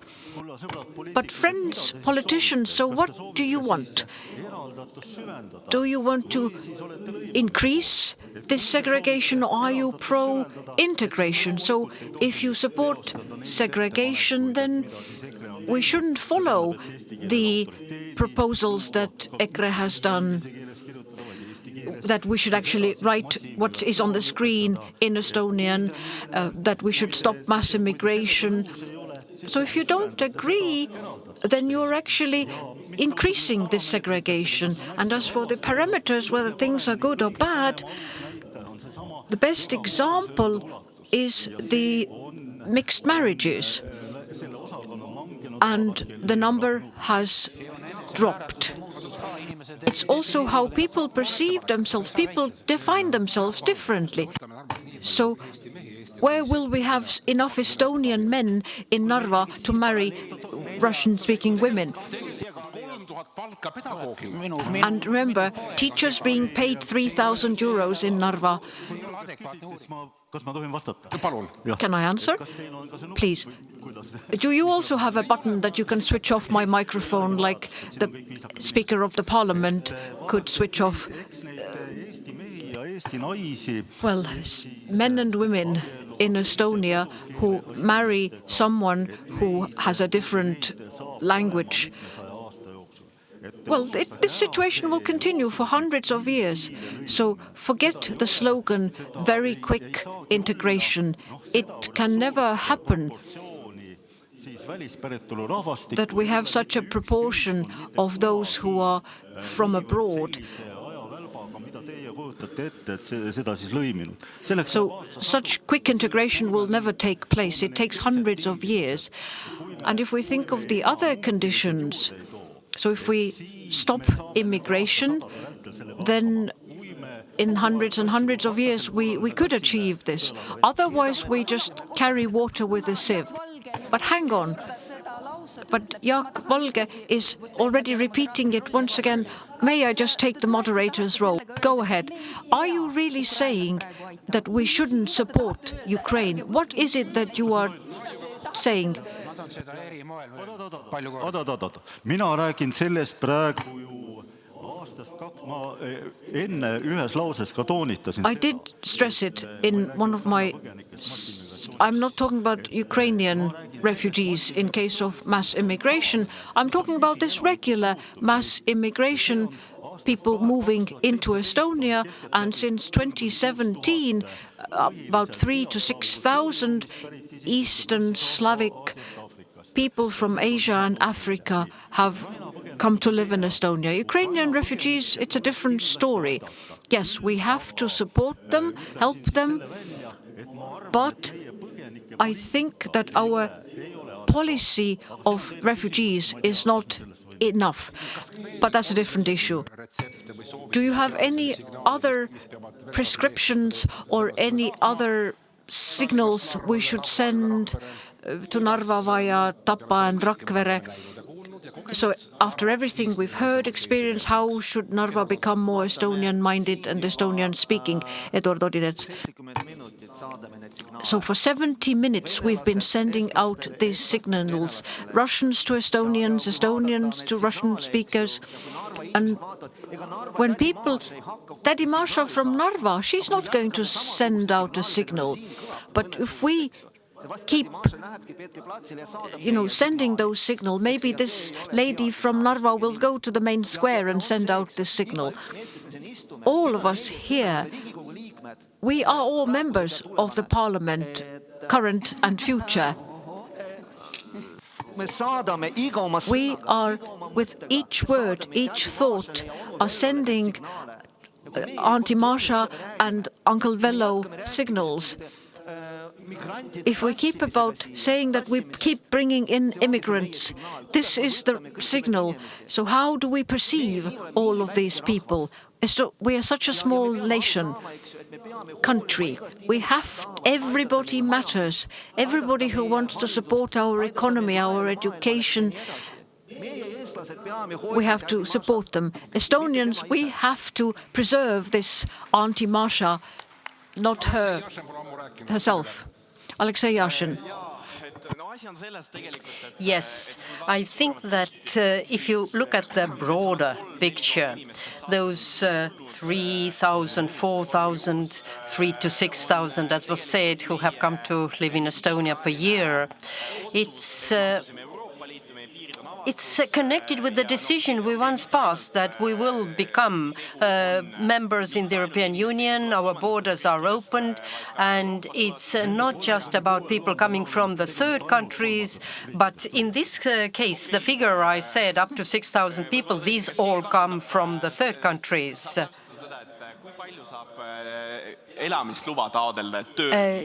But I think we have rules for applying for permits, residential permits, and it's limited to 800 per year or something. Yes, so it's actually a difference of how you perceive the world, so whether it's justful to pay subsidies for families only if your kids are Estonians or not. So it is all connected with your mindset, and the other way to look at the world is to be open to everybody and be part of the wide world. So, and that's something that each one of us in Estonia should decide for themselves. Speaking about signals, Narva people are waiting that the politicians would come to Narva to speak to people and not to come and deliver the messages. Well, I have lived in Ida-Viru, and I visit Ida-Viru County practically every other day. So it's not correct, the comment made. But what is important that we should make these visits more visible. We go there very often, but it's not enough publicity connected to that. We do visit Viru County very often, especially after the monument issue, the tank issue. And yes, people do talk to politicians. For example, I remember the Minister of Culture sitting on the main square and talking to three elderly ladies there. And when the journalist asked the ladies afterwards, what were you talking about? The three women from Narva said that it was a very high quality conversation and they enjoyed it very much, appreciated it. So that's what is being done, and there are meetings with the inhabitants or citizens where there are 100 people among the audience, so it is being done. I still think that the key issue in integration is education. You can't change the mindset of people without the inclusion of educational issues. And that's why this reform is what we expect to change the whole situation and radically. And let's say we can't make the whole Narva Estonian, but what we can do, we can gradually start taking down the barriers between Narva and the rest of Estonia. And the barriers, these are socioeconomic and why not spiritual, and all the more so when now this connecting bridge with Russia, what's on the side of the river, is now falling down. So all the more easier for us to take down the wall between us. Yes, politicians do go to Viru County, speaking about the quality of those encounters. It depends perhaps on the people, and sometimes I know it's not easy to have high-quality meetings like that, even with Estonians, for Estonian politicians. Other comments among the audience? On teil mikrofon?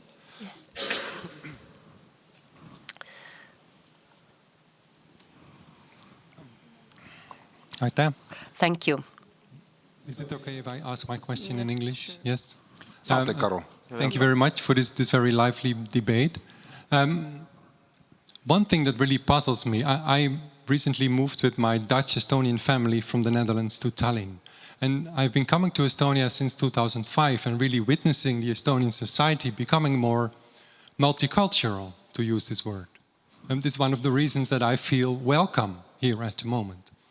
But what puzzles me is like the economical reality of it. I mean, it's now very convenient in Estonia or in Tallinn to order your food by phone, but it's not Estonian people who come to bring this on the bike. It's people who see opportunities here, come here also from abroad, from outside Europe. I mean, I come from the Netherlands. I don't think you feel me or people feel me as a threat. Some Estonians do feel people from outside Europe as a threat. At the same time, my question would be like, what kind of economical reality do you want at the moment that you would say, no, please let's keep Estonian for the Estonians? What is the future then for this country? And of course, I'm very happy that you are here, sir, and having this debate with us. So my question would be to you, what would be like the economical reality if we close all the borders? And I know Estonians like the technical solutions, so they rather have like these white little robots instead of somebody on a bike bringing it. But I don't know what country then Estonia will be for my son in the future. Thank you. Nii, meil on lõpuni 4 minutit. Kas te oskate vastata väga lühidalt, kui keegi vastab? Ja, mul on väga hea meel, et mulle see küsimus esitati. We have 4 minutes left. I'm very happy to get that question, and finally we have come to the main point. Nobody is speaking about segregation, by the way, here. When we speak about integration, I rely on figures. Actually, how many come in, how many leave. And every society is an integral unit, and they should cope with the resources at their disposal. And our kui me tõstaksime selle ainult 100%-le, isegi mitte, eks ole, labor intensity here, or actually it's 80%. But when we continue bringing in cheap labor, this is working against innovation in Estonia. And this is what is driving Estonian people to find jobs in Finland. And well, it also keeps the income level here in Estonia low. This is the question or the statement which I was not able to word very well in my commentary. But as far as I know, people started to go to Finland about 10 years ago, mass-wise, but now they rather start returning. And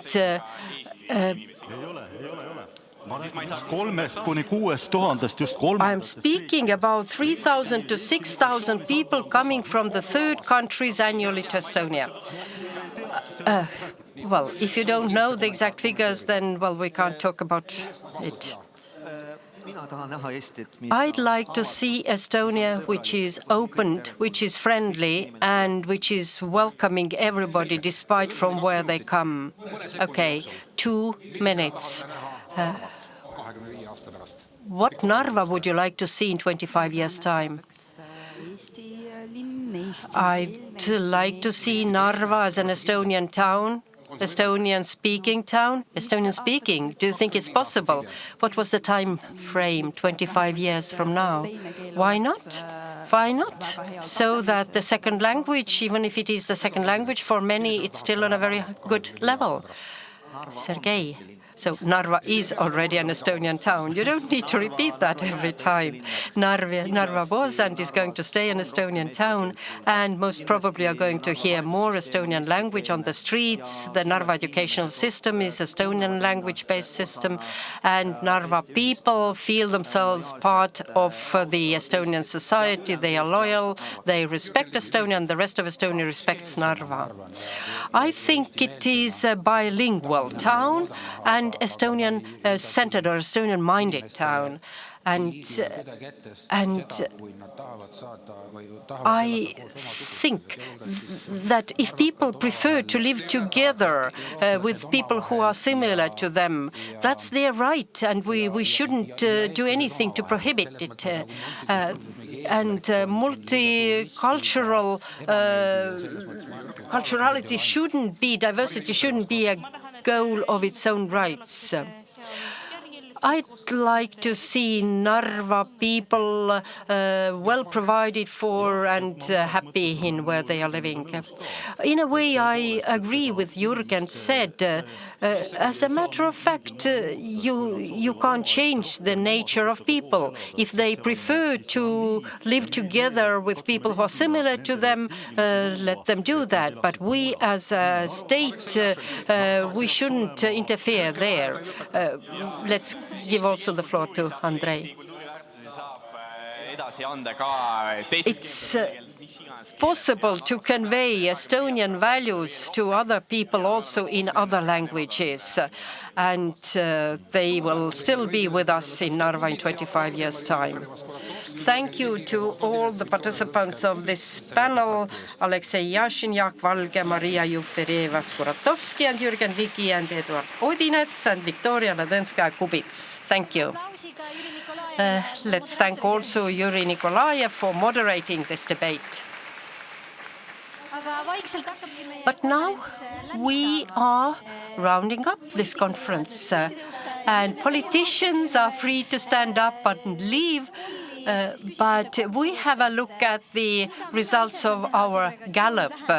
What can I do to minimize or reduce segregation? 62% say that they can have socialize more with people with different background. 31% say that the issue on the agenda at the local and national level or regular basis should be kept, and 8% they say that one should study more the causes and segregation possible solutions, and 0% say that there is nothing I can do. And to conclude this, I say that there is a lot which have proved to be myth in integration and segregation, and differences and living apart from each other is not always segregation necessarily. We also heard that connections with the Estonian diaspora is very good, and that's the way to continue. We also heard from scientists that the politicians should listen more to what scientists say, and we also, well, felt that listening to the debate of the politicians. And the research work is being done with a purpose, of course. And something I also thought was that this debate about whether Narva is still an Estonian town, I think everybody agrees that yes, it is and will be an Estonian town. And here we are in where we started. Let the politicians do science-based decisions or evidence-based decisions, and integration and society should be based on diversity. But for the closing words, I would call the director of the Integration Foundation on the floor, the stage.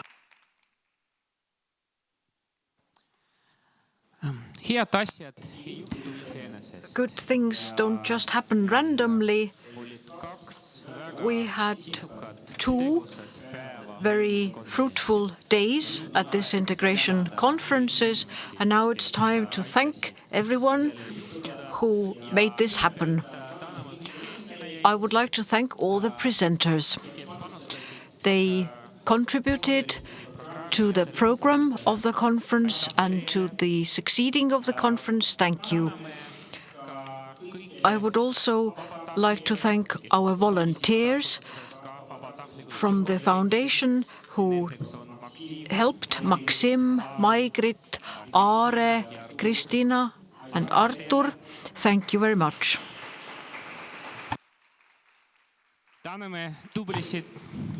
We thank our interpreters who helped us to understand each other.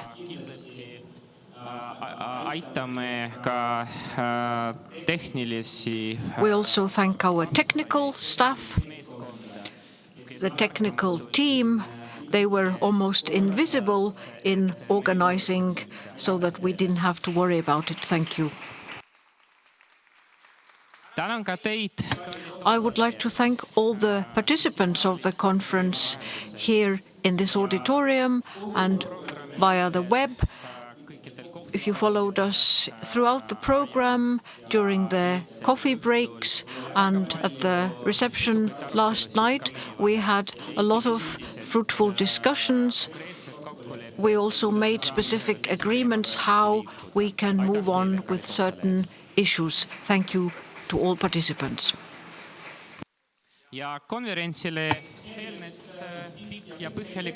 We had very thorough preparation for this conference. I would like to express my thanks to our team member from the Integration Foundation, the main organizer for the 4th year in a row, and Anastasia Tuder, who is the head of the research department. Please come to the front.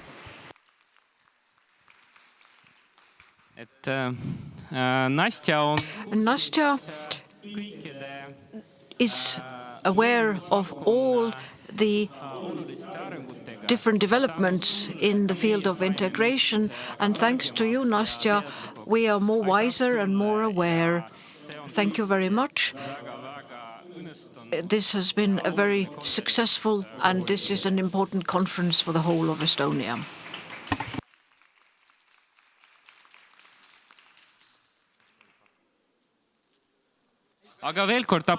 But once again, a round of applause to Nastya.